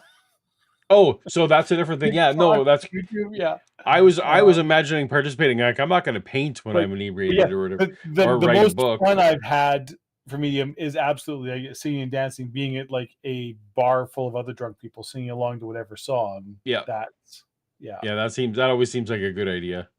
Even if you had a videotape of it, it wouldn't have seemed like such a good idea. So we'll go with. So here's a good question. Scotty, clarify for us. Do you mean art medium to work within or art medium to take in as a consumer? So those are two very different things. And honestly, to what I want if I'm inebriated to watch is actually I want a fire is what I want. Like more than a movie, more than whatever. I do like a good fire. Yeah. Although, but a live band would be like ahead of that, right? Like a live band would be preferable. Yeah. I don't know if a live fire is an art medium. Well, maybe I'm wrong. Maybe I'm too close-minded. I don't know. Some people definitely make better fires than others. So. Oh yeah, I mean, I love a good fire, and I will enjoy many a fire throughout the year with other friends, sitting around, having some drinks, having some times, enjoying a good fire in a nice summer day. Big fan. Yep. Don't know if we call it an art medium so much as a thing that's happening. All right, fair enough. 11. But that's me. That's you. And I think that the fire. I think the fire constructor. There is some art to. There is not purely a science in building a good, fire. A good fire. Fair enough. I want fire to watch as opposed. Are you a fan of the log cabin style of fire or teepee style? Either in terms of starting, but once a fire's going, I actually like some chaos once a fire's like really going. Okay, so just kind of like logs thrown on wherever. I like interesting wood arranged in interesting ways because the fire's like when you're constructing the fire, you need either teepee or there's fundamentals of fire building to get it going. But once it's hot enough and going, you can just throw shit on there and it's going to burn. You can. But to me, the real fire, the golden, you want that fire that's been existed for at least an hour. Oh, for sure. The nice hot bed of coals. Yeah. Just the white, red hot coals, charcoal, because then you can, oh my goodness, the things you can do with that. So what I would do, Dave, is I build a little teepee inside of a little wood cabin is actually what I do normally. Oh my goodness. I see. Yeah. Just a hat on a hat then. It is a hat on a hat. Right. Yeah. We done it? How many minutes we got? I don't think we're actually going to get through it because we're going to do it. Paul, I'm going to shut my fucking mouth. You're going to shut your mouth. We're getting through this. It's got to be less than 8 minutes. Done by the Jews. Yeah, it's because 5. They didn't want it's to 5. believe it was done by the Muslims. Mm-hmm. Well, that's many people will not believe something they do not want to believe. Well, you're quite right about that. All right, West of the Rockies, you're on the air with Adair Butchins and Art Bell. Good morning. Good morning. Yes, sir. Good morning. Good morning. There you are. Okay. Yes, my name is Walter. I'm in Eatonville, Washington. Good afternoon. Hello, Walter. Hello, Mr. Butchins.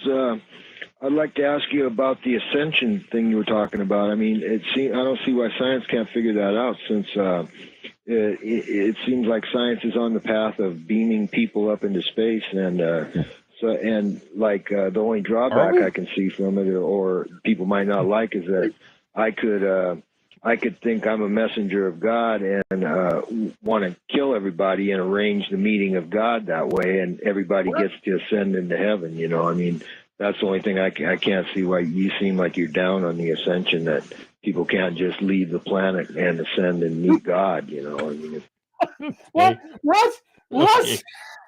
I said you know what, Paul? I said we're going to keep our mouth shut and just let this run. I have no fucking idea. What is this guy? He is all over the map. So he seems to think that the guest is against leaving the planet. Yeah, ascending to God. But then there was something about, like, just shoot them all and let God sort them out. I don't like what? What is this guy talking about? This is a very angry caller. I don't know. Even the guest art, I heard at one point, was like, what? He's like, yeah, all right. Well, let's. What's the answer to this one? Well, to leave the planet, one can leave the planet in a rocket, of course, providing you go 25,000 miles an hour, which is the speed necessary to resist the Earth's gravity. Escape velocity. But I don't think heaven, in the particular sense that the Scripture puts it, actually exists. As a matter of fact, C.S. Lewis wrote a book in which he quoted the Russians, saying that they've been into space and they haven't met God or seen heaven. Let's get right down to a hard question, Adair. What about the human soul? Do you think there is something that we traditionally understand to be the human soul? Well, so far there's been generally biologists don't believe it. Richard Dawkins certainly doesn't believe there's a human soul. Mm-hmm. But on the other hand, we have the mystery of consciousness and identity. Mm-hmm. No one understands that. Also, people have had various ideas, but no one really understands that. Now, Stannard considers that the human soul developed evolutionary with the human being. Now, I couldn't think of any survival value for the human soul, but then I thought, well, free will, for instance, seems to have come from an evolutionary point of view. I mean, presumably insects don't have free will; they just react to various Neither do we. events. We don't have as free you will go either. up the intelligence ladder with animals, you become more and more free will, because free will becomes very useful both to the victim and the predator. To the degree, actually, that in some mammals, particularly those that we keep as household pets, for example, there appears to be so much free will and identity that one might as easily as to an animal as one does to a human. Yes, that's right. Stannard considers it evolutionary, but it could, of course, if the soul does exist, it could easily have evolved in concert with free will. Because I cannot believe that there's no free will, there's no soul, as far as I can see. Correct. We're just reacting to events. Just neither. But as free will has come into being evolutionary, it is possible, as Stannard says, that a soul could have evolved with it. Now, I'm not stating that, but it is a possibility, and I respect people that accept that. All right, we're almost out of time. Let me squeeze one more in Jello here. Hello there. On the wildcard line, you're on the air with Adair Butchins and Art Bell. Not a lot of time here. Hi, this is Steve in Santa Fe, Missouri. Hey, Steve. I'm a retired telephone cable line troubleshooter, and so I've got some. I'll just have to email you with some answers on the fantastic array you've built. I'll look forward to that. Some real familiar stuff to me. Electricity does exist in the ether. This is one of those things you just wouldn't believe unless you saw, and that's why I put the photographs up. Do you have any quick questions? I've seen it before. Yeah, I do. I would just like to observe that this continual denial of the creative force, or even though we admit there is this possibility of it in the design, if the universe is expanding, and our guest knows this, then why is that not considered change? And why the assumption that the creator isn't making that change? That's question number one. Well, that's a really good one. Actually, it's the only one we'll have time for. Adair? Well, one can assume that if the creator, a God, exists, then he is causing the universe to expand, and eventually we'll all end up in the heat death. What is normally thought of as a creator is that he is eventually going to cause complete change of universe, and we're going to get a judgment day and the resurrection of the dead. And that would be an arbitrary change of the universe. Adair, you know what? We're out of time. Now that I've gotten to know you, we could do much more, and maybe one day we'll get an opportunity to do that. In any case, the Numinous Legacy is on sale. We won't. Now, wherever you probably buy your books, and I would suggest that you might want to know more about what this man thinks and believes, because he's fascinating. Adair, thank you for being here. We got to go. Thank you very much for introducing me to your program. You have a great day there in Great Britain. Good night. That's a good night. Thank you. All right, Dave, we made it. We made it, Paul, all the way through. We now know that this guest has no opinions about anything. Yeah, he's very academic in that. Oh, what do you think? Yeah. I don't believe any of this, but I respect people who do. Yeah. Yeah. All right. All right. That was fun. Yeah. Good show. I had a good time. Are we ending on a joke, Dave? Oh, well, I reckon we oughta. It's kind of the tradition. Christmas joke. Holiday season joke.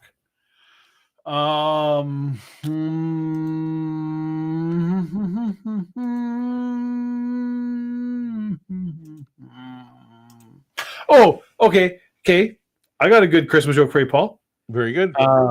Hey, Paul. Yes, Dave. How much did Santa pay for his sleigh?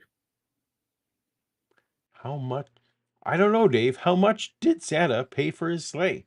Nothing. It was on the house. It's,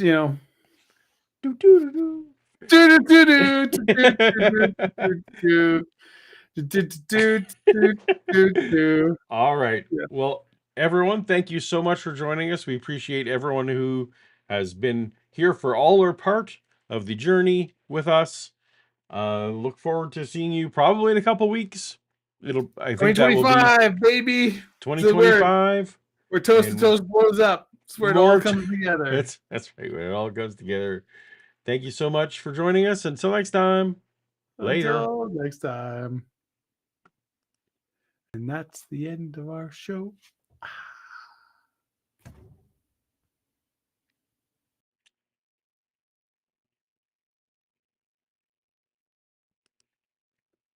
Baby. And now we're out. And then we're out. Well, that happened. That happened.